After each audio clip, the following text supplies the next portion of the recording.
Ernst ਹਮਿੰਗਵੇ ਦਾ Nobel ਪੁਰਸਕਾਰ ਨਾਲ ਸਨਮਾਨਿਤ ਪ੍ਰਸਿੱਧ ਨਾਵਲ ਹੈ ਦਾ ਓਲਡ ਮੈਨ ਐਂਡ ਦਾ ਸੀ। ਅਨੁਵਾਦਕ ਹੈ ਪਵਨ ਗੁਲਾਟੀ। ਨਾਵਲ ਦਾ ਨਾਮ ਹੈ ਬੁੱਢਾ ਤੇ ਸਮੁੰਦਰ। ਤਦ ਉਸਨੇ ਉੱਚੀ ਆਵਾਜ਼ 'ਚ ਕਿਹਾ, ਕਾਸ਼ ਮੁੰਡਾ ਮੇਰੇ ਨਾਲ ਹੁੰਦਾ, ਮੇਰੀ ਸਹਾਇਤਾ ਲਈ ਤੇ ਇਹ ਸਭ ਦੇਖਣ ਲਈ। ਉਹਨੇ ਸੋਚਿਆ, ਬੁਢਾਪੇ 'ਚ ਕਿਸੇ ਨੂੰ ਇਕੱਲਾ ਨਹੀਂ ਹੋਣਾ ਚਾਹੀਦਾ, ਪਰ ਇਸ ਤੋਂ ਬਚਿਆ ਨਹੀਂ ਜਾ ਸਕਦਾ। ਮੈਨੂੰ ਤਕੜਾ ਰਹਿਣ ਲਈ ਝੀਂਗਾ ਖਾ ਲੈਣੀ ਚਾਹੀਦੀ ਹੈ, ਇਸ ਤੋਂ ਪਹਿਲਾਂ ਕਿ ਖਰਾਬ ਹੋ ਜਾਏ। ਯਾਦ ਰੱਖ, ਤੈਨੂੰ ਸਵੇਰੇ ਜ਼ਰੂਰ ਕੁਝ ਖਾਣਾ ਚਾਹੀਦਾ ਹੈ। ਇਸ ਗੱਲ ਦਾ ਕੋਈ ਫਰਕ ਨਹੀਂ ਪੈਂਦਾ ਕਿ ਤੁਹਾਨੂੰ ਕਿੰਨੀ ਘੱਟ ਲੋੜ ਹੈ। ਯਾਦ ਰੱਖੀ, ਉਹਨੇ ਆਪਣੇ ਆਪ ਨੂੰ ਕਿਹਾ। ਰਾਤ ਵੇਲੇ 2 ਬੁੱਲਣ ਮੱਛੀਆਂ ਕਿਸ਼ਤੀ ਕੋਲ ਆਈਆਂ। ਉਹ ਉਹਨਾਂ ਦਾ ਉਛਲਣਾ ਤੇ ਫੁੰਕਾਰਨਾ ਸੁਣ ਸਕਦਾ ਸੀ। ਉਹ ਨਰ ਮੱਛੀ ਦੇ ਸ਼ੋਰੀਲੇ ਫੁੰਕਾਰੇ ਤੇ ਮਾਦਾ ਮੱਛੀ ਦੀ ਸਰਸਰਾਹਟ ਭਰੀ ਅਟਖੇਲੀ ਤੋਂ ਦੋਵਾਂ ਵਿਚਲਾ ਫਰਕ ਪਤਾ ਲਾ ਸਕਦਾ ਸੀ। ਇਹ ਚੰਗੀਆਂ ਮੱਛੀਆਂ ਨੇ, ਬੁੱਢੇ ਨੇ ਕਿਹਾ। ਇਹ ਖੇਡਦੀਆਂ ਹਨ, ਮਜ਼ਾਕ ਕਰਦੀਆਂ ਹਨ ਤੇ ਇੱਕ ਦੂਜੇ ਨੂੰ ਪਿਆਰ ਕਰਦੀਆਂ ਹਨ। ਇਹ ਉੱਡਣਾ ਮੱਛੀਆਂ ਵਾਂਗ ਸਾਡੀਆਂ ਭਾਈ ਹਨ। ਫਿਰ ਉਹਨੂੰ ਉਸ ਵੱਡੀ ਮੱਛੀ ਤੇ ਤਰਸ ਆਉਣ ਲੱਗਾ ਜਿਹੜੀ ਉਹਨੇ ਕੁੰਡੀ 'ਚ ਫਸਾਈ ਹੋਈ ਸੀ। ਉਹਨੇ ਸੋਚਿਆ ਕਿ ਅਦਭੁਤ ਤੇ ਅਨੋਖੀ ਹੈ ਤੇ ਕੌਣ ਜਾਣਦਾ ਹੈ ਕਿ ਕਿੰਨੀ ਕੁ ਬੁੱਢੀ ਹੋਵੇ। ਨਾ ਮੈਂ ਕਦੇ ਐਡੀ ਤਕੜੀ ਮੱਛੀ ਫੜੀ ਹੈ ਤੇ ਨਾ ਇੰਨਾ ਅਜੀਬ ਵਿਹਾਰ ਦੇਖਿਆ। ਸ਼ਾਇਦ ਉਹ ਇੰਨੀ ਸਿਆਣੀ ਹੈ ਕਿ ਛਾਲ ਨਹੀਂ ਮਾਰ ਸਕਦੀ। ਉੱਪਰ ਛਲਾਂਗ ਲਗਾ ਕੇ ਜਾਂ ਗਜ਼ਬ ਦੀ ਤੇਜ਼ੀ ਨਾਲ ਦੌੜ ਕੇ ਮੈਨੂੰ ਬਰਬਾਦ ਕਰ ਸਕਦੀ ਸੀ। ਪਰ ਸ਼ਾਇਦ ਪਹਿਲਾਂ ਹੀ ਉਹ ਕਈ ਵਾਰ ਕੁੰਡੀ ਫਸਾਈ ਗਈ ਹੋਣੀ ਹੈ ਤੇ ਉਹਨੂੰ ਪਤਾ ਹੈ ਕਿ ਲੜਾਈ ਕਿਵੇਂ ਲੜਨੀ ਹੈ। ਉਹਨੂੰ ਕੀ ਪਤਾ ਕਿ ਉਹਦੇ ਮੁਕਾਬਲੇ ਸਿਰਫ ਇੱਕ ਆਦਮੀ ਖੜਾ ਹੈ, ਨਹੀਂ ਸਗੋਂ ਇੱਕ ਬੁੱਢਾ ਆਦਮੀ ਹੈ। ਪਰ ਇਹ ਕਿਹੋ ਜਿਹੀ ਹੈ ਉਹ ਮੱਛੀ, ਤੇ ਜੇ ਉਹਦਾ ਮਾਸ ਚੰਗਾ ਹੋਇਆ ਤਾਂ ਮੰਡੀ 'ਚ ਇਹਦੀ ਕੀ ਕੀਮਤ ਪਏਗੀ। ਉਹਨੇ ਫੰਦੇ ਨੂੰ ਮਰਦਾਂ ਵਾਂਗ ਫੜਿਆ ਤੇ ਮਰਦਾਂ ਵਾਂਗ ਹੀ ਖਿੱਚਦੀ ਹੈ ਤੇ ਉਹਦੀ ਲੜਾਈ 'ਚ ਕੋਈ ਘਬਰਾਹਟ ਨਹੀਂ। ਖੌਰੇ ਉਹਦੀ ਕੋਈ ਯੋਜਨਾ ਹੈ ਜਾਂ ਸਿਰਫ ਮੇਰੇ ਵਾਂਗ ਸਿਰਫਿਰੀ ਹੈ। ਉਹਨੂੰ ਉਹ ਵੇਲਾ ਯਾਦ ਆਇਆ ਜਦ ਉਹਨੇ ਮਾਰਲਿਨ ਦੇ ਜੋੜੇ 'ਚੋਂ ਇੱਕ ਨੂੰ ਫਸਾ ਲਿਆ ਸੀ। ਨਰ ਮੱਛੀ ਨੇ ਸਦਾ ਮਾਦਾ ਮੱਛੀ ਨੂੰ ਪਹਿਲਾਂ ਭੋਜਨ ਖਾਣ ਦਿੱਤਾ। ਕੁੰਡੀ 'ਚ ਫਸੀ ਮਾਦਾ ਮੱਛੀ ਨੇ ਜੋਸ਼ੀਲੀ ਖੌਫਜ਼ਦਾ ਹੋ ਕੇ ਬਹੁਤ ਕਾਹਲ ਭਰੀ ਲੜਾਈ ਲੜੀ, ਜਿਹਨੇ ਉਹਨੂੰ ਜਲਦੀ ਥਕਾ ਦਿੱਤਾ।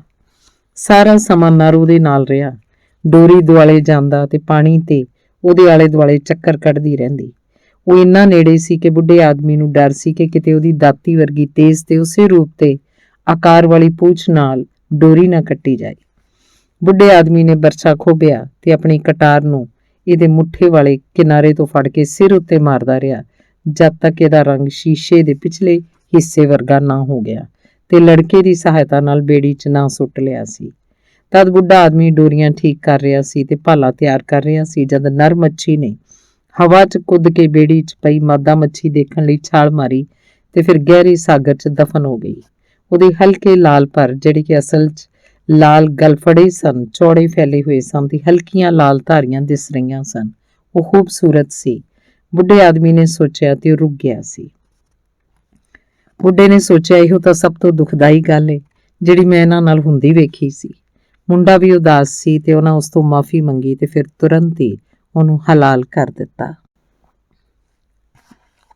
ਕਾਸ਼ ਮੁੰਡਾ ਇੱਥੇ ਹੁੰਦਾ, ਉਹਨੇ ਉੱਚੀ ਆਵਾਜ਼ 'ਚ ਕਿਹਾ ਤੇ ਆਪਣੇ ਆਪ ਨੂੰ ਕਿਸ਼ਤੀ ਦੇ ਮੱਥੇ ਦੇ ਗੋਲ ਤਖਤੇ ਤੇ ਟਿਕਾ ਲਿਆ। ਆਪਣੇ ਮੋਢੇ ਦੁਆਲੇ ਵਲੀ ਤੇ ਪਿਛਾਂ ਨੂੰ ਲਟਕ ਰਹੀ ਡੋਰੀ ਤੇ ਉਹਨੇ ਮੱਛੀ ਦਾ ਭਾਰ ਮਹਿਸੂਸ ਕੀਤਾ। ਉਹਨੇ ਸੋਚਿਆ, ਮੇਰੇ ਧੋਖੇ ਕਾਰਨ ਉਹਨੂੰ ਚੋਣ ਕਰਨੀ ਜ਼ਰੂਰੀ ਹੋ ਗਈ ਸੀ।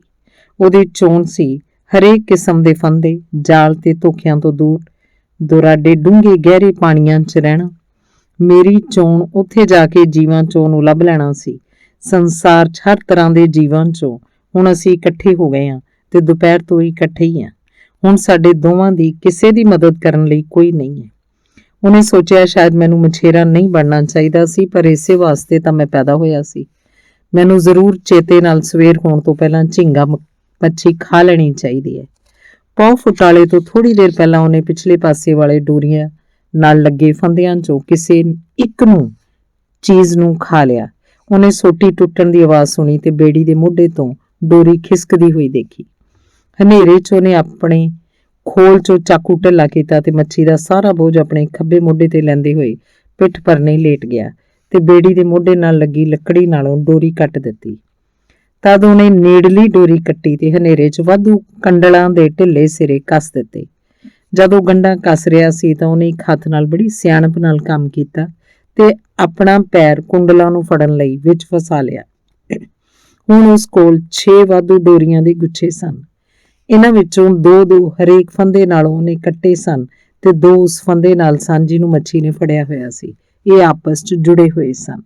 ਉਹਨੇ ਸੋਚਿਆ, ਪੌ ਫੁਟਾਲੇ ਪਿੱਛੋਂ ਮੈਂ 240 ਫੁੱਟ ਡੂੰਘੇ ਫੰਦੇ ਵੱਲ ਧਿਆਨ ਦੇਵਾਂਗਾ ਤੇ ਇਹਨੂੰ ਵੀ ਕੱਟ ਕੇ ਵਾਧੂ ਗੁੱਛੇ ਜੋੜ ਦਿਆਂਗਾ। ਮੈਂ 1200 ਫੁੱਟ ਲੰਬੀ ਚੰਗੀ ਕੈਟੋਲਾਨੀਆਂ ਦੀ ਕਾਰਡੇਲ ਡੋਰੀ ਤੇ ਕੁੰਡੀਆਂ ਗਵਾ ਬੈਠਾ ਹੋਵਾਂਗਾ।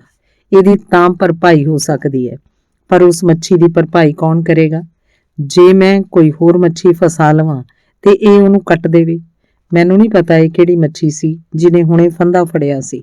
ਸ਼ਾਇਦ ਮਾਰਲਿਨ ਜਾਂ ਬ੍ਰੌਡਬਿਲ ਜਾਂ ਸ਼ਾਰਕ ਹੋ ਸਕਦੀ ਸੀ। ਮੈਨੂੰ ਇਹਦਾ ਕੋਈ ਅਹਿਸਾਸ ਨਹੀਂ। ਮੈਨੂੰ ਤਾਂ ਜਲਦੀ ਤੋਂ ਜਲਦੀ ਇਸ ਤੋਂ ਛੁਟਕਾਰਾ ਕਰਾਉਣਾ ਪਿਆ। ਉੱਚੀ ਆਵਾਜ਼ 'ਚੋਂ ਫੇਰ ਬੋਲਿਆ, ਕਾਸ਼ ਅੱਜ ਮੁੰਡਾ ਨਾਲ ਹੁੰਦਾ।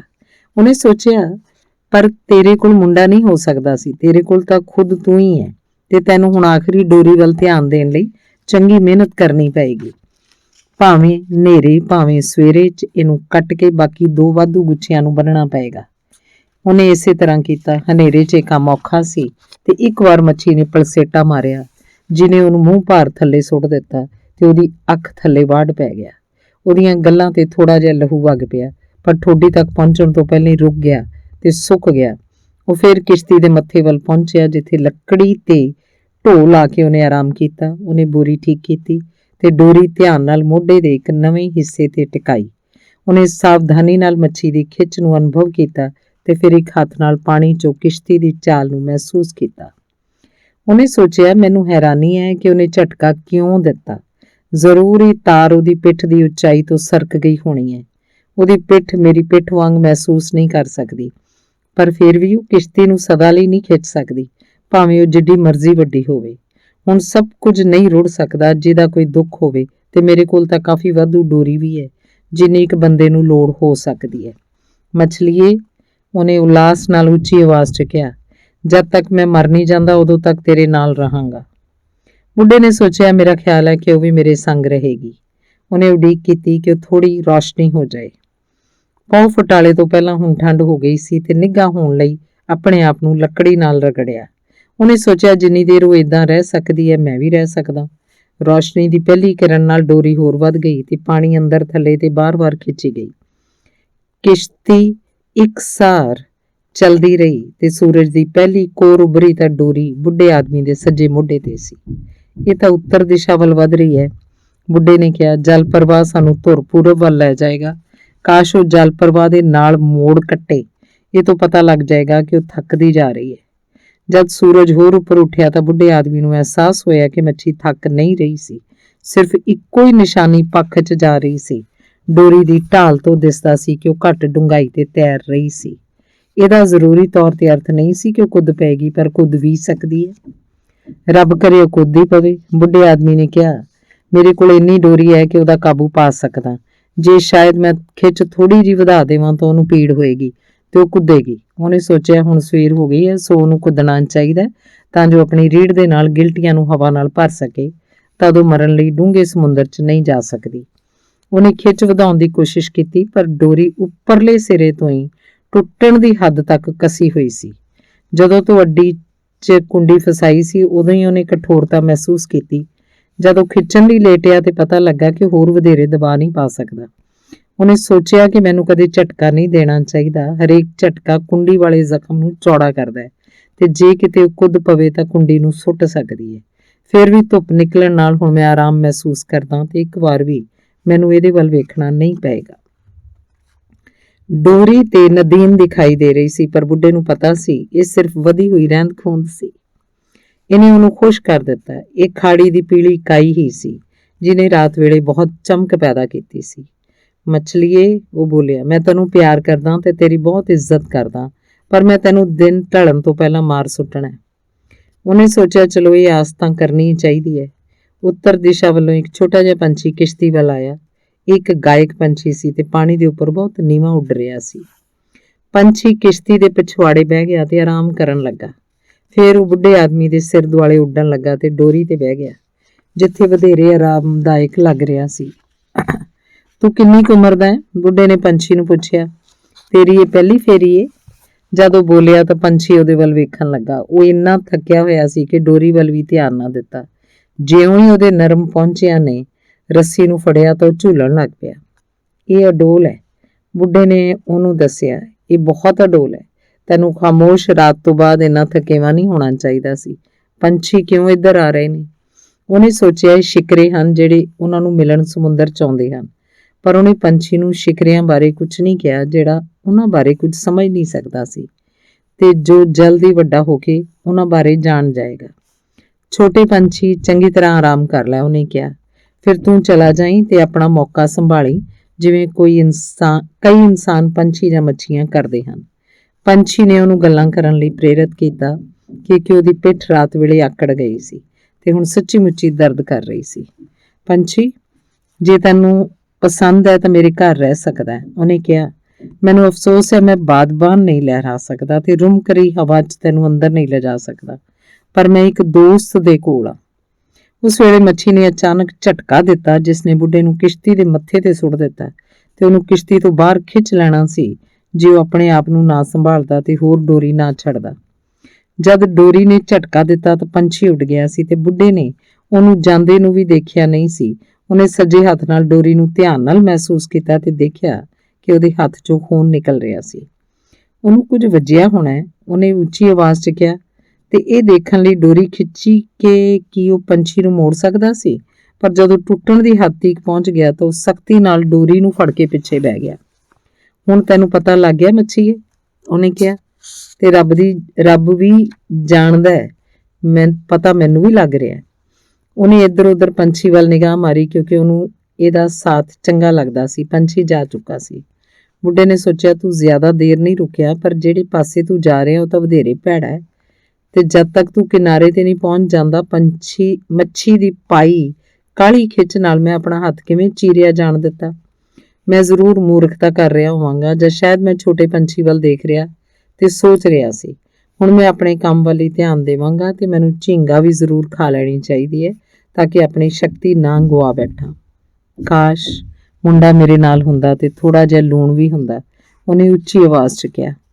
ਸਾਵਧਾਨੀ ਨਾਲ ਡੋਰੀ ਦਾ ਬੋਝ ਆਪਣੇ ਖੱਬੇ ਮੋਢੇ ਤੇ ਮੋੜਦੇ ਤੇ ਝੁਕਦੇ ਹੋਏ ਉਹਨੇ ਸਮੁੰਦਰ 'ਚ ਆਪਣਾ ਹੱਥ ਧੋਤਾ ਤੇ ਪਾਣੀ 'ਚ ਕੁਝ ਮਿੰਟ ਡੁਬੋਈ ਰੱਖਿਆ।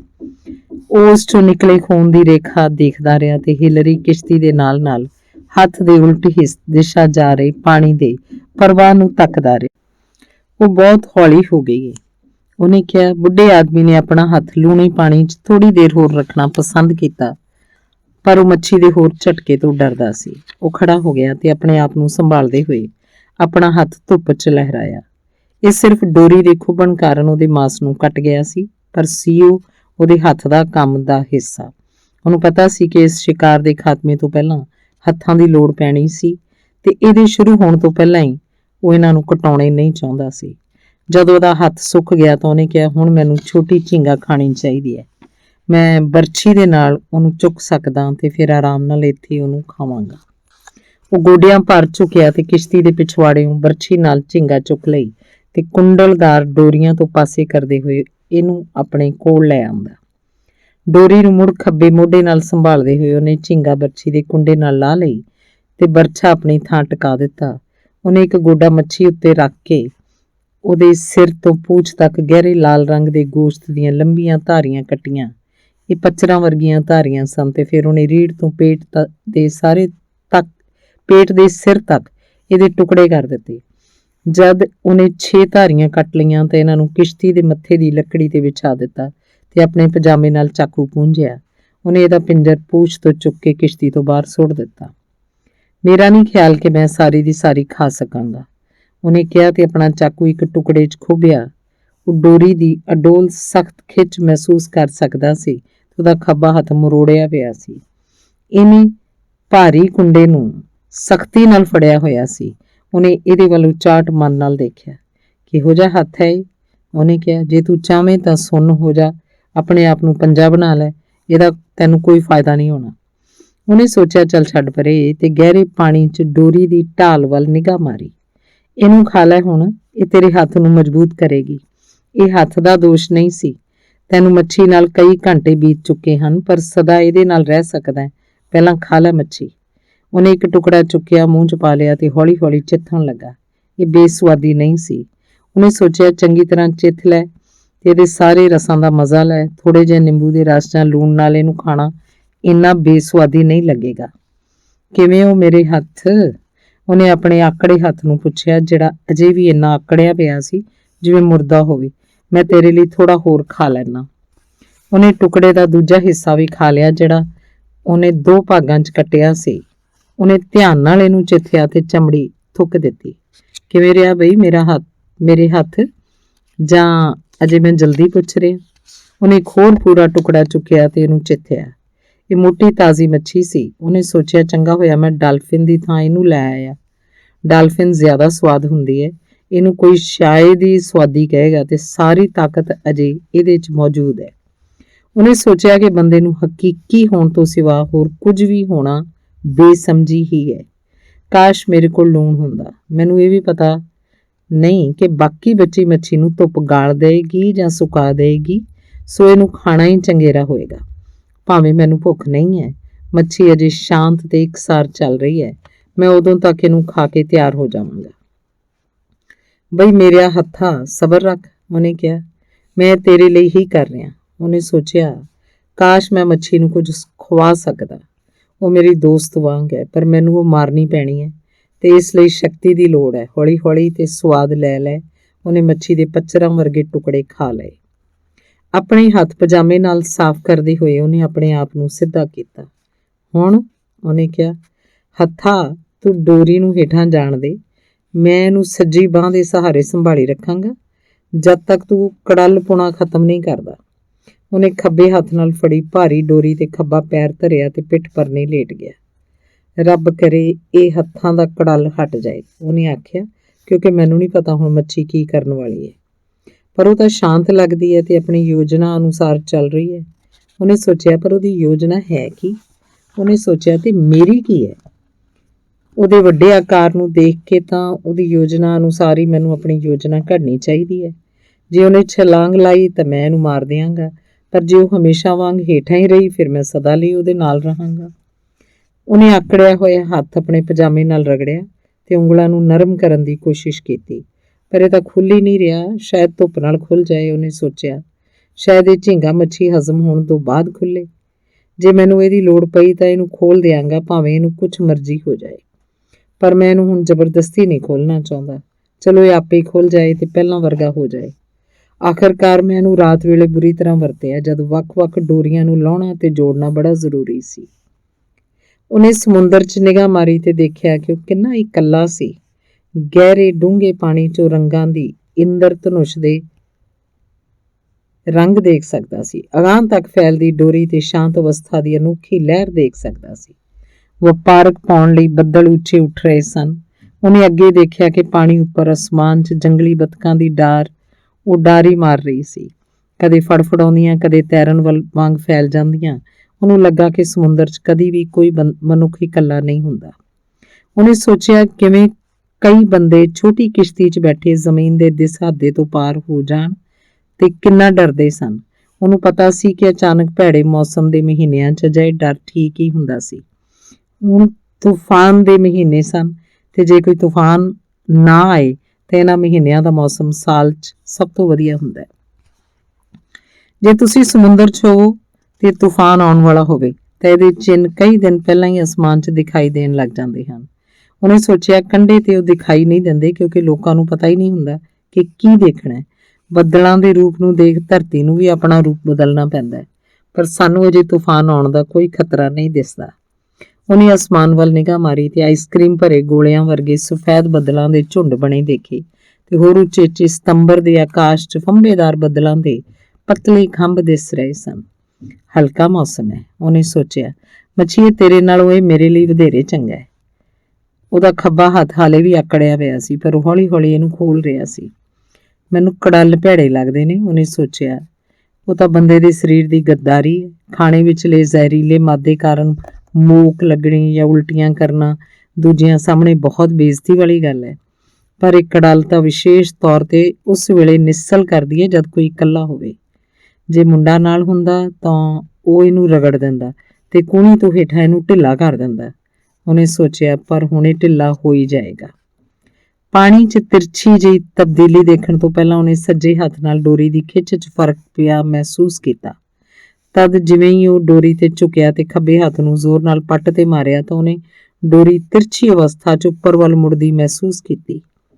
ਉਹ ਉੱਪਰ ਆ ਰਹੀ ਹੈ। ਉਹਨੇ ਕਿਹਾ, ਆ ਬਈ ਹੱਥਾ, ਕਿਰਪਾ ਕਰਕੇ ਠੀਕ ਹੋ ਜਾ। ਡੋਰੀ ਹੌਲੀ ਹੌਲੀ ਉੱਪਰ ਉੱਠਦੀ ਗਈ ਤੇ ਤਦ ਸਮੁੰਦਰ ਦੀ ਉੱਪਰਲੀ ਤਹਿ ਉਭਰੀ ਤੇ ਮੱਛੀ ਉੱਪਰ ਆ ਗਈ। ਉਹ ਬਾਹਰ ਆਉਂਦੀ ਮੁੱਕ ਲੱਗ ਰਹੀ ਸੀ ਤੇ ਪਾਣੀ ਉਹਦੇ ਪਾਸਿਆਂ ਤੋਂ ਵਗ ਰਿਹਾ ਸੀ।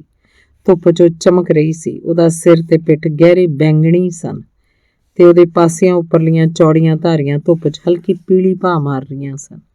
ਉਹਦੀ ਬੂਥਣੀ ਬੇਸਬਾਲ ਦੇ ਥੱਲੇ ਜਿੰਨੀ ਲੰਬੀ ਤੇ ਕਟਾਰ ਵਾਂਗ ਮੁੜੀ ਹੋਈ ਸੀ।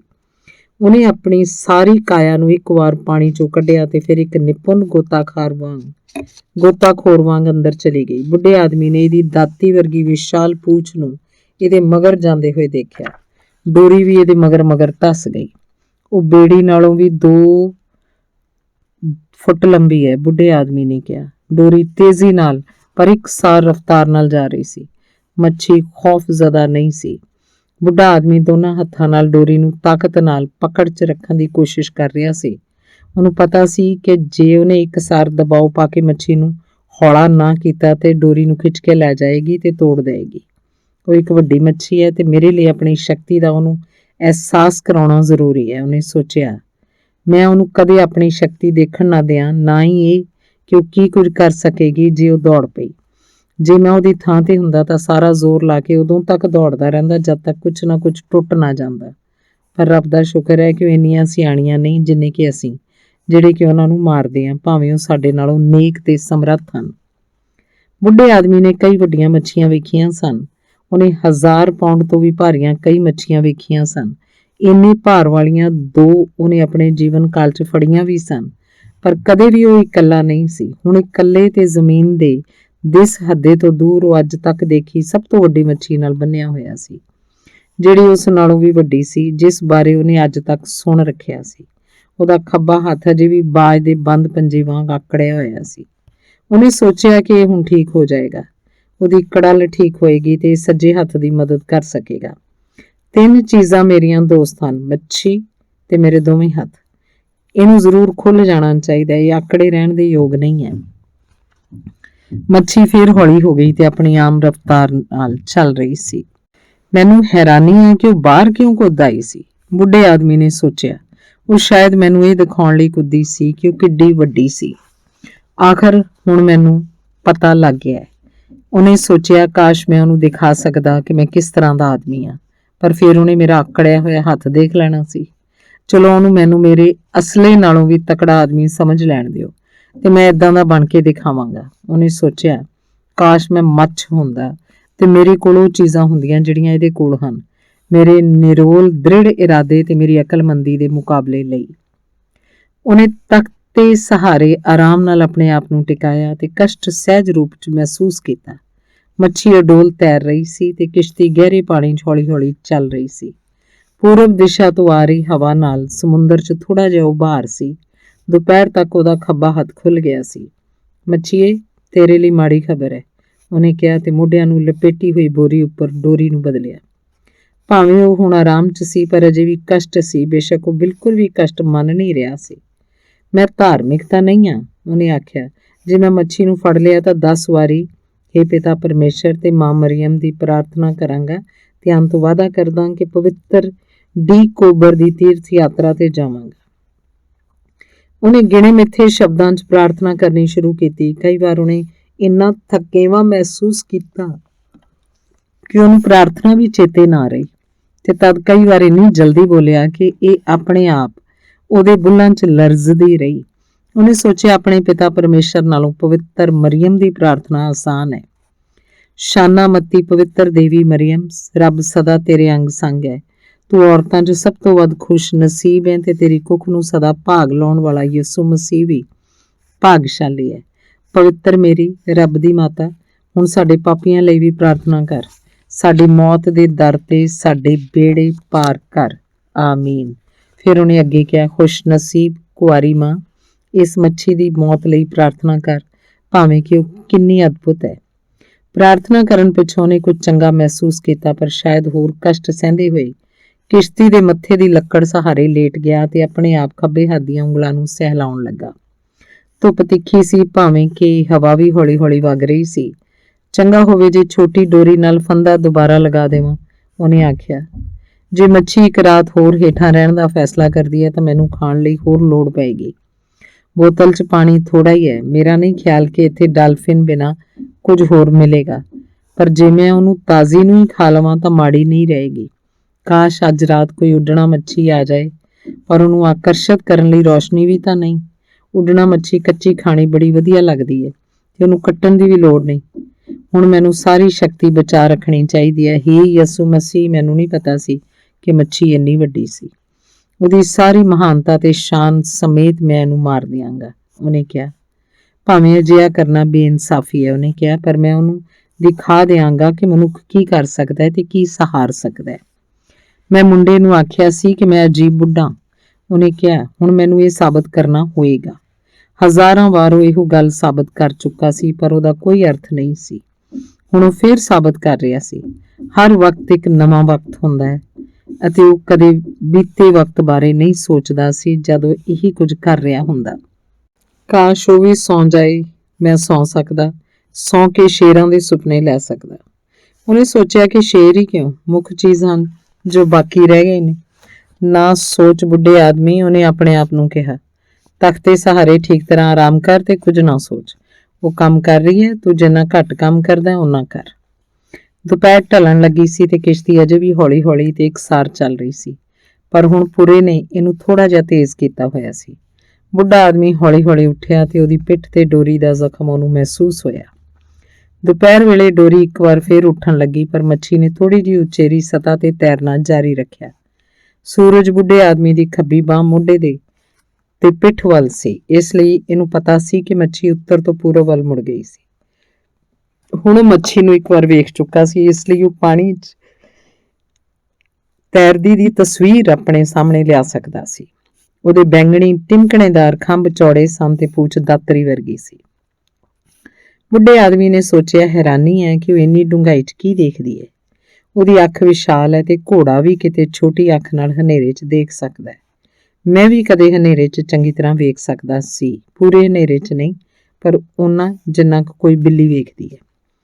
ਧੁੱਪ ਤੇ ਉਹਦੀਆਂ ਉਂਗਲਾਂ ਦੀ ਲਗਾਤਾਰ ਹਰਕਤ ਨੇ ਉਹਦਾ ਖੱਬਾ ਹੱਥ ਹੁਣ ਪੂਰੀ ਤਰ੍ਹਾਂ ਖੋਲ ਦਿੱਤਾ ਸੀ ਤੇ ਉਹਨੇ ਆਪਣਾ ਦਬਾਅ ਇਸ ਤੇ ਮੋੜਨਾ ਸ਼ੁਰੂ ਕਰ ਦਿੱਤਾ। ਡੋਰੀ ਦੀ ਚੋਭ ਨੂੰ ਖਿਸਕਾਉਣ ਲਈ ਉਹਨੇ ਆਪਣੀ ਪਿੱਠ ਤੇ ਪੱਠਿਆਂ ਨੂੰ ਛੰਡਿਆ। ਮੱਛੀਏ, ਜੇ ਤੂੰ ਥੱਕੀ ਨਹੀਂ ਤਾਂ ਤੂੰ ਵਾਕਈ ਬੜੀ ਅਜੀਬ ਏ, ਉਹਨੇ ਉੱਚੀ ਆਵਾਜ਼ 'ਚ ਕਿਹਾ। ਹੁਣ ਉਹ ਬਹੁਤ ਥੱਕਿਆ ਮਹਿਸੂਸ ਕਰ ਰਿਹਾ ਸੀ। ਉਹਨੂੰ ਪਤਾ ਸੀ ਜਲਦੀ ਰਾਤ ਹੋਣ ਵਾਲੀ ਸੀ। ਉਹਨੇ ਹੋਰ ਗੱਲਾਂ ਬਾਰੇ ਸੋਚਣ ਦਾ ਯਤਨ ਕੀਤਾ। ਉਹਨੇ ਵੱਡੇ ਲੀਗ ਮੈਚਾਂ ਬਾਰੇ ਸੋਚਿਆ।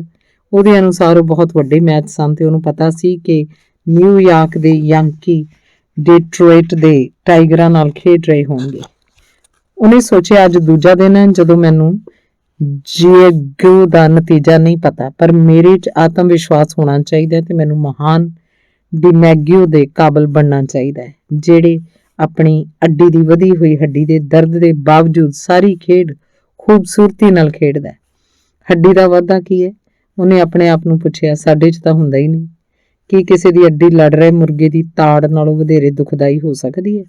ਮੇਰਾ ਨਹੀਂ ਖਿਆਲ ਕਿ ਮੈਂ ਸਹਾਰ ਸਕਦਾ, ਜਾਂ ਅੱਖ ਦਾ ਚਲਾ ਜਾਣਾ ਜਾਂ ਦੋਵੇਂ ਅੱਖਾਂ ਚਲੇ ਜਾਣਾ ਤੇ ਫਿਰ ਵੀ ਲੜ ਰਹੇ ਮੁਰਗਿਆਂ ਵਾਂਗ ਲੜਦੇ ਰਹਿਣਾ। ਮਹਾਨ ਪੰਛੀਆਂ ਤੇ ਜਾਨਵਰਾਂ ਸਾਹਮਣੇ ਮਨੁੱਖ ਕੋਈ ਵੱਡਾ ਨਹੀਂ ਹੈ, ਫਿਰ ਵੀ ਮੈਂ ਸਮੁੰਦਰ ਦੀ ਹਨੇਰੇ 'ਚ ਉਸ ਜਾਨਵਰ ਵਰਗਾ ਬਣਨਾ ਚਾਹਾਂਗਾ। ਜੇ ਸ਼ਾਰਕ ਨਾ ਆਉਣ ਤਾਂ, ਉਹਨੇ ਉੱਚੀ ਆਵਾਜ਼ 'ਚ ਕਿਹਾ। ਜੇ ਸ਼ਾਰਕ ਆ ਗਈਆਂ ਤਾਂ ਰੱਬ ਇਹਦੀ ਮੱਛੀ ਦੀ ਵੀ ਖੈਰ ਕਰੇ ਤੇ ਮੇਰੀ ਵੀ। ਕੀ ਤੁਸੀਂ ਵਿਸ਼ਵਾਸ ਕਰੋਗੇ ਕਿ ਮਹਾਨ ਡਿਮੈਗਿਓ ਵੀ ਕਿਸੇ ਮੱਛੀ ਨਾਲ ਇੰਨੀ ਦੇਰ ਰਹੇਗਾ ਜਿੰਨੀ ਦੇਰ ਮੈਂ ਇਸ ਨਾਲ ਰਹਾਂਗਾ? ਉਹਨੇ ਸੋਚਿਆ, ਮੈਨੂੰ ਯਕੀਨ ਹੈ ਕਿ ਉਹ ਰਹਿੰਦਾ ਤੇ ਸ਼ਾਇਦ ਜ਼ਿਆਦਾ ਹੀ ਰਹਿ ਸਕਦਾ ਹੈ, ਕਿਉਂਕਿ ਉਹ ਜਵਾਨ ਤੇ ਤਾਕਤਵਰ ਹੈ ਤੇ ਉਹਦਾ ਪਿਓ ਵੀ ਤਾਂ ਮਛੇਰਾ ਸੀ। ਪਰ ਕੀ ਹੱਡੀ ਦਾ ਵਧਾਅ ਉਹਨੂੰ ਬਹੁਤ ਹੀ ਦੁਖੀ ਕਰੇਗਾ? ਮੈਨੂੰ ਨਹੀਂ ਪਤਾ, ਉਹਨੇ ਉੱਚੀ ਆਵਾਜ਼ 'ਚ ਕਿਹਾ। ਮੇਰੀ ਹੱਡੀ ਨੂੰ ਤਾਂ ਕਦੇ ਦਰਦ ਹੋਇਆ ਹੀ ਨਹੀਂ। ਸੂਰਜ ਛਿਪਦੇ ਹੀ ਉਹਨੇ ਆਪਣੇ ਆਪ ਨੂੰ ਹੋਰ ਆਤਮ ਵਿਸ਼ਵਾਸ ਦੇਣ ਲਈ ਕੈਸਾਬਲਾਂਕਾ ਵਿੱਚ ਸ਼ਰਾਬਖਾਨੇ ਦਾ ਵੇਲਾ ਯਾਦ ਕੀਤਾ ਜਦ ਉਹਨੇ ਸੀਅਨਫਿਊਗਸ ਦੇ ਮਹਾਨ ਹਬਸ਼ੀ ਨਾਲ ਪੰਜਾ ਲੜਾਇਆ ਸੀ, ਜਿਹੜਾ ਆਪਣੀ ਬੰਦਰਗਾਹ ਦਾ ਸਭ ਤੋਂ ਤਕੜਾ ਬੰਦਾ ਸੀ। ਪੂਰਾ ਦਿਨ ਪੂਰੀ ਰਾਤ ਉਹ ਮੇਜ਼ ਤੇ ਲੱਗੀ ਚੌਕ ਲਾਈਨ ਤੇ ਕੂਣੀ ਭਾਰ ਅੜੇ ਰਹੇ ਸਨ, ਜਦਕਿ ਉਹਨਾਂ ਦੇ ਡੋਲੇ ਸਿੱਧੇ ਤੇ ਹੱਥ ਇੱਕ ਦੂਜੇ 'ਚ ਘੁੱਟੇ ਹੋਏ ਸਨ। ਦੋਵੇਂ ਆਪਣੇ ਵਿਰੋਧੀ ਦਾ ਹੱਥ ਮੇਜ਼ ਤੇ ਸੁੱਟਣ ਲਈ ਯਤਨਸ਼ੀਲ ਸੀ। ਬੜੀਆਂ ਸ਼ਰਤਾਂ ਲੱਗੀਆਂ ਤੇ ਲੋਕ ਤੇਲ ਦੀਵਿਆਂ ਦੀ ਰੌਸ਼ਨੀ 'ਚ ਕਦੇ ਕਮਰੇ ਦੇ ਅੰਦਰ ਆਉਂਦੇ, ਕਦੇ ਬਾਹਰ ਜਾਂਦੇ। ਉਹ ਹਬਸ਼ੀ ਦੇ ਬਾਂਹ, ਹੱਥ ਤੇ ਚਿਹਰੇ ਵੱਲ ਧਿਆਨ ਗੱਡੀ ਬੈਠਾ ਸੀ। ਪਹਿਲੇ 8 ਘੰਟਿਆਂ ਬਾਅਦ ਉਹਨੇ 4 ਘੰਟਿਆਂ ਬਾਅਦ ਰੈਫਰੀ ਬਦਲ ਲਏ ਤਾਂ ਕਿ ਉਹ ਸੌਂ ਸਕਣ। ਦੋਵਾਂ ਦੀਆਂ ਉਂਗਲੀਆਂ ਦੇ ਨਹੁੰ ਥੱਲੋਂ ਲਹੂ ਵਗਣ ਲੱਗਾ ਤੇ ਦੋਵੇਂ ਇੱਕ ਦੂਜੇ ਦੀਆਂ ਅੱਖਾਂ 'ਚ ਅੱਖਾਂ ਪਾ ਕੇ ਵੇਖਣ ਲੱਗੇ ਤੇ ਫਿਰ ਆਪਣੇ ਹੱਥਾਂ ਤੇ ਡੋਲਿਆਂ ਵੱਲ। ਸ਼ਰਤਾਂ ਲਾਉਣ ਵਾਲੇ ਕਮਰੇ ਦੇ ਅੰਦਰ ਬਾਹਰ ਜਾ ਰਹੇ ਸਨ ਤੇ ਕੁਝ ਦੀਵਾਰ ਨਾਲ ਕੁਰਸੀਆਂ ਲਗਾਈ ਬੈਠੇ ਹੋਏ ਸਨ। ਦੀਵਾਰਾਂ ਤੇ ਨੀਲੇ ਰੰਗ ਨਾਲ ਰੋਗਨ ਕੀਤਾ ਹੋਇਆ ਸੀ। ਇਹ ਲੱਕੜੀ ਦੀਆਂ ਸਨ ਤੇ ਉਹਨਾਂ ਤੇ ਪਰਛਾਵੇਂ ਦਿਖਾਈ ਦੇ ਰਹੇ ਸਨ। ਹਬਸ਼ੀ ਦਾ ਪਰਛਾਵਾਂ ਵਿਸ਼ਾਲ ਆਕਾਰ ਦਾ ਸੀ ਤੇ ਜਿਵੇਂ ਜਿਵੇਂ ਹਵਾ ਲੈਂਪਾਂ ਦੀ ਰੌਸ਼ਨੀ ਨੂੰ ਹਿਲਾਉਂਦੀ, ਇਹ ਵੀ ਦੀਵਾਰ ਤੇ ਹਿੱਲਣ ਲੱਗਦਾ। ਸਾਰੀ ਰਾਤ ਸ਼ਰਤਾਂ ਬਦਲਦੀਆਂ ਰਹੀਆਂ। ਉਹ ਹਬਸ਼ੀ ਨੂੰ ਰੰਮ ਪਿਆਉਂਦੇ ਰਹੇ ਤੇ ਸਿਗਰਟਾਂ ਲਗਾ ਕੇ ਦਿੰਦੇ ਰਹੇ। ਰੰਮ ਪੀਣ ਮਗਰੋਂ ਹਬਸ਼ੀ ਜ਼ੋਰਦਾਰ ਹੰਭਲਾ ਮਾਰਦਾ ਤੇ ਇੱਕ ਵਾਰ ਤਾਂ ਉਹਨੇ ਬੁੱਢੇ ਆਦਮੀ ਨੂੰ 3 ਇੰਚ ਥੱਲੇ ਧਕੇਲ ਲਿਆ ਸੀ, ਜਿਹੜਾ ਉਸ ਵੇਲੇ ਬੁੱਢਾ ਨਹੀਂ ਬਲਕਿ ਬਹਾਦਰ ਸੰਤਿਆਗੋ ਸੀ। ਪਰ ਬੁੱਢੇ ਆਦਮੀ ਨੇ ਹੱਥ ਫਿਰ ਉਠਾ ਲਿਆ ਸੀ ਤੇ ਉਦੋਂ ਨਿਸ਼ਚਿੰਤ ਸੀ ਕਿ ਉਹਨੇ ਹਬਸ਼ੀ, ਜਿਹੜਾ ਕਿ ਇੱਕ ਚੰਗਾ ਇਨਸਾਨ ਤੇ ਮਹਾਨ ਐਥਲੀਟ ਸੀ, ਨੂੰ ਹਰਾਉਣਾ ਹੀ ਸੀ। ਸਵੇਰ ਹੋਣ ਤੱਕ ਜਦੋਂ ਸ਼ਰਤਾਂ ਲਾਉਣ ਵਾਲੇ ਮੈਚ ਨੂੰ ਬਰਾਬਰ ਐਲਾਨਣ ਲਈ ਕਹਿ ਰਹੇ ਸਨ ਤੇ ਰੈਫਰੀ ਵੀ ਸਿਰ ਹਿਲਾ ਰਿਹਾ ਸੀ, ਤਾਂ ਉਸ ਵੇਲੇ ਬੁੱਢੇ ਨੇ ਅਥਾਹ ਜ਼ੋਰ ਲਾਇਆ ਤੇ ਹਬਸ਼ੀ ਦਾ ਹੱਥ ਥੱਲੇ ਲਾ ਦਿੱਤਾ ਤੇ ਉਦੋਂ ਤੱਕ ਥੱਲੇ ਨੱਪੀ ਰੱਖਿਆ ਜਦ ਤੱਕ ਇਹ ਲੱਕੜੀ ਦੇ ਮੇਜ਼ ਤੇ ਨਾ ਜਾ ਟਿਕਿਆ। ਮੈਚ ਐਤਵਾਰ ਦੀ ਸਵੇਰ ਨੂੰ ਸ਼ੁਰੂ ਹੋਇਆ ਸੀ, ਸੋਮਵਾਰ ਸਵੇਰੇ ਖਤਮ ਹੋਇਆ। ਵਧੇਰੇ ਸ਼ਰਤਾਂ ਲਾਉਣ ਵਾਲੇ ਮੈਚ ਬਰਾਬਰੀ ਲਈ ਕਹਿ ਚੁੱਕੇ ਸਨ, ਕਿਉਂਕਿ ਉਹਨਾਂ ਬੰਦਰਗਾਹਾਂ ਦੇ ਖੰਡ ਦੀਆਂ ਬੋਰੀਆਂ ਲੱਦਣ ਜਾਂ ਹਵਾਨਾ ਕੋਲ ਕੰਪਨੀ 'ਚ ਕੰਮ ਤੇ ਜਾਣਾ ਸੀ। ਨਹੀਂ ਤਾਂ ਹਰ ਕਿਸੇ ਨੇ ਇਹਦੀ ਅੰਤ ਤੱਕ ਦੀ ਇੱਛਾ ਕਰਨੀ ਸੀ, ਪਰ ਉਹਨੇ ਮੈਚ ਨੂੰ ਖਤਮ ਕਰ ਦਿੱਤਾ ਸੀ ਤੇ ਉਹ ਵੀ ਕਿਸੇ ਦੇ ਕੰਮ ਦੇ ਜਾਣ ਤੋਂ ਪਹਿਲਾਂ। ਇਸ ਮੁਕਾਬਲੇ ਤੋਂ ਕਿੰਨਾ ਚਿਰ ਬਾਅਦ ਤੱਕ ਉਹਨੂੰ ਚੈਂਪੀਅਨ ਵਜੋਂ ਬੁਲਾਇਆ ਜਾਂਦਾ ਰਿਹਾ। ਬਸੰਤ ਰੁੱਤੇ ਇੱਕ ਵਾਰ ਫਿਰ ਮੈਚ ਖੇਡਿਆ ਗਿਆ, ਪਰ ਇਸ ਵੇਲੇ ਵਧੇਰੇ ਸ਼ਰਤਾਂ ਨਾ ਲੱਗੀਆਂ ਤੇ ਉਹਨੇ ਮੈਚ ਬੜੀ ਆਸਾਨੀ ਨਾਲ ਜਿੱਤ ਲਿਆ, ਕਿਉਂਕਿ ਉਹਨੇ ਪਹਿਲੇ ਮੈਚ ਵਿੱਚ ਸੀਅਨਫਿਊਂਗ ਦੇ ਹਬਸ਼ੀ ਦਾ ਆਤਮ ਵਿਸ਼ਵਾਸ ਭੰਨ ਦਿੱਤਾ ਸੀ। ਇਸ ਤੋਂ ਬਾਅਦ ਕੁਝ ਹੋਰ ਮੈਚ ਉਹਨੇ ਖੇਡੇ ਤੇ ਫਿਰ ਬਿਲਕੁਲ ਬੰਦ ਕਰ ਦਿੱਤੇ। ਉਹਨੇ ਨਿਰਣਾ ਕੀਤਾ ਕਿ ਉਹ ਕਿਸੇ ਨੂੰ ਵੀ ਹਰਾ ਸਕਦਾ ਸੀ ਜੇ ਉਹ ਚਾਹੇ ਤਾਂ, ਪਰ ਉਹਨੇ ਫੈਸਲਾ ਕੀਤਾ ਕਿ ਅਜਿਹਾ ਉਹਦੇ ਸੱਜੇ ਹੱਥ ਲਈ ਮੱਛੀਆਂ ਫੜਨ ਸਮੇਂ ਠੀਕ ਨਹੀਂ ਸੀ। ਉਹਨੇ ਖੱਬੇ ਹੱਥ ਨਾਲ ਕੁਝ ਅਭਿਆਸੀ ਮੈਚ ਖੇਡੇ ਸਨ, ਪਰ ਉਹਦਾ ਖੱਬਾ ਹੱਥ ਸਦਾ ਹੀ ਧਰੋਈ ਸਾਬਤ ਹੁੰਦਾ ਤੇ ਉਹ ਕੁਝ ਨਾ ਕਰ ਸਕਦਾ ਜੋ ਉਹਨੂੰ ਕਿਹਾ ਜਾਂਦਾ, ਇਸ ਲਈ ਇਹਦੇ ਤੇ ਭਰੋਸਾ ਨਹੀਂ ਕਰਦਾ ਸੀ।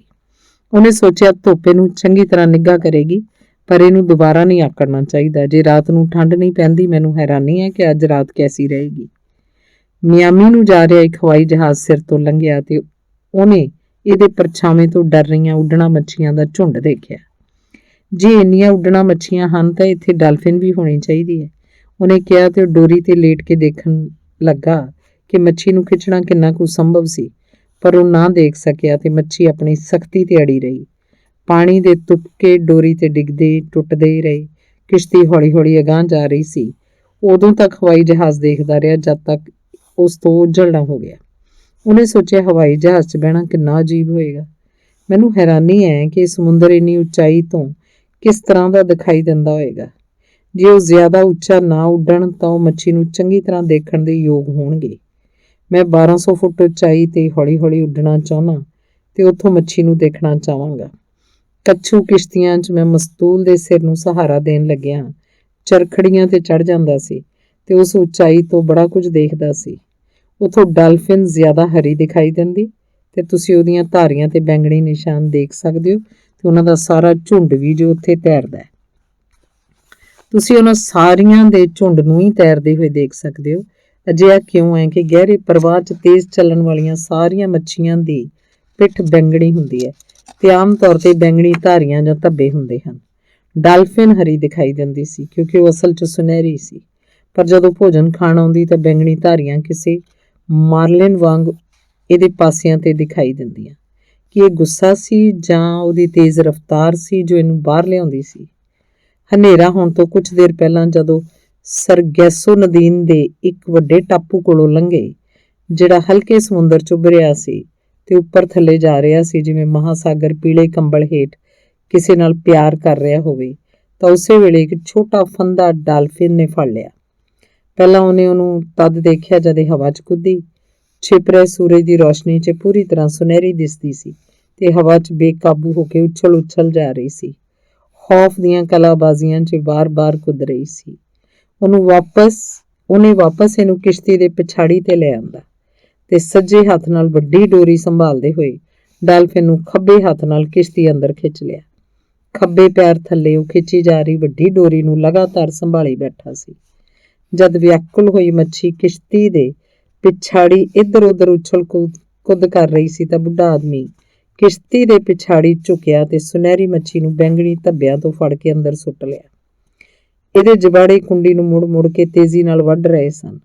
ਉਹ ਆਪਣੇ ਲੰਬੇ ਚਪਟੇ ਸਰੀਰ, ਪੂਛ ਤੇ ਸਿਰ ਨਾਲ ਕਿਸ਼ਤੀ ਦੇ ਫਰਸ਼ ਤੇ ਜ਼ੋਰ ਨਾਲ ਹਮਲਾ ਕਰਦੀ ਰਹੀ ਜਦ ਤੱਕ ਉਹਨੇ ਇਹਦੇ ਸੁਨਹਿਰੀ ਸਿਰ ਨੂੰ ਡੰਡਾ ਮਾਰ-ਮਾਰ ਕੇ ਸ਼ਾਂਤ ਨਾ ਕਰ ਦਿੱਤਾ। ਬੁੱਢੇ ਆਦਮੀ ਨੇ ਮੱਛੀ ਦੇ ਮੂੰਹ 'ਚੋਂ ਕੁੰਡੀ ਕੱਢੀ, ਡੋਰੀ ਨਾਲ ਸਾਰਡੀਨ ਦਾ ਫਿਰ ਫੰਦਾ ਲਾਇਆ ਤੇ ਇਹਨੂੰ ਪਾਣੀ 'ਚ ਸੁੱਟ ਦਿੱਤਾ। ਤਦ ਉਹ ਹੌਲੀ-ਹੌਲੀ ਵਾਪਸ ਕਿਸ਼ਤੀ ਦੇ ਤਖਤੇ ਵੱਲ ਪਹੁੰਚ ਗਿਆ। ਉਹਨੇ ਆਪਣਾ ਖੱਬਾ ਹੱਥ ਧੋਤਾ, ਪਜਾਮੇ ਨਾਲ ਪੂੰਝਿਆ। ਤਦ ਉਹਨੇ ਭਾਰੀ ਡੋਰੀ ਸੱਜੇ ਹੱਥ ਤੋਂ ਖੱਬੇ ਹੱਥ ਤੇ ਸਰਕਾਈ ਤੇ ਸਮੁੰਦਰ 'ਚ ਸੱਜਾ ਹੱਥ ਧੋਤਾ। ਉਹ ਸੂਰਜ ਨੂੰ ਮਹਾਸਾਗਰ 'ਚ ਡੁੱਬਦਾ ਤੇ ਵੱਡੀ ਡੋਰੀ ਦੀ ਢਾਲ ਦੇਖਦਾ ਰਿਹਾ।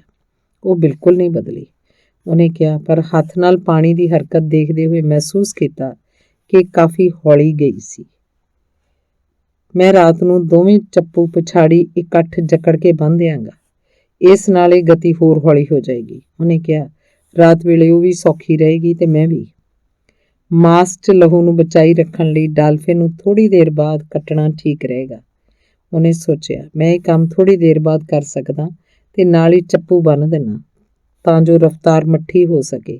ਹੁਣ ਮੱਛੀ ਨੂੰ ਸ਼ਾਂਤ ਰੱਖਣਾ ਹੀ ਬਿਹਤਰ ਹੈ ਤੇ ਸੂਰਜ ਡੁੱਬਣ ਵੇਲੇ ਉਹਨੂੰ ਤੰਗ ਨਹੀਂ ਕਰਨਾ ਚਾਹੀਦਾ। ਸੂਰਜ ਦਾ ਛਿਪਾ ਸਾਰੀਆਂ ਮੱਛੀਆਂ ਲਈ ਮੁਸ਼ਕਿਲ ਸਮਾਂ ਹੁੰਦਾ ਹੈ। ਉਹਨੇ ਹੱਥ ਨੂੰ ਹਵਾ 'ਚ ਸੁੱਕਣ ਦਿੱਤਾ, ਫਿਰ ਇਸ ਨਾਲ ਡੋਰੀ ਫੜ ਲਈ। ਜਿੰਨਾ ਹੋ ਸਕੇ ਆਪਣੇ ਆਪ ਨੂੰ ਸੌਖੇਰਾ ਕੀਤਾ। ਉਹਨੇ ਆਪਣੇ ਆਪ ਨੂੰ ਅਗਾਂਹ ਤਖਤੇ ਵੱਲ ਖਿੱਚੇ ਜਾਣ ਦਿੱਤਾ ਤਾਂ ਜੋ ਬੇੜੀ ਵੀ ਉਹਦੇ ਜਿੰਨਾ ਜਾਂ ਉਸ ਤੋਂ ਵੀ ਵੱਧ ਦਬਾਅ ਸਹਿ ਸਕੇ। ਮੈਂ ਸਿੱਖ ਰਿਹਾ ਕਿ ਕਿਵੇਂ ਸਭ ਕੁਝ ਕਰਨਾ ਹੈ, ਉਹਨੇ ਸੋਚਿਆ। ਤਦ ਇਹ ਵੀ ਤਾਂ ਯਾਦ ਰਹੇ ਕਿ ਉਹਨੇ ਫੰਦਾ ਫੜਨ ਤੋਂ ਹੁਣ ਤੱਕ ਕੁਝ ਨਹੀਂ ਖਾਧਾ। ਉਹ ਬਹੁਤ ਵੱਡੀ ਹੈ ਤੇ ਉਹਨੂੰ ਬਹੁਤ ਜ਼ਿਆਦਾ ਭੋਜਨ ਦੀ ਲੋੜ ਹੈ। ਮੈਂ ਤਾਂ ਸਾਰੀ ਝੀਂਗਾ ਖਾਧੀ ਹੈ, ਕੱਲ ਮੈਂ ਡਾਲਫਿਨ ਖਾਵਾਂਗਾ। ਉਹਨੇ ਇਹਨੂੰ ਛਬੀਲੀ ਰੰਗਲੀ ਕਿਹਾ। ਸ਼ਾਇਦ ਮੈਂ ਇਹਦਾ ਕੁਝ ਹਿੱਸਾ ਉਦੋਂ ਖਾ ਲਵਾਂ ਜਦ ਇਹਨੂੰ ਸਾਫ਼ ਕਰਾਂ। ਝੀਂਗਾ ਨਾਲੋਂ ਇਹਨੂੰ ਖਾਣਾ ਔਖਾ ਹੋਏਗਾ, ਪਰ ਫਿਰ ਵੀ ਆਸਾਨ ਤਾਂ ਕੁਝ ਵੀ ਨਹੀਂ। ਮਛਲੀਏ, ਤੇਰਾ ਕੀ ਹਾਲ ਹੈ? ਉਹਨੇ ਉੱਚੀ ਆਵਾਜ਼ 'ਚ ਪੁੱਛਿਆ। ਮੈਂ ਤਾਂ ਠੀਕ ਮਹਿਸੂਸ ਕਰ ਰਿਹਾ ਤੇ ਮੇਰਾ ਹੱਥ ਵੀ ਠੀਕ ਠਾਕ ਹੈ ਤੇ ਮੇਰੇ ਕੋਲ ਰਾਤ ਤੇ ਦਿਨ ਲਈ ਭੋਜਨ ਵੀ ਹੈ। ਤੂੰ ਕਿਸ਼ਤੀ ਖਿੱਚੀ ਜਾ ਮਛਲੀਏ। ਉਹ ਸੱਚੀ ਮੁੱਚੀ ਠੀਕ ਮਹਿਸੂਸ ਨਹੀਂ ਕਰ ਰਿਹਾ ਸੀ ਕਿਉਂਕਿ ਪਿੱਠ ਤੇ ਡੋਰੀ ਦੇ ਖਿਚਾਅ ਦਾ ਦਰਦ ਆਪਣੀ ਹੱਦ ਪਾਰ ਕਰ ਗਿਆ ਸੀ ਤੇ ਸੁੰਨ ਅਵਸਥਾ 'ਚ ਪਹੁੰਚ ਗਿਆ ਸੀ ਜਿਸ ਤੇ ਉਹਨੂੰ ਕੋਈ ਵਿਸ਼ਵਾਸ ਨਹੀਂ ਸੀ। ਪਰ ਮੈਂ ਤਾਂ ਇਹ ਤੋਂ ਭੈੜੇ ਦਰਦ ਵੀ ਸਹੇ ਨੇ, ਉਹਨੇ ਸੋਚਿਆ। ਮੇਰਾ ਹੱਥ ਥੋੜ੍ਹਾ ਜਿਹਾ ਹੀ ਕੱਟਿਆ ਗਿਆ ਤੇ ਦੂਜੇ ਤੋਂ ਕੁੜਲ ਉਤਰ ਗਿਆ। ਮੇਰੀਆਂ ਲੱਤਾਂ ਠੀਕ ਠਾਕ ਹਨ। ਜਿੱਥੋਂ ਤੱਕ ਖੁਰਾਕ ਦਾ ਸਵਾਲ ਹੈ, ਇਸ ਮਾਮਲੇ ਵਿੱਚ ਵੀ ਉਹ ਉਸ ਤੋਂ ਅਗੇਰੇ ਸੀ। ਹੁਣ ਹਨੇਰਾ ਹੋ ਚੁੱਕਾ ਸੀ, ਜਿਵੇਂ ਸਤੰਬਰ 'ਚ ਸੂਰਜ ਛਿਪਣ ਬਾਅਦ ਤੁਰੰਤ ਹਨੇਰਾ ਹੋ ਜਾਂਦਾ ਹੈ। ਉਹ ਕਿਸ਼ਤੀ ਤੇ ਮੱਥੇ ਦੀ ਘਸੀ ਹੋਈ ਲੱਕੜ ਤੇ ਲੇਟ ਗਿਆ ਤੇ ਜਿੰਨਾ ਹੋ ਸਕਦਾ ਸੀ ਆਰਾਮ ਕੀਤਾ। ਪਹਿਲੇ ਤਾਰੇ ਨਿਕਲ ਚੁੱਕੇ ਸਨ। ਉਹਨੂੰ ਸ਼ਾਮ ਦੇ ਸਭ ਤੋਂ ਪਹਿਲੇ ਤਾਰੇ ਦਾ ਨਾਂ ਨਹੀਂ ਪਤਾ ਸੀ, ਪਰ ਉਹਨੇ ਇਹਨੂੰ ਦੇਖਿਆ ਤੇ ਜਲਦੀ ਜਾਣ ਲਿਆ ਕਿ ਉਹ ਸਾਰੇ ਨਿਕਲ ਆਉਣਗੇ ਤੇ ਇਹ ਸਾਰੇ ਉਹਦੇ ਦੂਰ ਦੇ ਮਿੱਤਰ ਬਣ ਜਾਣਗੇ। ਮੱਛੀ ਵੀ ਮੇਰੀ ਦੋਸਤ ਹੈ, ਉਹਨੇ ਉੱਚੀ ਆਵਾਜ਼ 'ਚ ਕਿਹਾ। ਮੈਂ ਅਜਿਹੀ ਮੱਛੀ ਕਦੀ ਨਹੀਂ ਦੇਖੀ, ਨਾ ਹੀ ਅਜਿਹੀ ਬਾਰੇ ਕਦੇ ਸੁਣਿਆ, ਪਰ ਮੈਨੂੰ ਜ਼ਰੂਰ ਇਹਨੂੰ ਮਾਰਨਾ ਪਏਗਾ। ਖੁਸ਼ੀ ਦੀ ਗੱਲ ਇਹ ਹੈ ਕਿ ਸਾਨੂੰ ਤਾਰਿਆਂ ਨੂੰ ਮਾਰਨ ਦੀ ਕੋਸ਼ਿਸ਼ ਨਹੀਂ ਕਰਨੀ ਪੈਂਦੀ। ਕਲਪਨਾ ਕਰੋ ਜੇ ਹਰ ਰੋਜ਼ ਬੰਦੇ ਨੂੰ ਚੰਦਰਮਾ ਨੂੰ ਮਾਰਨ ਦੀ ਕਰਨੀ ਕੋਸ਼ਿਸ਼ ਪਵੇ, ਉਹਨੇ ਸੋਚਿਆ। ਚੰਦਰਮਾ ਦੌੜ ਜਾਂਦਾ ਹੈ, ਪਰ ਕਲਪਨਾ ਕਰੋ ਜੇ ਹਰ ਰੋਜ਼ ਬੰਦੇ ਨੂੰ ਸੂਰਜ ਮਾਰਨ ਦੀ ਕੋਸ਼ਿਸ਼ ਕਰਨੀ ਪਏ। ਅਸੀਂ ਤਾਂ ਜਮਾਂਦਰੂ ਕਿਸਮਤਵਾਨ ਆ, ਉਹਨੇ ਸੋਚਿਆ। ਉਹਨੂੰ ਫਿਰ ਵੱਡੀ ਮੱਛੀ ਤੇ ਤਰਸ ਆਇਆ ਕਿ ਉਸ ਕੋਲ ਖਾਣ ਨੂੰ ਕੁਝ ਨਹੀਂ ਸੀ, ਪਰ ਉਹਦੇ ਅਫਸੋਸ ਨੇ ਉਹਨੂੰ ਮਾਰਨ ਦਾ ਇਰਾਦਾ ਕਦੀ ਕਮਜ਼ੋਰ ਨਾ ਪੈਣ ਦਿੱਤਾ। ਕਿੰਨੇ ਲੋਕਾਂ ਦਾ ਭੋਜਨ ਬਣੇਗੀ, ਉਹਨੇ ਸੋਚਿਆ। ਪਰ ਕੀ ਉਹ ਇਹਨੂੰ ਖਾਣ ਦੇ ਹੱਕਦਾਰ ਹਨ? ਨਹੀਂ, ਬਿਲਕੁਲ ਨਹੀਂ। ਇਹਦੇ ਵਿਹਾਰ ਤੇ ਉੱਚੀ ਸ਼ਾਨ ਨੂੰ ਦੇਖੀਏ ਤਾਂ ਕੋਈ ਵੀ ਇਹਨੂੰ ਖਾਣ ਦਾ ਹੱਕਦਾਰ ਨਹੀਂ। ਮੈਂ ਇਹਨਾਂ ਗੱਲਾਂ ਨੂੰ ਨਹੀਂ ਸਮਝ ਸਕਦਾ, ਉਹਨੇ ਸੋਚਿਆ। ਪਰ ਇਹ ਗੱਲ ਤਾਂ ਚੰਗੀ ਹੋਈ ਕਿ ਸਾਨੂੰ ਚੰਨ ਜਾਂ ਤਾਰੇ ਮਾਰਨ ਦੀ ਕੋਸ਼ਿਸ਼ ਨਹੀਂ ਕਰਨੀ ਪੈਂਦੀ। ਸਮੁੰਦਰ ਤੇ ਨਿਰਭਰ ਰਹਿਣਾ ਹੀ ਕਾਫੀ ਹੈ ਤੇ ਆਪਣੇ ਮੱਛੀਆਂ ਵਰਗੇ ਅਸਲ ਭਰਾਵਾਂ ਦਾ ਸ਼ਿਕਾਰ ਕਰਦੇ ਰਹਿਣਾ। ਉਹਨੇ ਸੋਚਿਆ, ਹੁਣ ਮੈਨੂੰ ਮੱਠੀ ਚਾਲ ਬਾਰੇ ਸੋਚਣਾ ਚਾਹੀਦਾ ਹੈ। ਇਹਦੇ ਨੁਕਸਾਨ ਵੀ ਹਨ ਤੇ ਲਾਭ ਵੀ। ਮੈਨੂੰ ਇੰਨੀ ਜ਼ਿਆਦਾ ਡੋਰੀ ਛੱਡਣੀ ਪੈ ਸਕਦੀ ਹੈ ਕਿ ਮੈਂ ਇਹਨੂੰ ਨਾ ਗਵਾ ਬੈਠਾਂ। ਜੇ ਉਹ ਕੋਸ਼ਿਸ਼ ਕਰੇ ਤੇ ਚੱਪੂ ਸਹੀ ਜਗ੍ਹਾ ਰਹਿਣ ਤਾਂ ਕਿਸ਼ਤੀ ਆਪਣੀ ਮੱਠੀ ਚਾਲ ਗਵਾ ਸਕਦੀ ਹੈ। ਕਿਸ਼ਤੀ ਦੀ ਮੱਠੀ ਚਾਲ ਸਾਡੇ ਦੋਵਾਂ ਦੇ ਕਸ਼ਟ ਨੂੰ ਲੰਬਾ ਕਰੇਗੀ, ਪਰ ਮੇਰੀ ਇਸੇ 'ਚ ਸੁਰੱਖਿਆ ਹੈ ਕਿਉਂਕਿ ਉਹਦੀ ਰਫ਼ਤਾਰ ਬਹੁਤ ਜ਼ਿਆਦਾ ਹੈ, ਜਿਹੜੀ ਉਹਨੇ ਕਦੇ ਦਿਖਾਈ ਨਹੀਂ। ਕੋਈ ਚਿੰਤਾ ਨਹੀਂ, ਕੀ ਹੁੰਦਾ। ਮੈਨੂੰ ਜ਼ਰੂਰ ਡਾਲਫਿਨ ਕੱਟਣੀ ਚਾਹੀਦੀ ਹੈ ਤਾਂ ਜੋ ਇਹ ਖਰਾਬ ਨਾ ਹੋ ਜਾਏ ਤੇ ਮੈਂ ਤਕੜੇ ਹੋਣ ਲਈ ਇਹਦਾ ਕੁਝ ਹਿੱਸਾ ਖਾ ਲੈਣਾ ਚਾਹੀਦਾ। ਹੁਣ ਮੈਂ 1 ਘੰਟਾ ਹੋਰ ਆਰਾਮ ਕਰਾਂਗਾ ਤੇ ਪਿਛਾੜੀ ਜਾ ਕੇ ਕੋਈ ਫੈਸਲਾ ਲੈਣ ਤੋਂ ਪਹਿਲਾਂ ਦੇਖਾਂਗਾ ਕਿ ਉਹ ਠੀਕ ਤੇ ਅਡੋਲ ਹੈ। ਇਸ ਸਮੇਂ ਦੌਰਾਨ ਮੈਂ ਦੇਖ ਸਕਦਾ ਕਿ ਉਹ ਕੀ ਕਰਦੀ ਹੈ ਤੇ ਕੀ ਪਰਿਵਰਤਨ ਦਿਖਾਉਂਦੀ ਹੈ। ਚੱਪੂ ਬੰਨਣਾ ਇੱਕ ਚੰਗੀ ਚਾਲ ਹੈ, ਪਰ ਹੁਣ ਵਕਤ ਹੋ ਗਿਆ ਹੈ ਕਿ ਸੁਰੱਖਿਆ ਲਈ ਕੋਈ ਚਾਲ ਚੱਲੀ ਜਾਏ। ਆਖਿਰਕਾਰ ਉਹ ਮੱਛੀ ਹੈ ਤੇ ਮੈਨੂੰ ਪਤਾ ਹੈ ਕਿ ਕੁੰਡੀ ਅਜੇ ਵੀ ਉਹਦੇ ਮੂੰਹ ਦੇ ਕੋਨੇ 'ਚ ਹੈ ਤੇ ਉਹਨੇ ਮੂੰਹ ਪੂਰੀ ਤਰ੍ਹਾਂ ਪੀਚਿਆ ਹੋਇਆ।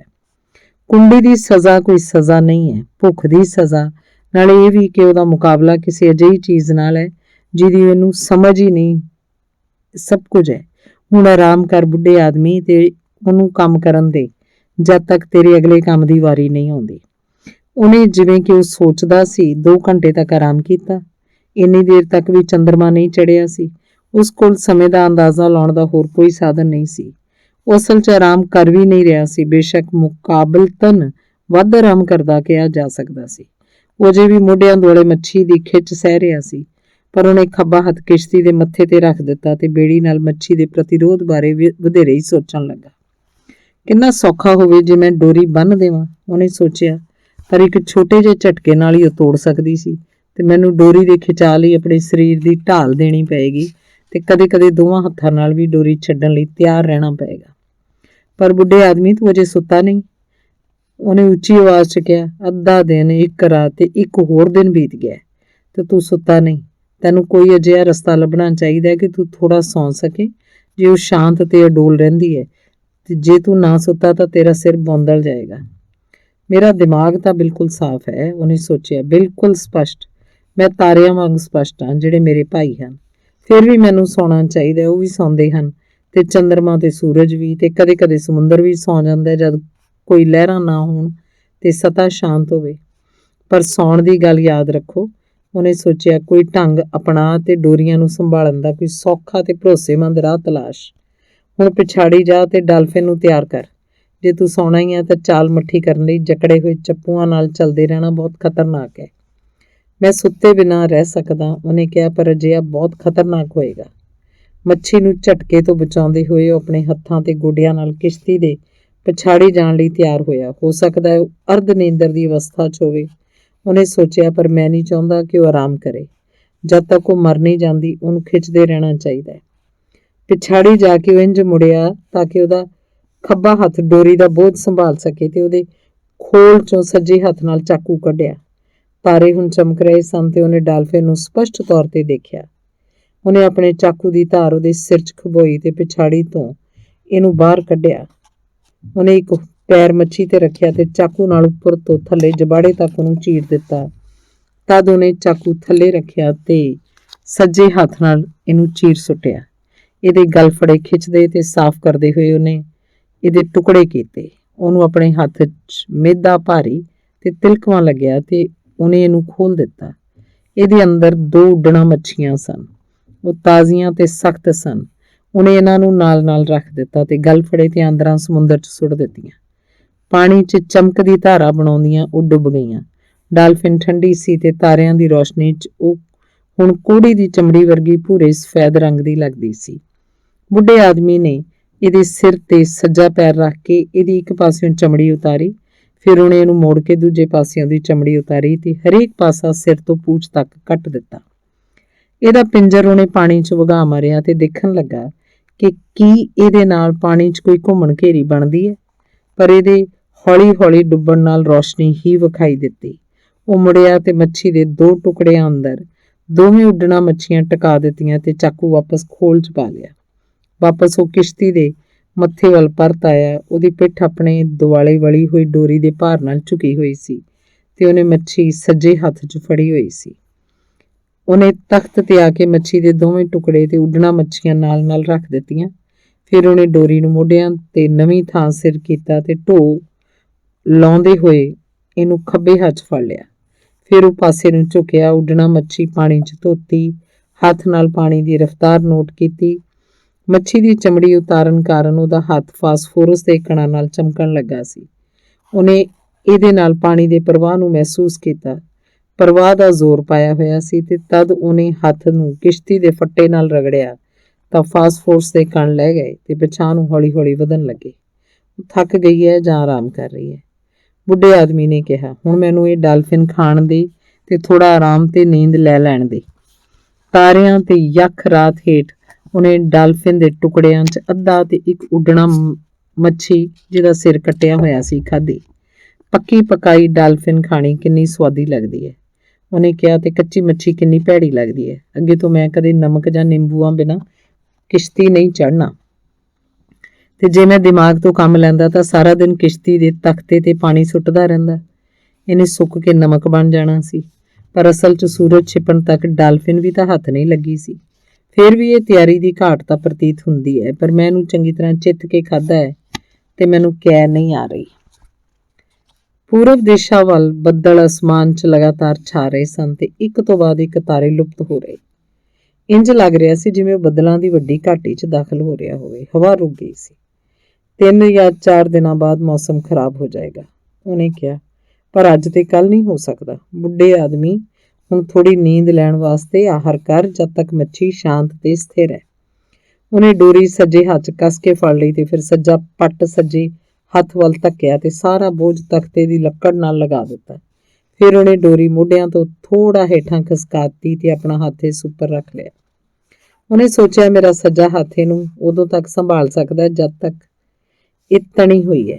ਜੇ ਨੀਂਦ 'ਚ ਢਿੱਲਾ ਪੈ ਗਿਆ ਤਾਂ ਖੱਬਾ ਹੱਥ ਡੋਰੀ ਛੱਡਦੀ ਮੈਨੂੰ ਉਠਾ ਦੇਗਾ। ਸੱਜੇ ਹੱਥ ਤੇ ਭਾਰੀ ਲੱਗਦੀ ਹੈ, ਪਰ ਇਸ ਸਜ਼ਾ ਦਾ ਆਦੀ ਹੋ ਚੁੱਕਿਆ। ਜੇ ਮੈਂ 20 ਮਿੰਟ ਜਾਂ ਅੱਧਾ ਕੁ ਘੰਟਾ ਵੀ ਸੌਂ ਲਵਾਂ ਤਾਂ ਵੀ ਠੀਕ ਹੈ। ਆਪਣੇ ਸਾਰੇ ਸਰੀਰ ਦੇ ਬੋਝ ਨੂੰ ਡੋਰੀ ਤੇ ਝੁਕਾਉਂਦੇ ਹੋਏ ਸਾਰਾ ਬੋਝ ਸੱਜੇ ਹੱਥ ਤੇ ਟਿਕਾ ਲਿਆ ਤੇ ਸੌਂ ਗਿਆ। ਉਹਨੇ ਸ਼ੇਰਾਂ ਦੀ ਥਾਂ ਬੁੱਲਣ ਮੱਛੀਆਂ ਦੇ ਝੁੰਡ ਦਾ ਸੁਪਨਾ ਵੇਖਿਆ ਜੋ 8 ਤੋਂ 10 ਮੀਲ ਤੱਕ ਫੈਲਿਆ ਹੋਇਆ ਸੀ। ਇਹ ਉਹਨਾਂ ਦੇ ਜੋੜੇ ਮਿਲਣ ਦਾ ਸਮਾਂ ਸੀ ਤੇ ਉਹ ਹਵਾ 'ਚ ਉੱਚਾ ਕੁੱਦ ਰਹੀਆਂ ਸਨ ਤੇ ਉਸੇ ਥਾਂ ਪਾਣੀ 'ਚ ਵਾਪਸ ਡੁਬਕੀ ਲਗਾ ਰਹੀਆਂ ਸਨ ਜਿਸ ਥਾਂ ਮਗੋਰਾ ਬਣ ਜਾਂਦਾ ਸੀ। ਫਿਰ ਉਹਨੂੰ ਸੁਪਨਾ ਆਇਆ ਕਿ ਉਹ ਪਿੰਡ 'ਚ ਆਪਣੇ ਮੰਜੇ ਤੇ ਪਿਆ ਹੈ। ਉਹਨੂੰ ਠੰਡ ਲੱਗੀ ਹੋਈ ਹੈ ਤੇ ਉਹਦੀ ਸੱਜੀ ਬਾਂਹ ਸੁੱਤੀ ਹੋਈ ਹੈ ਕਿਉਂਕਿ ਉਹਦਾ ਸਿਰ ਸਿਰਹਾਣੇ ਦੀ ਥਾਂ ਇਹਦੇ ਉੱਪਰ ਟਿਕਿਆ ਹੋਇਆ ਹੈ। ਇਸ ਪਿੱਛੋਂ ਇੱਕ ਲੰਮੇ ਪੀਲੇ ਸਮੁੰਦਰੀ ਕੰਢੇ ਬਾਰੇ ਸੁਪਨਾ ਲੈਣ ਲੱਗਾ। ਸੰਧਿਆ ਵੇਲੇ ਦੀ ਢਲ ਰਹੀ ਰੌਸ਼ਨੀ 'ਚ ਉਹਨੇ ਪਹਿਲਾਂ ਸ਼ੇਰ ਇਸ ਤੇ ਚੱਲਦੇ ਹੋਏ ਦੇਖਿਆ, ਫਿਰ ਬਾਕੀ ਸ਼ੇਰ ਵੀ ਆ ਗਏ ਤੇ ਉਹ ਆਪਣੀ ਠੋਡੀ ਤਖਤੇ ਦੀ ਲੱਕੜ ਤੇ ਟਿਕਾਈ ਆਰਾਮ ਕਰਦਾ ਰਿਹਾ ਜਿੱਥੇ ਕਿ ਜਹਾਜ਼ ਸ਼ਾਮ ਵੇਲੇ ਲੰਗਰ ਸੁੱਟੀ ਖੜਾ ਸੀ। ਉਹਨੇ ਇਹ ਦੇਖਣ ਲਈ ਉਡੀਕ ਕੀਤੀ ਕਿ ਕੀ ਹੋਰ ਸ਼ੇਰ ਵੀ ਹਨ। ਇਸ ਗੱਲ ਨੇ ਉਹਨੂੰ ਖੁਸ਼ ਕਰ ਦਿੱਤਾ। ਚੰਦਰਮਾ ਕਾਫੀ ਦੇਰ ਦਾ ਚੜ੍ਹਿਆ ਹੋਇਆ ਸੀ, ਪਰ ਉਹ ਸੁੱਤਾ ਰਿਹਾ ਤੇ ਮੱਛੀ ਅਡੋਲ ਚੱਲਦੀ ਰਹੀ ਤੇ ਕਿਸ਼ਤੀ ਬੱਦਲਾਂ ਦੀ ਸੁਰੰਗ 'ਚ ਦਾਖਲ ਹੋ ਗਈ। ਇੱਕਦਮ ਸੱਜੀ ਮੁੱਠੀ ਚਿਹਰੇ ਤੇ ਆ ਵੱਜਣ ਨਾਲ ਉੱਠ ਪਿਆ ਤੇ ਡੋਰੀ ਉਹਦੇ ਸੱਜੇ ਹੱਥ 'ਚੋਂ ਨਿਕਲ ਗਈ। ਉਹਨੂੰ ਖੱਬੇ ਹੱਥ ਦਾ ਕੋਈ ਅਹਿਸਾਸ ਨਹੀਂ ਸੀ, ਪਰ ਉਹਨੇ ਸੱਜੇ ਹੱਥ ਨਾਲ ਜੋ ਕਰ ਸਕਦਾ ਸੀ ਕੀਤਾ ਤੇ ਡੋਰੀ ਨਿਕਲਦੀ ਗਈ। ਅੰਤ 'ਚ ਖੱਬੇ ਹੱਥ ਨੇ ਡੋਰੀ ਫੜ ਲਈ ਤੇ ਉਹ ਪਿੱਛੇ ਵੱਲ ਝੁਕ ਗਿਆ। ਹੁਣ ਇਹ ਉਹਦੀ ਪਿੱਠ ਤੇ ਖੱਬੇ ਹੱਥ ਨੂੰ ਸਾੜ ਰਹੀ ਸੀ। ਉਹਦਾ ਖੱਬਾ ਹੱਥ ਸਾਰਾ ਦਬਾਅ ਤੇ ਪੀੜਾ ਸਹਿ ਰਿਹਾ ਸੀ। ਉਹਨੇ ਡੋਰੀ ਦੇ ਕੁੰਡਲ ਦੇਖੇ, ਉਹ ਠੀਕ ਸਨ। ਤਦੇ ਮੱਛੀ ਨੇ ਸਾਗਰ 'ਚ ਤੱਕ ਥੱਲੀ ਪਾਉਂਦੇ ਹੋਏ ਛਲਾਂਗ ਲਗਾਈ ਤੇ ਭਾਰੀ ਡੁਬਕੀ ਨਾਲ ਫੇਰ ਵਿੱਚ ਡਿੱਗ ਗਈ। ਉਹ ਬਾਰ-ਬਾਰ ਕੁੱਦਣ ਲੱਗੀ ਤੇ ਕਿਸ਼ਤੀ ਤੇਜ਼ੀ ਨਾਲ ਘੁੰਮਣ ਲੱਗੀ, ਭਾਵੇਂ ਕਿ ਡੋਰੀ ਅਜੇ ਵੀ ਤੇਜ਼ੀ ਨਾਲ ਵੱਧ ਰਹੀ ਸੀ ਤੇ ਬੁੱਢਾ ਆਦਮੀ ਅੰਤਲੇ ਸਿਰੇ ਤੱਕ ਦਬਾਅ ਨੂੰ ਵਧਾ ਰਿਹਾ ਸੀ। ਉਹ ਬਾਰ-ਬਾਰ ਆਪ ਤਖਤੇ ਵੱਲ ਸਖਤੀ ਨਾਲ ਖਿੱਚਿਆ ਗਿਆ ਸੀ। ਉਹਦਾ ਚਿਹਰਾ ਡਾਲਫਿਨ ਦੇ ਕੱਟੇ ਹੋਏ ਟੁਕੜੇ 'ਚ ਜਾ ਵੱਜਾ ਸੀ ਤੇ ਉਸ ਤੋਂ ਹਿੱਲਿਆ ਨਹੀਂ ਸੀ ਜਾ ਰਿਹਾ। ਇਸੇ ਦੀ ਤਾਂ ਸਾਨੂੰ ਉਡੀਕ ਸੀ, ਉਹਨੇ ਸੋਚਿਆ। ਆਓ ਇਸ ਮੌਕੇ ਦਾ ਫਾਇਦਾ ਉਠਾਈਏ। ਉਹਨੂੰ ਡੋਰੀ ਖਿੱਚਣ ਦੀ ਕੀਮਤ ਚੁਕਾਉਣੀ ਹੋਏਗੀ, ਉਹਨੇ ਸੋਚਿਆ। ਉਹਨੂੰ ਇਹਦੀ ਕੀਮਤ ਚੁਕਾਣੀ ਹੋਏਗੀ। ਉਹ ਮੱਛੀ ਦੀਆਂ ਛਾਲਾਂ ਨਹੀਂ ਦੇਖ ਸਕਿਆ, ਪਰ ਸਿਰਫ ਸਮੁੰਦਰ ਤੋਂ ਉੱਭਰਨ ਦੀ ਆਵਾਜ਼ ਤੇ ਡਿੱਗਣ ਸਮੇਂ ਭਾਰੀ ਕੜਮ ਦੀ ਆਵਾਜ਼ ਹੀ ਸੁਣੀ। ਡੋਰੀ ਦੀ ਰਫ਼ਤਾਰ ਉਹਦੇ ਹੱਥਾਂ ਨੂੰ ਬੁਰੀ ਤਰ੍ਹਾਂ ਕੱਟ ਰਹੀ ਸੀ, ਪਰ ਉਹਨੂੰ ਸਦਾ ਅਜਿਹਾ ਵਾਪਰਨ ਦਾ ਇਲਮ ਰਿਹਾ ਸੀ। ਉਹਨੇ ਜ਼ਖਮੀ ਹਿੱਸਿਆਂ ਤੋਂ ਡੋਰੀ ਦੇ ਕੱਟਣ ਨੂੰ ਪਾਸੇ ਰੱਖਣ ਦਾ ਯਤਨ ਕੀਤਾ ਤੇ ਡੋਰੀ ਹਥੇਲੀ 'ਚੋਂ ਖਿਸਕਣ ਨਾ ਦਿੱਤੀ, ਨਾ ਉਂਗਲਾਂ ਕੱਟਣ ਦਿੱਤੀਆਂ। ਜੇ ਮੁੰਡਾ ਇੱਥੇ ਹੁੰਦਾ ਤਾਂ ਡੋਰੀ ਦੇ ਕੁੰਡਲ ਭਿਉਂ ਦਿੰਦਾ, ਉਹਨੇ ਸੋਚਿਆ। ਹਾਂ, ਜੇ ਮੁੰਡਾ ਇੱਥੇ ਹੁੰਦਾ, ਕਾਸ਼ ਮੁੰਡਾ ਇੱਥੇ ਹੁੰਦਾ। ਡੋਰੀ ਨਿਕਲਦੀ ਜਾ ਰਹੀ ਸੀ, ਪਰ ਹੁਣ ਹੌਲੀ ਹੋਣ ਲੱਗੀ ਤੇ ਉਹ ਮੱਛੀ ਨੂੰ ਹਰ ਇੰਚ ਡੋਰੀ ਲਿਜਾਣ ਲਈ ਮਜਬੂਰ ਕਰ ਰਿਹਾ ਸੀ। ਹੁਣ ਉਹਨੇ ਆਪਣਾ ਸਿਰ ਤਖਤੇ ਤੋਂ ਚੁੱਕਿਆ, ਡਾਲਫਨ ਦੇ ਟੁਕੜੇ 'ਚੋਂ ਕੱਢਿਆ ਜਿਹੜਾ ਉਹਦੀ ਗੱਲ ਨੇ ਦਬਾ ਦਿੱਤਾ ਸੀ। ਫਿਰ ਉਹ ਗੋਡੇ ਭਾਰ ਹੋਇਆ, ਹੌਲੀ ਪੈਰਾਂ ਤੇ ਖੜਾ ਹੋ ਗਿਆ। ਉਹ ਡੋਰੀ ਛੱਡ ਤਾਂ ਰਿਹਾ ਸੀ, ਪਰ ਬਹੁਤ ਹੌਲੀ। ਉਹ ਡੋਰੀ ਦੇ ਅਧਿਕ ਕੁੰਡਲਾਂ ਤੋਂ ਪੈਰਾਂ ਨਾਲ ਮਹਿਸੂਸ ਕਰਦੇ ਹੋਏ ਪਿਛਾਂਹ ਨੂੰ ਪਰਤਿਆ। ਅਜੇ ਵੀ ਬਥੇਰੀ ਡੋਰੀ ਪਈ ਸੀ ਤੇ ਨਵੀਂ ਛੱਡੀ ਗਈ ਡੋਰੀ ਦੀ ਸਾਰੀ ਰਗੜ ਮੱਛੀ ਨੂੰ ਪਾਣੀ 'ਚ ਸਹਿਣੀ ਪੈ ਰਹੀ ਸੀ। ਹਾਂ, ਉਹਨੇ ਸੋਚਿਆ, ਤੇ ਹੁਣ ਉਹ ਦਰਜਨਾਂ ਵਾਰ ਛਾਲ ਮਾਰ ਚੁੱਕੀ ਹੈ ਤੇ ਆਪਣੇ ਫੇਫੜੇ ਹਵਾ ਨਾਲ ਭਰ ਲਏ ਹਨ। ਉਹ ਇੰਨਾ ਡੂੰਘਾ ਮਰਨ ਲਈ ਨਹੀਂ ਜਾ ਸਕਦੀ ਜਿੱਥੋਂ ਮੈਂ ਉਹਨੂੰ ਕੱਢ ਨਾ ਸਕਾਂ। ਉਹ ਜਲਦੀ ਘੁੰਮਣਾ ਸ਼ੁਰੂ ਕਰੇਗੀ, ਸੋ ਉਦੋਂ ਮੈਨੂੰ ਉਹਨੂੰ ਖਿੱਚਣਾ ਚਾਹੀਦਾ ਹੈ। ਹੈਰਾਨੀ ਹੈ ਕਿ ਇੱਕਦਮ ਏਦਾਂ ਕਿਵੇਂ ਹੋ ਗਈ। ਕੀ ਇਹ ਭੁੱਖ ਸੀ ਜਿਹਨੇ ਉਹਨੂੰ ਬੇਹਾਲ ਕਰ ਦਿੱਤਾ ਸੀ, ਜਾਂ ਉਹ ਰਾਤ ਵੇਲੇ ਕਿਸੇ ਚੀਜ਼ ਤੋਂ ਡਰ ਗਈ ਸੀ? ਸ਼ਾਇਦ ਉਹ ਇੱਕਦਮ ਡਰ ਗਈ ਹੋਏ, ਪਰ ਉਹ ਤਾਂ ਬੜੀ ਸ਼ਾਂਤ ਤੇ ਤਕੜੀ ਮੱਛੀ ਹੈ ਤੇ ਨਿਡਰ ਤੇ ਆਤਮ ਵਿਸ਼ਵਾਸੀ ਪ੍ਰਤੀਤ ਹੁੰਦੀ ਹੈ। ਇਹ ਅਜੀਬ ਗੱਲ ਹੈ। ਬੁੱਢੇ ਆਦਮੀ, ਚੰਗਾ ਹੈ ਜੇ ਤੂੰ ਵੀ ਨਿਡਰ ਤੇ ਆਤਮ ਵਿਸ਼ਵਾਸੀ ਹੋ ਜਾਏ, ਉਸੇ ਕਿਹਾ। ਤੂੰ ਫਿਰ ਉਹਨੂੰ ਰੋਕ ਰਿਹਾ ਹੈ, ਪਰ ਤੂੰ ਡੋਰੀ ਨਹੀਂ ਛੱਡ ਸਕਦਾ। ਪਰ ਉਹ ਜਲਦੀ ਘੁੰਮੇਗੀ। ਬੁੱਢੇ ਆਦਮੀ ਨੇ ਖੱਬੇ ਹੱਥ ਨਾਲ ਮੋਢਿਆਂ ਨਾਲ ਡੋਰੀ ਫੜ ਲਈ ਤੇ ਝੁਕ ਗਿਆ। ਉਹਨੇ ਆਪਣੇ ਮੂੰਹ ਤੋਂ ਡਾਲਫਿਨ ਦਾ ਟੁੱਟਿਆ ਭੱਜਿਆ ਟੁਕੜਾ ਲਾਉਣ ਲਈ ਸੱਜੇ ਹੱਥ ਤੇ ਪਾਣੀ ਪਾਇਆ।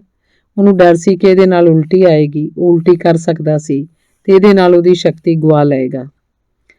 ਜਦ ਉਹਦਾ ਚਿਹਰਾ ਸਾਫ਼ ਹੋ ਗਿਆ ਤਾਂ ਉਹਨੇ ਆਪਣਾ ਸੱਜਾ ਹੱਥ ਕਿਸ਼ਤੀ ਦੇ ਪਾਸਿਓਂ ਪਾਣੀ 'ਚ ਧੋਤਾ ਤੇ ਉਦੋਂ ਤੱਕ ਲੂਣੇ ਪਾਣੀ 'ਚ ਪਾਈ ਰੱਖਿਆ ਜਦ ਤੱਕ ਉਹਨੇ ਪ੍ਰਭਾਤ ਦੀ ਪਹਿਲੀ ਕਿਰਨ ਨਾ ਵੇਖ ਲਈ। ਉਹ ਲਗਭਗ ਪੂਰਬ ਵੱਲ ਜਾ ਰਿਹਾ ਸੀ। ਉਹਨੇ ਸੋਚਿਆ, ਇਹਦਾ ਮਤਲਬ ਸੀ ਕਿ ਉਹ ਥੱਕ ਗਈ ਹੈ ਸੀ ਤੇ ਪ੍ਰਵਾਹ ਦੇ ਨਾਲ ਵਹਿ ਰਹੀ ਸੀ। ਜਲਦੀ ਇਹਨੂੰ ਘੁੰਮਣਾ ਹੋਏਗਾ, ਤਦੇ ਸਾਡਾ ਅਸਲੀ ਕੰਮ ਸ਼ੁਰੂ ਹੋਏਗਾ। ਜਦ ਉਹਨੂੰ ਪਤਾ ਲੱਗਾ ਕਿ ਉਹਦਾ ਸੱਜਾ ਹੱਥ ਕਾਫੀ ਦੇਰ ਤੋਂ ਪਾਣੀ ਵਿੱਚ ਸੀ ਤਾਂ ਉਹਨੇ ਇਹਨੂੰ ਬਾਹਰ ਕੱਢ ਲਿਆ ਤੇ ਦੇਖਣ ਲੱਗਾ। ਇਹ ਮਾੜਾ ਨਹੀਂ ਹੈ, ਉਹਨੇ ਕਿਹਾ, ਤੇ ਦਰਦ ਬੰਦੇ ਨੂੰ ਕੀ ਸਮਝਦਾ। ਉਹਨੇ ਧਿਆਨ ਨਾਲ ਡੋਰੀ ਫੜੀ ਤਾਂ ਕਿ ਤਾਜ਼ਾ ਜ਼ਖਮਾਂ ਤੇ ਨਾ ਟਿਕ ਜਾਏ ਤੇ ਸਾਰਾ ਬੋਝ ਪਾਸੇ ਕਰ ਦਿੱਤਾ ਤਾਂ ਕਿ ਉਹ ਖੱਬਾ ਹੱਥ ਕਿਸ਼ਤੀ ਦੇ ਦੂਜੇ ਪਾਸਿਓਂ ਪਾਣੀ 'ਚ ਪਾ ਸਕੇ। ਤੂੰ ਇਹ ਕਿਸੇ ਨਿਕੰਮੇ ਕੰਮ ਲਈ ਇੰਨਾ ਬੁਰਾ ਸਾਬਤ ਨਹੀਂ ਹੋਇਆ, ਉਹਨੇ ਆਪਣੇ ਖੱਬੇ ਹੱਥ ਨੂੰ ਕਿਹਾ, ਪਰ ਕੋਈ ਵੇਲਾ ਸੀ ਜਦ ਮੈਂ ਤੈਨੂੰ ਨਹੀਂ ਵਰਤ ਸਕਿਆ ਸੀ। ਮੈਂ ਦੋ ਚੰਗੇ ਹੱਥ ਲੈ ਕੇ ਕਿਉਂ ਨਾ ਜੰਮਿਆ, ਉਹਨੇ ਸੋਚਿਆ। ਸ਼ਾਇਦ ਇਹ ਮੇਰੀ ਗਲਤੀ ਸੀ ਕਿ ਮੈਂ ਦੂਜੇ ਹੱਥ ਨੂੰ ਚੰਗੀ ਤਰ੍ਹਾਂ ਸਿਧਾਇਆ ਨਹੀਂ, ਪਰ ਰੱਬ ਜਾਣਦਾ ਹੈ ਕਿ ਉਹਨੂੰ ਸਿੱਖਣ ਦੇ ਬੜੇ ਮੌਕੇ ਮਿਲੇ ਸਨ। ਭਾਵੇਂ ਉਹ ਇੱਕ ਵਾਰ ਆਕੜ ਗਿਆ ਸੀ, ਫੇਰ ਵੀ ਉਹ ਰਾਤ ਵੇਲੇ ਇੰਨਾ ਬੁਰਾ ਸਾਬਤ ਨਹੀਂ ਹੋਇਆ। ਜੇ ਉਹ ਦੁਬਾਰਾ ਆਕੜਿਆ ਤਾਂ ਫੇਰ ਭਾਵੇਂ ਡੋਰੀ ਇਹਨੂੰ ਕੱਟ ਹੀ ਸੁੱਟੇ। ਜਦੋਂ ਉਹਨੂੰ ਪਤਾ ਲੱਗਾ ਕਿ ਉਹਦਾ ਦਿਮਾਗ ਠੀਕ ਚੱਲ ਰਿਹਾ ਸੀ ਤਾਂ ਉਹਨੇ ਸੋਚਿਆ ਕਿ ਉਹਨੂੰ ਥੋੜ੍ਹੀ ਡਾਲਫਿਨ ਹੋਰ ਖਾ ਲੈਣੀ ਚਾਹੀਦੀ ਹੈ, ਪਰ ਮੈਂ ਨਹੀਂ ਖਾ ਸਕਦਾ।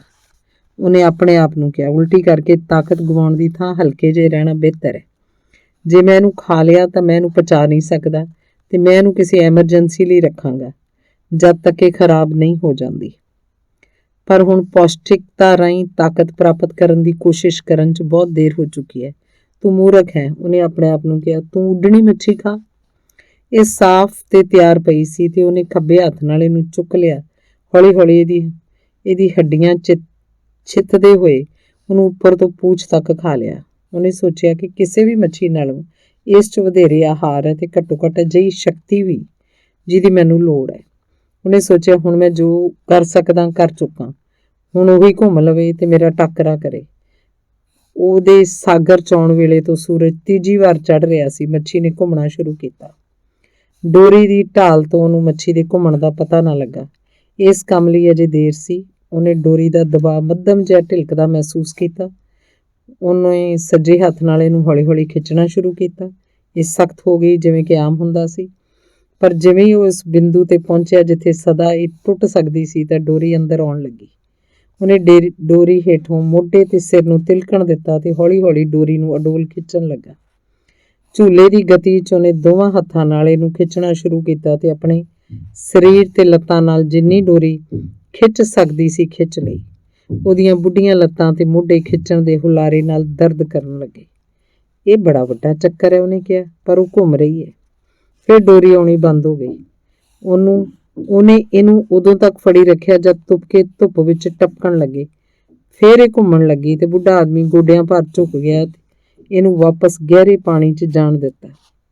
ਹੁਣ ਉਹ ਚੱਕਰ ਤੋਂ ਦੁਰੇਡੇ ਜਾ ਰਹੀ ਹੈ। ਉਹਨੇ ਕਿਹਾ, ਮੈਂ ਜਿੰਨੀ ਕੁ ਡੋਰੀ ਫੜੀ ਰੱਖ ਸਕਦਾ ਜ਼ਰੂਰ ਫੜਾਂਗਾ। ਦਬਾਓ ਇਹਦੇ ਚੱਕਰ ਨੂੰ ਹਰ ਵਾਰੀ ਛੋਟਾ ਕਰ ਦੇਗਾ। ਹੁਣ ਮੈਨੂੰ ਚਾਹੀਦਾ ਹੈ ਕਿ ਉਹਨੂੰ ਅਹਿਸਾਸ ਕਰਦੇ ਹਾਂ ਤੇ ਫਿਰ ਉਹਨੂੰ ਮਾਰਦੇ ਹਾਂ। ਪਰ ਮੱਛੀ ਹੌਲੀ ਹੌਲੀ ਘੁੰਮਦੀ ਰਹੀ ਤੇ ਬੁੱਢਾ ਆਦਮੀ ਪਸੀਨੇ ਨਾਲ ਭਿੱਜ ਗਿਆ। 2 ਘੰਟੇ ਬਾਅਦ ਉਹਦੀਆਂ ਹੱਡੀਆਂ ਬੁਰੀ ਤਰ੍ਹਾਂ ਦੁਖਣ ਲੱਗੀਆਂ, ਪਰ ਹੁਣ ਚੱਕਰ ਬਹੁਤ ਛੋਟੇ ਹੋ ਗਏ ਸੀ ਤੇ ਡੋਰੀ ਦੀ ਚਾਲ ਤੋਂ ਪਤਾ ਲੱਗਦਾ ਸੀ ਕਿ ਮੱਛੀ ਆਪਣੇ ਤੈਰਨ ਦੀ ਥਾਂ ਤੋਂ 1 ਸਾਰ ਉੱਪਰ ਵਧ ਆਈ ਸੀ। ਘੰਟੇ ਤੋਂ ਬੁੱਢਾ ਆਦਮੀ ਅੱਖਾਂ ਅੱਗੇ ਕਾਲੇ ਧੱਬੇ ਦੇਖ ਰਿਹਾ ਸੀ ਤੇ ਪਸੀਨੇ ਨੇ ਉਹਦੀਆਂ ਅੱਖਾਂ ਅੱਗੇ ਤੇ ਮੱਥੇ ਉੱਪਰਲੇ ਜ਼ਖਮਾਂ ਨੂੰ ਲੂਣਾ ਕਰ ਦਿੱਤਾ ਸੀ। ਉਹ ਕਾਲੇ ਧੱਬਿਆਂ ਤੋਂ ਨਹੀਂ ਡਰਦਾ ਸੀ, ਜਿਹੜੇ ਤਣਾਅ 'ਚੋਂ ਡੋਰੀ ਖਿੱਚ ਰਿਹਾ ਸੀ ਉਸ 'ਚ ਇਹਨਾਂ ਦਾ ਆਉਣਾ ਆਮ ਗੱਲ ਸੀ। ਭਾਵੇਂ 2 ਵਾਰ ਉਹਨੇ ਬੇਹੋਸ਼ੀ ਤੇ ਉਨੀਂਦਰਾ ਮਹਿਸੂਸ ਕੀਤਾ, ਜਿਹਨੇ ਉਹਨੂੰ ਚਿੰਤਿਤ ਕਰ ਦਿੱਤਾ ਸੀ। ਮੈਂ ਆਪਣੇ ਆਪ ਨੂੰ ਅਸਫਲ ਨਹੀਂ ਕਰ ਸਕਦਾ ਤੇ ਇਹੋ ਜਿਹੀ ਮੱਛੀ ਲਈ ਨਹੀਂ ਮਰ ਸਕਦਾ। ਉਹਨੇ ਕਿਹਾ, ਹੁਣ ਜਦੋਂ ਕਿ ਮੈਂ ਇਹਨੂੰ ਇੰਨੀ ਸੁਚੱਜੀ ਤਰ੍ਹਾਂ ਉੱਪਰ ਲੈ ਆਂਦਾ ਤਾਂ ਰੱਬਾ ਮੇਰੀ ਸਹਾਇਤਾ ਕਰ।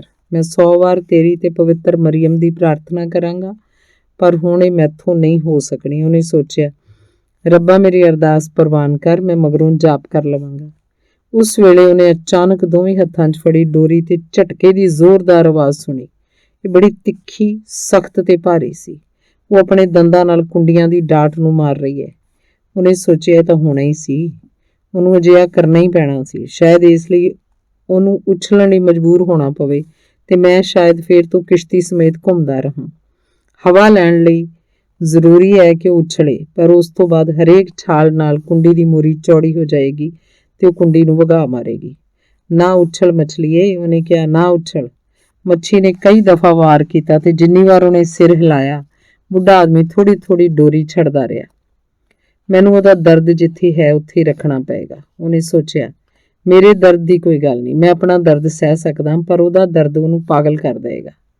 ਥੋੜੀ ਦੇਰ ਬਾਅਦ ਮੱਛੀ ਨੇ ਤਾਰ ਤੇ ਵਾਰ ਕਰਨਾ ਬੰਦ ਕਰ ਦਿੱਤਾ ਤੇ ਫਿਰ ਹੌਲੀ ਹੌਲੀ ਘੁੰਮਣ ਲੱਗੀ। ਬੁੱਢਾ ਆਦਮੀ ਫਿਰ ਡੋਰੀ ਨੂੰ ਅਡੋਲ ਖਿੱਚ ਰਿਹਾ ਸੀ, ਪਰ ਉਹਨੇ ਫਿਰ ਬੇਹੋਸ਼ੀ ਛਾਂਦੀ ਮਹਿਸੂਸ ਕੀਤੀ। ਉਹਨੇ ਖੱਬੇ ਹੱਥ ਨਾਲ ਥੋੜਾ ਜਿਹਾ ਪਾਣੀ ਚੁੱਕਿਆ ਤੇ ਆਪਣੇ ਤੇ ਮਾਰਿਆ। ਫਿਰ ਥੋੜੇ ਹੋਰ ਪਾਣੀ ਨਾਲ ਉਹਨੇ ਗਰਦਨ ਦਾ ਪਿਛਲਾ ਹਿੱਸਾ ਰਗੜਿਆ। ਮੈਨੂੰ ਕੋਈ ਕੁੜੱਲ ਨਹੀਂ ਪਈ, ਉਹਨੇ ਕਿਹਾ, ਉਹ ਜਲਦੀ ਉੱਪਰ ਆਏਗੀ ਤੇ ਮੈਂ ਠੀਕ ਰਹਿ ਸਕਦਾ। ਤੈਨੂੰ ਠੀਕ ਰਹਿਣਾ ਹੀ ਪੈਣਾ, ਇਹਦੇ ਬਾਰੇ ਤਾਂ ਗੱਲ ਹੀ ਨਾ ਕਰ। ਉਹ ਤਖਤੇ ਵੱਲ ਗੋਡਿਆਂ ਭਰ ਝੁਕ ਗਿਆ ਤੇ 1 ਪਲ ਲਈ ਡੋਰੀ ਆਪਣੀ ਪਿੱਠ ਤੋਂ ਥੱਲੇ ਤਿਲਕਣ ਦਿੱਤੀ। ਜਦ ਤੱਕ ਉਹ ਘੁੰਮ ਸਕਦੀ ਹੈ ਮੈਂ ਆਰਾਮ ਕਰਾਂਗਾ ਤੇ ਫਿਰ ਖੜਾ ਹੋਵਾਂਗਾ ਤੇ ਉਹਦੇ ਵਾਪਸ ਆਉਣ ਤੱਕ ਖਿੱਚਾਂਗਾ, ਉਹਨੇ ਫੈਸਲਾ ਕੀਤਾ। ਤਖਤੇ ਨਾਲ ਲੱਗ ਕੇ ਆਰਾਮ ਕਰਨਾ ਉਹਦੀ ਵੱਡੀ ਲਾਲਸਾ ਸੀ, ਇਸ ਲਈ ਉਹਨੇ ਬਿਨਾਂ ਡੋਰੀ ਖਿੱਚੇ ਮੱਛੀ ਨੂੰ 1 ਚੱਕਰ ਕੱਢਣ ਦੇ ਦਿੱਤਾ। ਪਰ ਜਦ ਵੱਧ ਰਹੇ ਦਬਾਅ ਤੋਂ ਪਤਾ ਲੱਗਾ ਕਿ ਮੱਛੀ ਕਿਸ਼ਤੀ ਵੱਲ ਆ ਰਹੀ ਹੈ ਤਾਂ ਬੁੱਢਾ ਆਦਮੀ ਪੈਰਾਂ ਤੇ ਖੜਾ ਹੋ ਗਿਆ ਤੇ ਦੋਵੇਂ ਹੱਥਾਂ ਨਾਲ ਪੂਰੀ ਤਾਕਤ ਲਾ ਕੇ ਡੋਰੀ ਨੂੰ ਖਿੱਚਣ ਲੱਗਾ।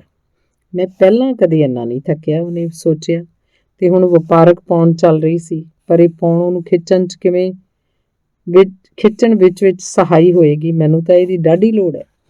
ਮੈਂ ਫਿਰ ਆਰਾਮ ਕਰਾਂਗਾ ਜਦ ਇਹ ਚੱਕਰ ਕੱਢਣ ਲੱਗੇ ਜਾਏਗੀ। ਉਹਨੇ ਕਿਹਾ, ਮੈਂ ਬਿਹਤਰ ਮਹਿਸੂਸ ਕਰ ਰਿਹਾ, 2 ਜਾਂ 3 ਗੇੜਿਆਂ ਬਾਅਦ ਮੈਂ ਇਹਨੂੰ ਕਾਬੂ ਕਰ ਲਾਂਗਾ। ਉਹਦਾ ਲੰਬਾ ਹੈਟ ਉਹਦੇ ਸਿਰ ਤੇ ਪਿਛਲੇ ਪਾਸੇ ਟਿਕਿਆ ਪਿਆ ਸੀ। ਜਦ ਉਹਨੇ ਮੱਛੀ ਨੂੰ ਮੁੜਦੇ ਮਹਿਸੂਸ ਕੀਤਾ ਤਾਂ ਡੋਰੀ ਦੀ ਖਿੱਚ ਨਾਲ ਤਖਤੇ ਦੇ ਅੰਦਰ ਤੱਕ ਧੱਸ ਗਿਆ।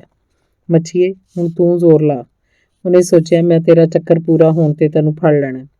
ਸਮੁੰਦਰ 'ਚ ਕਾਫੀ ਉਭਾਰ ਸੀ, ਪਰ ਹਵਾ ਚੰਗੇ ਮੌਸਮ ਵਾਲੀ ਸੀ ਤੇ ਘਰ ਪਹੁੰਚਣ ਲਈ ਇਹਦੀ ਲੋੜ ਸੀ। ਮੈਂ ਸਿੱਧਾ ਦੱਖਣ ਤੇ ਪੱਛਮ ਵੱਲ ਜਾਵਾਂਗਾ, ਉਹਨੇ ਕਿਹਾ। ਬੰਦਾ ਸਮੁੰਦਰ 'ਚ ਕਦੇ ਨਹੀਂ ਗੁਆਚਦਾ ਤੇ ਇਹ ਟਾਪੂ ਬਥੇਰਾ ਲੰਬਾ ਹੈ। ਤੀਜੇ ਗੇੜ 'ਚ ਉਹਨੇ ਮੱਛੀ ਨੂੰ ਪਹਿਲਾਂ ਹੀ ਦੇਖ ਲਿਆ। ਉਹਨੇ ਇਹਨੂੰ ਗਹਿਰੀ ਪਰਛਾਈ ਵਰਗੀ ਦੇਖਿਆ, ਜਿਹਨੇ ਉਹਦੀ ਕਿਸ਼ਤੀ ਥੱਲਿਓਂ ਲੰਘਣ ਲਈ ਕਾਫੀ ਦੇਰ ਲਾ ਦਿੱਤੀ। ਉਹ ਇਹਦੀ ਲੰਬਾਈ ਤੇ ਯਕੀਨ ਨਾ ਕਰ ਸਕਿਆ। ਨਹੀਂ, ਉਹਨੇ ਕਿਹਾ, ਇਹ ਇੰਨੀ ਵੱਡੀ ਨਹੀਂ ਹੋ ਸਕਦੀ, ਪਰ ਉਹ ਇੰਨੀ ਵੱਡੀ ਹੀ ਸੀ। ਚੱਕਰ ਖਤਮ ਹੋਣ ਤੇ ਉਹ 30 ਗਜ਼ ਦੀ ਦੂਰੀ ਤੇ ਹੀ ਸਤ੍ਹਾ ਤੇ ਆ ਗਈ ਤੇ ਬੁੱਢੇ ਆਦਮੀ ਨੇ ਉਹਦੀ ਪੂਛ ਪਾਣੀ 'ਚੋਂ ਬਾਹਰ ਨਿਕਲੀ ਦੇਖੀ। ਗਹਿਰੇ ਨੀਲੇ ਪਾਣੀ 'ਚ ਦਾਤਰੀ ਦੇ ਵੱਡੇ ਬਲੇਡ ਤੇ ਪੀਲੀ ਭਾਅ ਮਾਰਦੀ ਫੁੱਲਦਾਰ ਝਾੜੀ ਤੋਂ ਵੀ ਵਡੇਰੀ ਲੱਗਦੀ ਸੀ। ਇਹ ਵਾਪਸ ਪਰਤੀ ਤੇ ਜਿਵੇਂ ਹੀ ਮੱਛੀ ਸਤ੍ਹਾ ਤੇ ਥੱਲੇ ਤੈਰਨ ਲੱਗੀ, ਬੁੱਢਾ ਆਦਮੀ ਉਹਦਾ ਵਿਸ਼ਾਲ ਸਰੀਰ ਤੇ ਬੈਂਗਣੀ ਧਾਰੀਆਂ ਦੇਖ ਸਕਦਾ ਸੀ। ਉਹਦਾ ਪਿੱਠ ਖੰਬੜਾ ਹੇਠਾਂ ਝੁਕਿਆ ਹੋਇਆ ਸੀ ਤੇ ਗਲ ਫੜੇ ਚੌੜੇ ਫੈਲੇ ਹੋਏ ਸਨ। ਇਸ ਚੱਕਰ 'ਚ ਬੁੱਢੇ ਆਦਮੀ ਨੇ ਮੱਛੀ ਦੀ ਅੱਖ ਤੇ ਉਹਦੇ ਦੁਆਲੇ ਤੈਰਦੀਆਂ ਦੋ ਸਲੇਟੀ ਚੁੰਘਣੀਆਂ ਮੱਛੀਆਂ ਦੇਖੀਆਂ। ਕਈ ਵਾਰ ਇਹਦੇ ਨਾਲ ਜੁੜ ਹੀ ਜਾਂਦੀਆਂ, ਕਈ ਵਾਰ ਦੂਰ ਚਲੀਆਂ ਜਾਂਦੀਆਂ, ਕਈ ਵਾਰ ਉਹਦੇ ਪਰਛਾਵੇਂ 'ਚ ਆਰਾਮ ਨਾਲ ਤੈਰਦੀਆਂ ਰਹਿੰਦੀਆਂ। ਹਰੇਕ 3 ਫੁੱਟ ਲੰਬੀ ਸੀ ਤੇ ਜਦ ਤੇਜ਼ੀ ਨਾਲ ਤੈਰਦੀਆਂ ਤਾਂ ਆਪਣਾ ਸਾਰਾ ਸਰੀਰ ਬਾਹਮਣੀ ਵਾਂਗ ਮਾਰਦੀਆਂ। ਸੰਘਰਸ਼ ਤੋਂ ਇਲਾਵਾ ਹੋਰ ਕਾਰਨਾਂ ਕਰਕੇ ਵੀ ਬੁੱਢਾ ਆਦਮੀ ਮੁੜਕੋ ਮੁੜਕੀ ਹੋ ਰਿਹਾ ਸੀ। ਮੱਛੀ ਦੇ ਹਰੇਕ ਸ਼ਾਂਤ ਠਰਮੇ ਭਰੇ ਮੋੜ ਤੇ ਉਹ ਡੋਰੀ ਖਿੱਚ ਰਿਹਾ ਸੀ ਤੇ ਉਹਨੂੰ ਯਕੀਨ ਸੀ ਕਿ ਹੋਰ 2 ਫੇਰਿਆਂ 'ਚ ਉਹਨੂੰ ਇਹਦੇ ਵਿੱਚ ਬਰਛਾ ਖੋਭਣ ਦਾ ਮੌਕਾ ਮਿਲ ਜਾਏਗਾ। ਪਰ ਮੈਨੂੰ ਮੱਛੀ ਨੂੰ ਆਪਣੇ ਹੋਰ ਨੇੜੇ ਲਿਆਉਣਾ ਹੋਏਗਾ, ਹੋਰ ਨੇੜੇ। ਉਹਨੇ ਸੋਚਿਆ, ਮੈਨੂੰ ਸਿਰ ਤੇ ਹਮਲਾ ਕਰਨ ਦੀ ਕੋਸ਼ਿਸ਼ ਨਹੀਂ ਕਰਨੀ ਚਾਹੀਦੀ, ਮੈਨੂੰ ਦਿਲ ਤੇ ਹਮਲਾ ਬੋਲਣਾ ਚਾਹੀਦਾ। ਧੀਰਜ ਰੱਖ ਤੇ ਤਕੜਾ ਹੋ ਜਾ ਬੁੱਢੇ ਆਦਮੀ, ਉਹਨੇ ਕਿਹਾ। ਅਗਲੇ ਚੱਕਰ 'ਚ ਮੱਛੀ ਦੀ ਪਿੱਠ ਬਾਹਰ ਹੋ ਗਈ ਸੀ, ਪਰ ਉਹ ਅਜੇ ਵੀ ਕਿਸ਼ਤੀ ਤੋਂ ਥੋੜਾ ਦੂਰ ਸੀ। ਅਗਲੇ ਚੱਕਰ 'ਚ ਉਹ ਅਜੇ ਦੂਰ ਹੀ ਸੀ, ਪਰ ਉਹ ਪਾਣੀ ਤੋਂ ਥੋੜੀ ਜ਼ਰੂਰ ਉੱਚੀ ਉੱਠ ਆਈ ਸੀ। ਬੁੱਢੇ ਆਦਮੀ ਨੂੰ ਯਕੀਨ ਸੀ ਕਿ ਉਹ ਹੋਰ ਡੋਰੀ ਖਿੱਚ ਕੇ ਮੱਛੀ ਨੂੰ ਨਾਲ ਖਿੱਚ ਸਕੇਗਾ। ਉਹਨੇ ਆਪਣਾ ਬਰਛਾ ਕਾਫੀ ਚਿਰ ਦਾ ਸੰਭਾਲਿਆ ਹੋਇਆ ਸੀ ਤੇ ਹਲਕੇ ਰੱਸੇ ਦਾ ਗੋਲਾ ਟੋਕਰੀ 'ਚ ਪਿਆ ਸੀ ਤੇ ਇਹਦਾ ਸਿਰਾ ਤਖਤ ਦੇ ਵਾਧਰੇ ਨਾਲ ਬੰਨਿਆ ਹੋਇਆ ਸੀ। ਮੱਛੀ ਹੁਣ ਸ਼ਾਂਤ ਤੇ ਖੂਬਸੂਰਤੀ ਨਾਲ ਆਪਣੇ ਚੱਕਰ 'ਚ ਆ ਰਹੀ ਸੀ ਤੇ ਸਿਰਫ ਉਹਦੀ ਵੱਡੀ ਪੂਛ ਹਿੱਲ ਰਹੀ ਸੀ। ਬੁੱਢੇ ਆਦਮੀ ਨੇ ਆਪਣਾ ਸਾਰਾ ਜ਼ੋਰ ਲਾ ਕੇ ਮੱਛੀ ਨੂੰ ਆਪਣੇ ਵੱਲ ਖਿੱਚਿਆ। ਇੱਕ ਪਲ ਵਾਸਤੇ ਮੱਛੀ ਆਪਣੇ ਪਾਸੇ ਤੋਂ ਮੁੜੀ, ਫਿਰ ਉਹਨੇ ਆਪਣੇ ਆਪ ਨੂੰ ਸਿੱਧਾ ਕੀਤਾ ਤੇ ਇੱਕ ਹੋਰ ਚੱਕਰ ਸ਼ੁਰੂ ਕੀਤਾ। ਉਹਨੇ ਹੁਣ ਫਿਰ ਬੇਹੋਸ਼ੀ ਛਾਰੀ ਮਹਿਸੂਸ ਕੀਤੀ, ਪਰ ਉਹਨੇ ਪੂਰੇ ਜ਼ੋਰ ਨਾਲ ਵਿਸ਼ਾਲ ਮੱਛੀ ਨੂੰ ਸੰਭਾਲੀ ਰੱਖਿਆ। ਸ਼ਾਇਦ ਇਸ ਵਾਰ ਮੈਂ ਤੇ ਕਾਬੂ ਪਾ ਸਕਾਂ, ਉਹਨੇ ਸੋਚਿਆ। ਖਿੱਚ ਲਓ ਹੱਥੋਂ, ਮੇਰੀਓ ਲੱਤੋਂ ਖੜੀਆਂ ਰਹੋ, ਮੇਰੇ ਸਿਰ ਕਾਇਮ ਰਹਿ, ਮੇਰੇ ਲਈ ਕਾਇਮ ਰਹਿ, ਤੂੰ ਕਦੇ ਸਾਥ ਨਹੀਂ ਛੱਡਿਆ, ਇਸ ਵਾਰ ਮੈਂ ਇਸ ਤੇ ਜ਼ਰੂਰ ਕਾਬੂ ਪਾ ਲਾਂਗਾ। ਮੱਛੀ ਦੇ ਬਰਾਬਰ ਆਉਣ ਤੋਂ ਪਹਿਲਾਂ ਉਹਨੇ ਆਪਣਾ ਜ਼ੋਰ ਲਗਾ ਦਿੱਤੇ ਤੇ ਪੂਰੀ ਤਾਕਤ ਨਾਲ ਖਿੱਚਣ ਲੱਗਾ।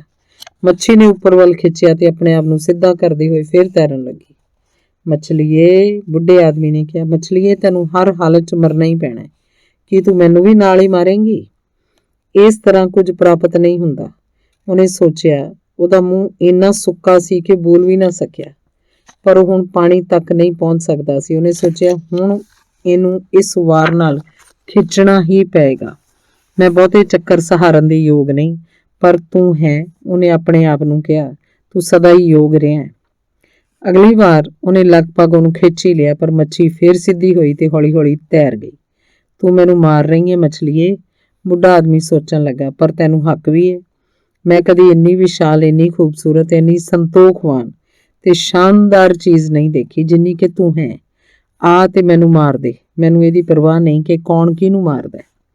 ਹੁਣ ਤੇਰਾ ਦਿਮਾਗ ਉਲਝਦਾ ਜਾ ਰਿਹਾ, ਬੁੱਢੇ ਆਦਮੀ ਨੇ ਸੋਚਿਆ।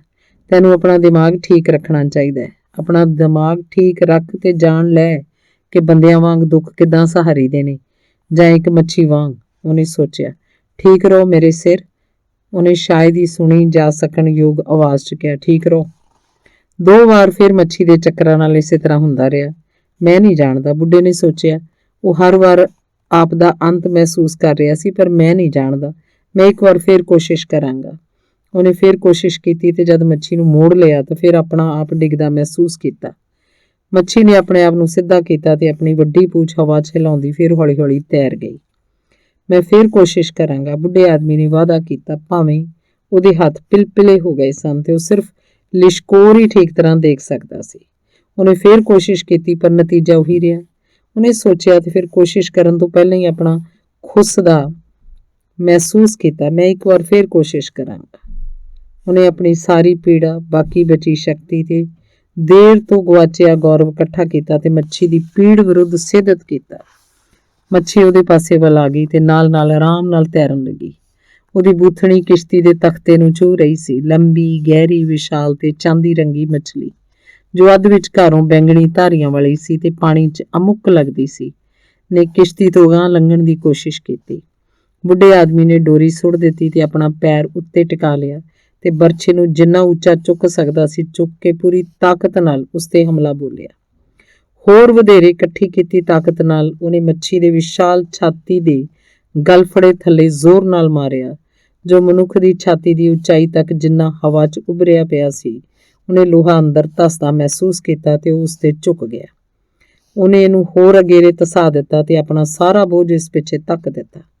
ਤਦ ਮੱਛੀ ਜਿਵੇਂ ਆਪਣੀ ਮੌਤ ਅੱਖਾਂ 'ਚ ਲਈ ਜਿਉਂ ਉੱਠੀ ਤੇ ਆਪਣੀ ਪੂਰੀ ਲੰਬਾਈ, ਚੌੜਾਈ, ਤਾਕਤ ਤੇ ਸੁਹੱਪਣ ਸਮੇਤ ਪਾਣੀ 'ਚ ਉੱਚੀ ਕੁੱਦ ਪਈ। ਉਹ ਕਿਸ਼ਤੀ 'ਚ ਬੈਠੇ ਬੁੱਢੇ ਆਦਮੀ ਉੱਪਰ ਹਵਾ 'ਚ ਟੰਗੀ ਪ੍ਰਤੀਤ ਹੁੰਦੀ ਸੀ। ਤਦ ਉਹ ਠਾਹ ਦੀ ਆਵਾਜ਼ ਨਾਲ ਪਾਣੀ 'ਚ ਡਿੱਗ ਪਈ ਤੇ ਜਿਹਨੇ ਬੁੱਢੇ ਆਦਮੀ ਤੇ ਕਿਸ਼ਤੀ 'ਚ ਪਾਣੀ ਛਲਕਾ ਦਿੱਤਾ। ਬੁੱਢਾ ਆਦਮੀ ਬੇਹੋਸ਼ੀ, ਬੇਸੁਰਤ ਤੇ ਬਿਮਾਰ ਮਹਿਸੂਸ ਕਰ ਰਿਹਾ ਸੀ ਤੇ ਠੀਕ ਤਰ੍ਹਾਂ ਦੇਖ ਵੀ ਨਹੀਂ ਸਕਦਾ ਸੀ, ਪਰ ਉਹਨੇ ਬਰਛੇ ਦੀ ਰੱਸੀ ਸਾਫ਼ ਕੀਤੀ, ਇਹਨੂੰ ਆਪਣੇ ਰਗੜ ਮਾਰੇ ਹੱਥਾਂ 'ਚ ਹੌਲੀ-ਹੌਲੀ ਨਿਕਲਣ ਦਿੱਤਾ। ਤਦ ਉਹ ਦੇਖ ਸਕਿਆ ਮੱਛੀ ਆਪਣੇ ਚਾਂਦੀ ਰੰਗੀ ਕਾਇਆ ਸਮੇਤ ਉਹਦੇ ਪਿੱਛੇ-ਪਿੱਛੇ ਆ ਰਹੀ ਸੀ। ਬਰਛੇ ਦੀ ਮੁੱਠ ਮੱਛੀ ਦੇ ਮੋਢੇ ਤੋਂ ਕੋਣ ਬਣਾਈ ਖੜੀ ਸੀ ਤੇ ਸਮੁੰਦਰ ਉਹਦੇ ਦਿਲ 'ਚੋਂ ਨਿਕਲੇ ਖੂਨ ਨਾਲ ਲਾਲ ਰੰਗਾ ਹੋ ਰਿਹਾ ਸੀ। ਪਹਿਲਾਂ ਇਹ ਮੀਲ ਡੂੰਘੇ ਨੀਲੇ ਪਾਣੀ 'ਚ ਮੱਛੀਆਂ ਦੇ ਝੁੰਡ ਵਰਗਾ ਕਾਲਾ ਲੱਗਾ, ਫਿਰ ਇਹ ਬੱਦਲ ਵਾਂਗ ਛਾ ਗਿਆ। ਮੱਛੀ ਦਾ ਰੰਗ ਚਾਂਦੀ ਵਰਗਾ ਸੀ। ਹੁਣ ਇਹ ਅਹਿਲ ਸੀ ਤੇ ਲਹਿਰਾਂ ਦੇ ਨਾਲ-ਨਾਲ ਵਹਿ ਰਹੀ ਸੀ। ਬੁੱਢੇ ਆਦਮੀ ਨੇ ਆਪਣੀ ਦ੍ਰਿਸ਼ਟੀ ਦੀ ਝਾਤ ਰਾਹੀਂ ਧਿਆਨ ਨਾਲ ਦੇਖਿਆ। ਫਿਰ ਉਹਨੇ ਬਰਛੇ ਦੀ ਰੱਸੀ ਨੂੰ ਤਖਤੇ ਦੇ ਕੁੰਡੇ ਨਾਲ 2 ਵਾਰ ਲਪੇਟਿਆ ਤੇ ਸਿਰ ਆਪਣੇ ਹੱਥਾਂ ਤੇ ਰੱਖ ਦਿੱਤਾ। ਤਖਤੇ ਦੀ ਲੱਕੜ ਦੇ ਢਾਸਣਾ ਲਾਈ ਉਹਨੇ ਕਿਹਾ, ਮੇਰੇ ਦਿਮਾਗ ਟਿਕਾਣੇ ਰਹਿ। ਮੈਂ ਥੱਕਿਆ ਹੋਇਆ ਬੁੱਢਾ ਆਦਮੀ ਆ, ਪਰ ਮੈਂ ਆਪਣੇ ਭਰਾਵਾਂ ਵਰਗੀ ਮੱਛੀ ਨੂੰ ਮਾਰ ਦਿੱਤਾ ਤੇ ਛੋਟਾ-ਮੋਟਾ ਬਾਕੀ ਕੰਮ ਕਰਨਾ ਚਾਹੀਦਾ। ਹੁਣ ਮੈਨੂੰ ਫਾਈਆਂ ਤੇ ਰੱਸਾ ਤਿਆਰ ਕਰਨਾ ਚਾਹੀਦਾ ਤਾਂ ਕਿ ਉਸ ਦੇ ਨਾਲ ਬੰਨ ਸਕਾਂ। ਉਹਨੇ ਸੋਚਿਆ, ਜੇ ਅਸੀਂ 2 ਵੀ ਹੁੰਦੇ ਤੇ ਉਹਨੂੰ ਖਿੱਚ ਧੂ ਕੇ ਲੱਦ ਲੈਂਦੇ ਤਾਂ ਵੀ ਕਿਸ਼ਤੀ ਨੇ ਉਹਨੂੰ ਕਦੇ ਨਹੀਂ ਸੀ ਸੰਭਾਲ ਸਕਣਾ। ਮੈਨੂੰ ਸਾਰਾ ਕੁਝ ਤਿਆਰ ਕਰਨਾ ਚਾਹੀਦਾ ਤੇ ਇਹਨੂੰ ਚੰਗੀ ਤਰ੍ਹਾਂ ਬੰਨਣਾ ਚਾਹੀਦਾ। ਫਿਰ ਮੈਂ ਮਸਤੂਲ ਗੱਡ ਕੇ ਬਾਦਬਾਨ ਬੰਨ੍ਹ ਦਿਆਂਗਾ ਤੇ ਘਰ ਨੂੰ ਚੱਲ ਪਵਾਂਗਾ। ਉਹਨੇ ਮੱਛੀ ਨੂੰ ਨੇੜੇ ਕਰਨ ਲਈ ਖਿੱਚਣਾ ਸ਼ੁਰੂ ਕੀਤਾ ਤਾਂ ਉਹਦੇ ਗਲ ਫੜੇ ਤੇ ਮੂੰਹ ਥਾਣੀ ਇੱਕ ਡੋਰੀ ਪਾ ਕੇ ਉਹਦਾ ਸਿਰ ਤਖਤੇ ਦੇ ਨਾਲ ਬੰਨ੍ਹ ਦੇ। ਉਹਨੇ ਸੋਚਿਆ, ਮੈਂ ਇਹਨੂੰ ਦੇਖਣਾ ਚਾਹੁੰਦਾ, ਛੂਹਣਾ ਤੇ ਮਹਿਸੂਸ ਕਰਨਾ। ਉਹ ਮੇਰੀ ਕਿਸਮਤ ਹੈ, ਉਹਨੇ ਸੋਚਿਆ, ਪਰ ਇਹ ਇਸ ਕਰਕੇ ਨਹੀਂ ਕਿ ਮੈਂ ਇਹਨੂੰ ਮਹਿਸੂਸ ਕਰਨਾ ਚਾਹੁੰਦਾ। ਮੇਰਾ ਖਿਆਲ ਹੈ ਕਿ ਮੈਂ ਇਹਦੀ ਧੜਕਣ ਮਹਿਸੂਸ ਕੀਤੀ ਸੀ ਜਦ ਦੂਜੀ ਵਾਰ ਬੱਚੇ ਦਾ ਦਸਤਾ ਖੋਭਿਆ ਸੀ। ਉਹਨੂੰ ਹੁਣ ਨੇੜੇ ਲਿਆ ਤੇ ਬੰਨ੍ਹ ਦੇ। ਉਹਦੀ ਪੂਛ ਦੁਆਲੇ ਗੰਢ ਮਾਰ ਕੇ ਇਹਨੂੰ ਵਿਚਕਾਰੋਂ ਵੀ ਬੇੜੀ ਨਾਲ ਬੰਨ੍ਹ ਛੱਡ। ਕੰਮ ਕਰ ਬੁੱਢੇ ਆਦਮੀ, ਉਹਨੇ ਕਿਹਾ। ਉਹਨੇ ਥੋੜਾ ਜਿਹਾ ਪਾਣੀ ਪੀਤਾ। ਹੁਣ ਲੜਾਈ ਤਾਂ ਖਤਮ ਹੋ ਗਈ ਹੈ, ਪਰ ਨਿੱਕਾ ਮੋਟਾ ਬਥੇਰਾ ਕੰਮ ਕਰਨ ਗੋਚਰਾ ਪਿਆ। ਉਸ ਉਧਰ ਅਸਮਾਨ ਵੱਲ ਤੇ ਫਿਰ ਮੱਛੀ ਵੱਲ ਵੇਖਿਆ। ਉਹਨੇ ਸੂਰਜ ਵੱਲ ਧਿਆਨ ਨਾਲ ਦੇਖਿਆ। ਅਜੇ ਦੁਪਹਿਰ ਵੀ ਨਹੀਂ ਹੋਈ। ਉਹਨੇ ਸੋਚਿਆ, ਵਪਾਰਕ ਪੌਂਡ ਚੱਲ ਰਹੀ ਹੈ, ਹੁਣ ਡੋਰੀਆਂ ਦਾ ਕੋਈ ਫਾਇਦਾ ਨਹੀਂ। ਘਰ ਪਹੁੰਚਣ ਤੇ ਮੈਂ ਤੇ ਮੁੰਡਾ ਇਹਨਾਂ ਨੂੰ ਜੋੜ ਦੇਵਾਂਗੇ। ਆਹ ਮਛਲੀਏ, ਉਹਨੇ ਕਿਹਾ, ਪਰ ਮੱਛੀ ਨਾ ਆਈ। ਇਹਦੇ ਉਲਟ ਉਹ ਸਾਗਰ 'ਚ ਆਪਣੀ ਥਾਂ ਤੇ ਰਿੜ ਰਹੀ ਸੀ ਤੇ ਬੁੱਢੇ ਆਦਮੀ ਨੇ ਕਿਸ਼ਤੀ ਉਹਦੇ ਨਾਲ ਲਾ ਲਈ। ਜਦ ਉਹਦੇ ਨਾਲ ਹੋ ਗਿਆ ਤੇ ਇਹਦਾ ਸਿਰ ਤਖਤੇ ਨਾਲ ਲਾਤਾ ਤਾਂ ਉਹ ਇਹਦੇ ਆਕਾਰ ਤੇ ਯਕੀਨ ਨਾ ਕਰ ਸਕਿਆ, ਪਰ ਉਹਨੇ ਵਾਧਰੇ ਨਾਲ ਭਾਲੇ ਦੀ ਰੱਸੀ ਖੋਲੀ, ਮੱਛੀ ਦੇ ਗਲ ਫੜਿਆਂ 'ਚੋਂ ਲੰਘਾ ਕੇ ਜਬਾੜੇ ਥਾਣੀ ਕੱਢ ਦਿੱਤਾ ਤੇ ਮੱਛੀ ਦੇ ਦੰਦਾਂ ਤੋਂ ਬਲੇਵਾ ਮਾਰਿਆ ਤੇ ਰੱਸੀ ਨੂੰ ਦੁਬਾਰਾ ਗਲਫੜੇ 'ਚੋਂ ਕੱਢਿਆ ਤੇ ਦੂਜੀ ਰੱਸੀ ਨਾਲ ਗੰਢ ਮਾਰ ਦਿੱਤੀ ਤੇ ਤਖਤੇ ਦੇ ਵਾਧਰੇ ਨਾਲ ਬੰਨ੍ਹਤੀ। ਫਿਰ ਉਹਨੇ ਹੋਰ ਰੱਸੀ ਕੱਟੀ ਪੂਛ ਬੰਨਣ ਵਾਸਤੇ। ਕਿਸ਼ਤੀ ਦੇ ਪਿਛਾੜੀ ਚਲਾ ਗਿਆ। ਆਪਣੇ ਪਹਿਲੇ ਬੈਂਗਣੀ ਰੰਗ ਤੋਂ ਮੱਛੀ ਹੁਣ ਚਾਂਦੀ ਰੰਗੀ ਹੋ ਗਈ ਸੀ। ਧਾਰੀਆਂ ਪੂਛ ਵਾਂਗ ਹੀ ਪਹਿਲਾਂ ਵਾਂਗ ਪੀਲੀਆਂ ਤੇ ਜਾਮਨੀ ਲੱਗ ਰਹੀਆਂ ਸਨ। ਇਹ ਸਾਰੀਆਂ ਕਿਸੇ ਬੰਦੇ ਦੇ ਫੈਲਰੀ ਹੋਈ ਹਥੇਲੀ ਨਾਲੋਂ ਵੀ ਚੌੜੀਆਂ ਸਨ ਤੇ ਮੱਛੀ ਦੀ ਅੱਖ ਇੰਝ ਲੱਗਦੀ ਸੀ ਜਿਵੇਂ ਕਿਸੇ ਪਣਡੁੱਬੀ ਤੇ ਲੱਗਿਆ ਹੋਇਆ ਸ਼ੀਸ਼ਾ ਹੋਵੇ ਜਾਂ ਕਿਸੇ ਜਲੂਸ ਵਿੱਚ ਸੰਤ ਹੋਵੇ। ਇਹਨੂੰ ਮਾਰਨ ਦਾ ਇਹੀ ਇੱਕੋ ਇੱਕ ਤਰੀਕਾ ਸੀ, ਬੁੱਢੇ ਆਦਮੀ ਨੇ ਕਿਹਾ। ਉਹ ਹੁਣ ਚੰਗੇਰਾ ਮਹਿਸੂਸ ਕਰ ਰਿਹਾ ਸੀ। ਉਹ ਜਾਣਦਾ ਸੀ ਕਿ ਮੱਛੀ ਹੁਣ ਕਿਤੇ ਨਹੀਂ ਜਾ ਸਕਦੀ ਤੇ ਉਹਦਾ ਸਿਰ ਵੀ ਹੁਣ ਹਲਕਾ ਲੱਗ ਰਿਹਾ ਸੀ। ਜਿਵੇਂ ਉਹ ਦਿਸਦੀ ਹੈ, ਇਸ ਤੋਂ ਤਾਂ ਉਹ 1500 ਪੌਂਡ ਭਾਰੀ ਹੋਏਗੀ। ਉਹਨੇ ਸੋਚਿਆ, ਸ਼ਾਇਦ ਇਸ ਤੋਂ ਵੀ ਜ਼ਿਆਦਾ, ਜੇ ਉਹ 30 ਸੈਂਟ ਪ੍ਰਤੀ ਪੌਂਡ ਦੇ ਭਾਅ ਵੀ ਉਹਦਾ 2/3 ਹਿੱਸਾ ਕੱਢ ਸਕੇ। ਮੈਨੂੰ ਇਸ ਗਿਣਤੀ ਲਈ ਪੈਨਸਿਲ ਚਾਹੀਦੀ, ਉਹਨੇ ਕਿਹਾ। ਮੇਰਾ ਦਿਮਾਗ ਇੰਨਾ ਸਾਫ਼ ਨਹੀਂ, ਪਰ ਮੇਰਾ ਖਿਆਲ ਹੈ ਮਹਾਨ ਡਿਮੈਗਿਓ ਅੱਜ ਮੇਰੇ ਤੇ ਮਾਣ ਕਰੇਗਾ।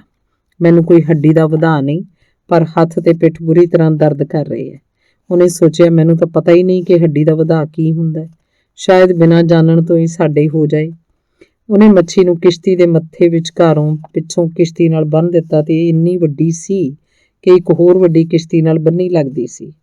ਉਹਨੇ ਇੱਕ ਡੋਰੀ ਦਾ ਟੋਟਾ ਕੱਟਿਆ, ਮੱਛੀ ਦੇ ਹੇਠਲੇ ਜਬਾੜੇ ਤੋਂ ਗਲਫੜੇ ਰਾਹੀਂ ਕੱਢਤਾ। ਉਹਦਾ ਤਾਂ ਕਿ ਉਹਦਾ ਮੂੰਹ ਨਾ ਖੁੱਲੇ ਤੇ ਉਹ ਜਿੰਨੀ ਸੌਖੀ ਤਰ੍ਹਾਂ ਤੈਰ ਸਕਦੇ ਸੀ ਤੈਰਦੇ ਜਾਂਦੇ। ਫਿਰ ਉਹਨੇ ਮਸਤੂਲ ਟੰਗਿਆ ਸੋਟੀ ਨਾਲ, ਜਿਹੜੀ ਕਿ ਉਹਦੀ ਕੁੰਡੀਦਾਰ ਲਾਠੀ ਸੀ, ਨਾਲ ਪਾਣੀ ਨੂੰ ਚੀਰਨ ਲੱਗਾ। ਟਾਕੀਆਂ ਵਾਲਾ ਬਾਦਬਾਨ ਲਹਿਰਾ ਗਿਆ, ਕਿਸ਼ਤੀ ਹਿੱਲਣ ਲੱਗੀ। ਕਿਸ਼ਤੀ ਦੇ ਪਿਛਾੜੀ ਅੱਧ ਲੇਟੀ ਮੁਦਰਾ 'ਚ ਪਿਆ ਉਹ ਦੱਖਣ ਪੱਛਮ ਵੱਲ ਬੇੜੀ ਚਲਾਉਣ ਲੱਗਾ। ਉਹਨੂੰ ਕਿਸੇ ਕੰਪਸ ਦੀ ਲੋੜ ਨਹੀਂ ਸੀ ਜੋ ਉਹਨੂੰ ਦੱਖਣ ਪੱਛਮ ਬਾਰੇ ਦੱਸਦੀ। ਉਹਨੂੰ ਕੇਵਲ ਵਪਾਰਕ ਪਾਉਣ ਦੀ ਚੋਹ ਤੇ ਬਾਦਬਾਨ ਦਾ ਲਹਿਰਨਾ ਹੀ ਚਾਹੀਦਾ ਸੀ। ਚੰਗਾ ਹੋਵੇ ਜੇ ਮੈਂ ਇੱਕ ਡੋਰੀ ਨਾਲ ਚਮਚਾ ਬੰਨ੍ਹ ਕੇ ਸੁੱਟ ਦੇਵਾਂ ਤੇ ਖਾਣ ਪੀਣ ਲਈ ਕੁਝ ਪ੍ਰਾਪਤ ਕਰ ਸਕਾਂ। ਪਰ ਉਹ ਚਮਚਾ ਨਾ ਲੱਭ ਸਕਿਆ ਤੇ ਸਾਰਡੀਨ ਸਾਰੀਆਂ ਹੀ ਗਲ ਗਈਆਂ ਸਨ। ਇਸ ਲਈ ਉਹਨੇ ਬਰਛੀ ਨਾਲ ਖਾੜੀ ਦਾ ਪੀਲਾ ਨਦੀਨ ਪੁੱਟਿਆ। ਇਹਨਾਂ ਨੂੰ ਹਿਲਾਇਆ ਤਾਂ ਇਹਨਾਂ ਤੇ ਬੈਠੀਆਂ ਨਿੱਕੀਆਂ ਨਿੱਕੀਆਂ ਝੀਂਗਾਂ ਤਖਤੇ ਤੇ ਖਿੱਲਰ ਗਈਆਂ। ਇਹ ਦਰਜਨਾਂ ਸਨ ਤੇ ਰੇਤਲੀਆਂ ਮੱਖੀਆਂ ਵਾਂਗ ਕੁੱਦ ਰਹੀਆਂ ਸਨ। ਬੁੱਢੇ ਆਦਮੀ ਨੇ ਅੰਗੂਠੇ ਤੇ ਪਹਿਲੀ ਉਂਗਲ ਨਾਲ ਉਹਨਾਂ ਦੇ ਸਿਰ ਲਾ ਦਿੱਤੇ ਤੇ ਹੱਡ ਤੇ ਪੂਛਾਂ ਚਿੱਥਦਾ ਹੋਇਆ ਉਹਨਾਂ ਨੂੰ ਖਾ ਗਿਆ। ਉਹ ਬਹੁਤ ਛੋਟੀਆਂ ਸਨ, ਪਰ ਉਹ ਜਾਣਦਾ ਸੀ ਕਿ ਬਹੁਤ ਪੌਸ਼ਟਿਕ ਸਨ। ਬੁੱਢੇ ਆਦਮੀ ਕੋਲ ਅਜੇ ਵੀ ਬੋਤਲ 'ਚ 2 ਘੁੱਟ ਪਾਣੀ ਬਚਿਆ ਹੋਇਆ ਸੀ। ਝੀਂਗੇ ਖਾਣ ਬਾਅਦ ਉਹਨੇ ਅੱਧਾ ਕੁ ਘੁੱਟ ਪਾਣੀ ਪੀ ਲਿਆ। ਬਾਵਜੂਦ ਮੁਸੀਬਤਾਂ ਦੀ ਕਿਸ਼ਤੀ ਆਰਾਮ ਨਾਲ ਚੱਲ ਰਹੀ ਸੀ ਤੇ ਉਹਨਾਂ ਚੱਪੂ ਆਪਣੀਆਂ ਬਾਹਾਂ ਥੱਲੇ ਦਿੱਤਾ ਹੋਇਆ ਸੀ। ਉਹ ਮੱਛੀ ਨੂੰ ਵੇਖ ਸਕਦਾ ਸੀ ਤੇ ਆਪਣੇ ਹੱਥਾਂ ਤੇ ਪਿੱਠ ਵੱਲ ਦੇਖ ਕੇ ਉਹ ਅੰਦਾਜ਼ਾ ਲਗਾ ਸਕਦਾ ਸੀ ਕਿ ਮੱਛੀ ਫੜੀ ਜਾ ਚੁੱਕੀ ਸੀ ਤੇ ਉਹ ਹੁਣ ਸੁਪਨਾ ਨਹੀਂ ਰਿਹਾ। ਜਦੋਂ ਮੱਛੀ ਪਾਣੀ 'ਚੋਂ ਕੁੱਦ ਕੇ ਡਿੱਗਣ ਤੋਂ ਪਹਿਲਾਂ ਹਵਾ 'ਚ ਲਟਕ ਗਈ ਸੀ, ਉਦੋਂ ਹੀ ਉਹਨੂੰ ਇਹਦੇ ਅਨੋਖੇਪਣ ਤੇ ਯਕੀਨ ਹੋ ਗਿਆ ਸੀ, ਪਰ ਉਹ ਅਜੇ ਵੀ ਵਿਸ਼ਵਾਸ ਨਹੀਂ ਕਰਦਾ ਸੀ। ਤਦ ਉਹ ਚੰਗੀ ਤਰ੍ਹਾਂ ਦੇਖ ਨਾ ਸਕਿਆ, ਭਾਵੇਂ ਕਿ ਹੁਣ ਉਹ ਪਹਿਲਾਂ ਨਾਲੋਂ ਬਿਹਤਰ ਦੇਖ ਸਕਦਾ ਸੀ। ਹੁਣ ਉਹ ਜਾਣਦਾ ਸੀ ਕਿ ਮੱਛੀ ਉਹਦੇ ਹੱਥ ਤੇ ਪਿੱਠ ਕੋਈ ਸੁਪਨੇ ਦਾ ਹਿੱਸਾ ਨਹੀਂ ਸੀ। ਉਹਨੇ ਸੋਚਿਆ, ਹੱਥ ਤੇਜ਼ੀ ਨਾਲ ਠੀਕ ਹੋ ਜਾਂਦੇ ਹਨ। ਮੈਂ ਉਹਨਾਂ ਨੂੰ ਖੂਨੋ ਖੂਨ ਕੀਤਾ ਸੀ ਤੇ ਲੂਣਾ ਪਾਣੀ ਉਹਨਾਂ ਨੂੰ ਠੀਕ ਕਰ ਦੇਗਾ। ਨਿਰੀ ਖਾੜੀ ਦਾ ਗਹਿਰਾ ਪਾਣੀ ਸਭ ਤੋਂ ਵੱਡੀ ਔਸ਼ਧੀ ਹੈ। ਮੈਨੂੰ ਬਸ ਦਿਮਾਗ ਸਹੀ ਰੱਖਣ ਦੀ ਜ਼ਰੂਰਤ ਹੈ। ਹੱਥਾਂ ਨੇ ਆਪਣਾ ਕੰਮ ਕਰ ਦਿੱਤਾ ਤੇ ਅਸੀਂ ਠੀਕ ਤਰ੍ਹਾਂ ਚੱਲ ਰਹੇ ਹਾਂ। ਮੱਛੀ ਦਾ ਮੂੰਹ ਬੰਦ ਹੈ ਤੇ ਪੂਛ ਉੱਪਰ ਥੱਲੇ ਸਿੱਧੀ ਕੀਤੀ ਹੋਈ ਹੈ। ਅਸੀਂ ਭਰਾਵਾਂ ਵਾਂਗ ਚੱਲ ਰਹੇ ਹਾਂ। ਉਹਦਾ ਸਿਰ ਫਿਰ ਥੋੜਾ ਗੇੜਾ ਦੇਣ ਲੱਗਾ ਤੇ ਉਹਨੇ ਸੋਚਿਆ ਕਿ ਕੀ ਉਹਨੇ ਮੈਨੂੰ ਘੇਰਿਆ ਜਾਂ ਮੈਂ ਇਹਨੂੰ ਖਿੱਚ ਰਿਹਾ ਸੀ। ਤਾਂ ਕੋਈ ਗੱਲ ਨਹੀਂ, ਜੇ ਮੱਛੀ ਆਪਣੀ ਸ਼ਾਨੋ ਸ਼ੌਕਤ ਗਵਾ ਕੇ ਕਿਸ਼ਤੀ 'ਚ ਹੁੰਦੀ ਤਾਂ ਵੀ ਕੋਈ ਗੱਲ ਨਹੀਂ ਸੀ, ਪਰ ਅਸੀਂ ਹੁਣ ਇਕੱਠੇ ਨਾਲ ਚੱਲ ਰਹੇ ਹਾਂ। ਬੁੱਢੇ ਆਦਮੀ ਨੇ ਸੋਚਿਆ ਕਿ ਜੇ ਉਹ ਚਾਹੁੰਦੀ ਤਾਂ ਮੈਨੂੰ ਸੁੱਟ ਸਕਦੀ ਹੈ। ਮੈਂ ਸਿਰਫ ਤਿਕੜਮਬਾਜ਼ੀ ਕਾਰਨ ਉਹਦੇ ਨਾਲੋਂ ਹੁਸ਼ਿਆਰ ਹਾਂ ਤੇ ਉਹ ਮੇਰਾ ਕੋਈ ਨੁਕਸਾਨ ਨਹੀਂ ਕਰ ਸਕਦੀ। ਉਹ ਆਰਾਮ ਨਾਲ ਚੱਲਦੇ ਰਹੇ। ਬੁੱਢੇ ਆਦਮੀ ਨੇ ਆਪਣੇ ਹੱਥ ਲੂਣੇ ਪਾਣੀ 'ਚ ਡੁਬੋਏ, ਆਪਣਾ ਸਿਰ ਸੰਤੁਲਿਤ ਰੱਖਣ ਦਾ ਯਤਨ ਕੀਤਾ। ਉੱਪਰ ਕਾਲੇ ਬੱਦਲਾਂ ਦਾ ਅੰਬਾਰ ਸੀ ਤੇ ਤਿੱਤਰ ਖੰਭੀ ਬੱਦਲ ਵੀ ਇੰਨੇ ਸਨ ਕਿ ਬੁੱਢਾ ਆਦਮੀ ਜਾਣਦਾ ਸੀ ਕਿ ਹਵਾ ਰਾਤ ਭਰ ਚੱਲਦੀ ਰਹੇਗੀ। ਬੁੱਢਾ ਆਦਮੀ ਲਗਾਤਾਰ ਨਿਸ਼ਚਿੰਤ ਹੋਣ ਲਈ ਮੱਛੀ ਵੱਲ ਦੇਖ ਰਿਹਾ ਸੀ। ਇਹ ਗੱਲ ਪਹਿਲੀ ਸ਼ਾਰਕ ਦੇ ਹਮਲਾ ਬੋਲਣ ਤੋਂ ਘੰਟਾ ਭਰ ਪਹਿਲਾਂ ਦੀ ਸੀ। ਸ਼ਾਰਕ ਦਾ ਆਉਣਾ ਐਵੇਂ ਅਚਾਨਕ ਨਹੀਂ ਸੀ। ਉਹ ਗਹਿਰੇ ਪਾਣੀਆਂ 'ਚੋਂ ਉੱਪਰ ਆਈ ਸੀ, ਕਿਉਂਕਿ ਖੂਨ ਦਾ ਗਹਿਰਾ ਬੱਦਲ ਮੀਲਾਂ ਡੂੰਘੇ ਸਮੁੰਦਰ 'ਚ ਵਿਚ ਕੇ ਫੈਲ ਗਿਆ ਸੀ। ਉਹ ਇੰਨੀ ਤੇਜ਼ੀ ਤੇ ਬਿਨਾਂ ਕਿਸੇ ਚੇਤਾਵਨੀ ਦੇ ਆਈ ਕਿ ਨੀਲੇ ਪਾਣੀ ਦੀ ਸਤ੍ਹਾ ਤੋੜਦੀ ਹੋਈ ਧੁੱਪ 'ਚ ਚਮਕ ਉੱਠੀ। ਤਦ ਉਹਨੇ ਫਿਰ ਸਮੁੰਦਰ 'ਚ ਛਾਲ ਮਾਰੀ ਤੇ ਗੰਧ ਦਾ ਪਿੱਛਾ ਕਰਦੀ ਕਿਸ਼ਤੀ ਤੇ ਮੱਛੀ ਦੇ ਰਾਹ ਤੇ ਤੈਰਨ ਲੱਗੀ। ਕਈ ਵਾਰ ਸ਼ਾਰਕ ਗੰਧ ਤੋਂ ਖੁੰਝ ਜਾਂਦੀ, ਪਰ ਉਹ ਫਿਰ ਇਹਨੂੰ ਫੜ ਲੈਂਦੀ ਜਾਂ ਲੱਭ ਲੈਂਦੀ ਤੇ ਤੇਜ਼ੀ ਨਾਲ ਰਸਤੇ 'ਚ ਆ ਜਾਂਦੀ। ਉਹ ਸਮੁੰਦਰ 'ਚ ਸਭ ਤੋਂ ਤੇਜ਼ ਦੌੜਾਕ ਮੱਛੀ ਵਾਂਗ ਤੈਰਨ ਲਈ ਹੀ ਬਣੀ ਵੱਡੀ ਮੈਕੋ ਸ਼ਾਰਕ ਸੀ ਤੇ ਉਹਦੇ ਜਬਾੜਿਆਂ ਤੋਂ ਸਿਵਾ ਸਾਰਾ ਕੁਝ ਹੀ ਬੜਾ ਖੂਬਸੂਰਤ ਸੀ। ਤਲਵਾਰ ਮੱਛੀ ਵਾਂਗ ਉਹਦੀ ਪਿੱਠ ਨੀਲੀ ਸੀ, ਸਿਵਾਏ ਉਹਦੇ ਵੱਡੇ ਜਬਾੜਿਆਂ ਦੇ, ਜੋ ਉਹਦੇ ਤੇਜ਼ੀ ਨਾਲ ਤੈਰਨ ਕਾਰਨ ਕੱਸ ਕੇ ਪੀਚੇ ਹੋਏ ਸਨ ਤੇ ਪਾਣੀ ਥੱਲੇ ਉੱਚੇ ਪਿਛਲੇ ਗਲਫੜੇ ਸਮੇਤ ਪਾਣੀ ਦੀ ਸਤ੍ਹਾ ਦੇ ਅੰਦਰ ਦਿਸ ਰਹੇ ਸਨ। ਉਹਦੇ ਜਬਾੜਿਆਂ ਦੇ ਬੰਦ ਦੂਰੇ ਬੁੱਲਾਂ 'ਚੋਂ ਦੰਦਾਂ ਦੇ 8 ਬੀੜ ਅੰਦਰ ਢਾਲ ਬਣਾਈ ਬੈਠੇ ਸਨ। ਇਹ ਵਧੇਰੇ ਸ਼ਾਰਕਾਂ ਦਾ ਆਮ ਪਿਰਾਮਿਡ ਆਕਾਰੀ ਦੰਦ ਵਰਗੇ ਨਹੀਂ ਸਨ। ਇਹ ਕਿਸੇ ਬੰਦੇ ਦੀਆਂ ਉਂਗਲਾਂ ਵਰਗੇ ਸਨ। ਜਦੋਂ ਇਹ ਪੰਜਿਆਂ ਵਾਂਗ ਤਣੀਆਂ ਹੋਣ, ਇਹ ਕਿਸੇ ਬੁੱਢੇ ਆਦਮੀ ਦੀਆਂ ਉਂਗਲਾਂ ਜਿੰਨੇ ਲੰਬੇ ਸਨ ਤੇ ਦੋਵੇਂ ਪਾਸੇ ਤਿੱਖੇ ਕਿਨਾਰੇ ਸਨ। ਇਹ ਸਮੁੰਦਰ ਦੀਆਂ ਸਾਰੀਆਂ ਮੱਛੀਆਂ ਨੂੰ ਮਾਰ ਸਕਣ ਵਾਲੀ ਮੱਛੀ ਸੀ। ਇਹ ਇੰਨੀਆਂ ਤੇਜ਼, ਸ਼ਕਤੀਸ਼ਾਲੀ ਤੇ ਸ਼ਸਤਰਬੱਧ ਸਨ ਕਿ ਇਹਨਾਂ ਦਾ ਕੋਈ ਦੁਸ਼ਮਣ ਨਹੀਂ ਸੀ। ਜਿਵੇਂ ਹੀ ਉਹਨੇ ਤਾਜ਼ਾ ਗੰਧ ਸੁੰਘੀ ਤਾਂ ਰਫ਼ਤਾਰ ਫੜ ਲਈ ਤੇ ਉਹਦਾ ਹੇਠਲਾ ਨੀਲਾ ਗਲਫੜਾ ਪਾਣੀ ਦੀ ਧਾਰ ਕੱਟਣ ਲੱਗਾ। ਜਦ ਬੁੱਢੇ ਆਦਮੀ ਨੇ ਉਹਨੂੰ ਆਉਂਦਾ ਦੇਖਿਆ ਤਾਂ ਜਾਣ ਗਿਆ ਕਿ ਉਹੀ ਸ਼ਾਰਕ ਹੈ ਜਿਸ ਨੂੰ ਉੱਕਾ ਹੀ ਕੋਈ ਡਰ ਨਹੀਂ ਤੇ ਮਨ ਆਈ ਕਰੇਗੀ। ਉਹਨੇ ਬਰਛਾ ਤਿਆਰ ਕੀਤਾ ਤੇ ਉਸ ਨਾਲ ਰੱਸਾ ਬੰਨ੍ਹ ਦਿੱਤਾ ਤੇ ਸ਼ਾਰਕ ਨੂੰ ਆਉਂਦੇ ਹੋਏ ਦੇਖਦਾ ਰਿਹਾ। ਰੱਸਾ ਛੋਟਾ ਸੀ ਤੇ ਉਹਨਾਂ ਦੀ ਘੱਟ ਜਿੰਨਾ ਕਿ ਮੱਛੀ ਜਕੜਨ ਵੇਲੇ ਉਹਨੇ ਕੱਟਿਆ ਸੀ। ਬੁੱਢੇ ਆਦਮੀ ਦਾ ਸਿਰ ਹੁਣ ਸੰਤੁਲਿਤ ਸੀ ਤੇ ਦ੍ਰਿੜ ਇਰਾਦਾ ਉਹਦਾ ਨਾਲ ਸੀ, ਭਾਵੇਂ ਕਿ ਆਸ ਇੰਨੀ ਨਹੀਂ ਸੀ। ਉਹਨੇ ਸੋਚਿਆ ਮੱਛੀ ਇੰਨੀ ਚੰਗੀ ਹੈ ਕਿ ਵਧੇਰੇ ਦੇਰ ਨਹੀਂ ਕੱਢਣ ਲੱਗੀ। ਜਦ ਉਹਨੇ ਸ਼ਾਕ ਨੇੜੇ ਆਉਂਦੀ ਦੇਖੀ ਤਾਂ ਉਹਨੇ ਵਿਸ਼ਾਲ ਮੱਛੀ ਵੱਲ ਨਿਗਾਹ ਮਾਰੀ। ਇਹ ਤਾਂ ਸੁਪਨਾ ਹੀ ਲੱਗਦਾ ਸੀ। ਉਹਨੇ ਸੋਚਿਆ ਮੈਂ ਇਹਨੂੰ ਹਮਲਾ ਕਰਨੋਂ ਨਹੀਂ ਰੋਕ ਸਕਦਾ, ਪਰ ਸ਼ਾਇਦ ਮੈਂ ਇਹ 'ਤੇ ਕਾਬੂ ਪਾ ਸਕਾਂ। ਤੇਰਾ ਬੇੜਾ ਗਰਕ ਹੋਵੇ, ਉਹਨੇ ਸੋਚਿਆ, ਤੇਰੀ ਮਾਂ ਨੂੰ ਵਕਤ ਪਵੇ। ਸ਼ਾਕ ਕਿਸ਼ਤੀ ਦੇ ਬਿਲਕੁਲ ਮਗਰ ਆ ਗਈ ਤੇ ਜਦ ਉਹਨੇ ਮੱਛੀ 'ਤੇ ਹਮਲਾ ਕੀਤਾ ਤਾਂ ਬੁੱਢੇ ਆਦਮੀ ਨੇ ਉਹਦਾ ਖੁੱਲ੍ਹਾ ਹੋਇਆ ਮੂੰਹ, ਅਜੀਬ ਅੱਖਾਂ ਤੇ ਦੰਦਾਂ ਵੱਲੋਂ ਭਰੀ ਬੁਰਕੀ ਦੀ ਕਰਚ ਸੁਣੀ। ਜਦ ਉਹਨੇ ਪੂਛ ਦੇ ਉੱਪਰ ਮਾਸ ਦਾ ਲੋਥੜਾ ਭਰਿਆ, ਸ਼ਾਕ ਦਾ ਸਿਰ ਪਾਣੀ ਤੋਂ ਬਾਹਰ ਸੀ ਤੇ ਪਿੱਠ ਵੀ ਬਾਹਰ ਆ ਰਹੀ ਸੀ। ਬੁੱਢੇ ਆਦਮੀ ਨੇ ਮੱਛੀ ਦੀ ਚਮੜੀ ਤੇ ਮਾਸ ਦੇ ਪਾਟਣ ਦੀ ਆਵਾਜ਼ ਸੁਣੀ। ਉਹਨੇ ਉਹਦੀਆਂ ਅੱਖਾਂ ਤੇ ਨੱਕ ਨੂੰ ਜੋੜਦੀ ਪੱਟੀ ਵਿਚਕਾਰ ਸਿਰ ਤੇ ਬਰਛਾ ਮਾਰਿਆ। ਉਹਦੇ ਕੋਈ ਜੋੜ ਦੀ ਪੱਟੀ ਨਹੀਂ ਸੀ, ਉੱਥੇ ਕੇਵਲ ਗੂੜਾ ਨੀਲਾ ਸਿਰ ਤੇ ਵੱਡੀਆਂ ਅੱਖਾਂ ਸਨ ਤੇ ਕਰਚ ਤੇ ਹੰਬੜ ਕਰਦੇ ਸਭ ਕੁਝ ਨਿਗਲਣ ਨੂੰ ਤਿਆਰ ਉਹਦੇ ਜਬਾੜੇ ਸਨ। ਪਰ ਇਹ ਤਾਂ ਦਿਮਾਗ ਦਾ ਖੇਤਰ ਸੀ। ਲਹੂ ਭਿੱਜੇ ਹੱਥਾਂ ਨਾਲ ਘੁਮਾ ਕੇ ਪੂਰੀ ਤਾਕਤ ਨਾਲ ਬਰਛੇ ਦਾ ਹਮਲਾ ਕੀਤਾ। ਬਿਨਾਂ ਆਸ ਦੇ ਉਹਨੇ ਦ੍ਰਿੜਤਾ ਤੇ ਪੂਰੀ ਘਾਤਕਤਾ ਨਾਲ ਹਮਲਾ ਕੀਤਾ ਸੀ। ਸ਼ਾਕ ਮੁੜੀ ਤੇ ਬੁੱਢੇ ਆਦਮੀ ਨੇ ਦੇਖਿਆ ਕਿ ਉਹਦੀ ਅੱਖ ਜਾਂਦੀ ਰਹੀ। ਉਹ ਫਿਰ ਮੁੜੀ, ਰੱਸੀ ਦੀਆਂ 2 ਗੰਢਾਂ 'ਚੋਂ ਆਪਣੇ ਆਪ ਨੂੰ ਲਪੇਟਦੇ ਪਾਇਆ। ਬੁੱਢਾ ਆਦਮੀ ਜਾਣਦਾ ਸੀ ਉਹ ਮਰ ਚੁੱਕੀ ਸੀ, ਪਰ ਸ਼ਾਕ ਸਵੀਕਾਰ ਨਹੀਂ ਕਰ ਰਹੀ ਸੀ। ਤਦ ਪਿੱਠ ਭਾਰ ਆਪਣੀ ਪੂਛ ਹਿਲਾਉਂਦੀ ਤੇ ਜਬਾੜੇ ਕਰਚ ਕਰਦੀ ਸ਼ਾਕ ਸਪੀਡ ਬੋਟ ਵਾਂਗ ਪਾਣੀ ਤੇ ਦੌੜ ਪਈ। ਜਿੱਥੇ ਉਹਨੇ ਪੂਛ ਮਾਰੀ ਸੀ ਉਹ ਪਾਣੀ ਸਫੈਦ ਹੋ ਗਿਆ ਸੀ ਤੇ ਉਹਦੇ ਸਰੀਰ ਦਾ 3/4 ਹਿੱਸਾ ਪਾਣੀ ਦੇ ਉੱਪਰ ਸੀ। ਜਿੱਥੇ ਰੱਸੀ ਸਖਤ ਹੋ ਕੇ ਕੰਬਣ ਲੱਗੀ ਤੇ ਫਿਰ ਟੁੱਟ ਗਈ। ਸਤ੍ਹਾ ਤੇ ਥੋੜੀ ਦੇਰ ਉਹ ਸ਼ਾਂਤ ਪਈ ਰਹੀ ਤੇ ਬੁੱਢਾ ਆਦਮੀ ਉਹਨੂੰ ਦੇਖਦਾ ਰਿਹਾ। ਫਿਰ ਉਹ ਹੌਲੀ ਹੇਠਾਂ ਡੁੱਬ ਗਈ। ਉਹ 40 ਪਾਉਂਡ ਦੇ ਕਰੀਬ ਖਾ ਗਈ ਹੈ। ਬੁੱਢੇ ਆਦਮੀ ਨੇ ਉੱਚੀ ਆਵਾਜ਼ 'ਚ ਕਿਹਾ, ਉਹ ਮੇਰਾ ਬਰਛਾ ਤੇ ਸਾਰੀ ਰੱਸੀ ਵੀ ਲੈ ਗਈ। ਉਹਨੇ ਸੋਚਿਆ ਹੁਣ ਮੇਰੀ ਮੱਛੀ 'ਚੋਂ ਫਿਰ ਖੂਨ ਨਿਕਲ ਰਿਹਾ ਤੇ ਹੋਰ ਸ਼ਾਰਕਾਂ ਆਉਂਦੀਆਂ ਹੀ ਹੋਣਗੀਆਂ। ਹੁਣ ਉਹ ਮੱਛੀ ਵੱਲ ਦੇਖਣਾ ਨਹੀਂ ਚਾਹੁੰਦਾ ਸੀ ਕਿਉਂਕਿ ਉਹ ਜ਼ਖਮੀ ਕਰ ਦਿੱਤੀ ਗਈ ਸੀ। ਜਦੋਂ ਮੱਛੀ ਤੇ ਹਮਲਾ ਬੋਲਿਆ ਗਿਆ ਤਾਂ ਉਹਨੂੰ ਇੰਜ ਲੱਗਾ ਜਿਵੇਂ ਉਹ ਖੁਦ ਹਮਲੇ ਦਾ ਸ਼ਿਕਾਰ ਹੋ ਗਿਆ ਹੋਵੇ।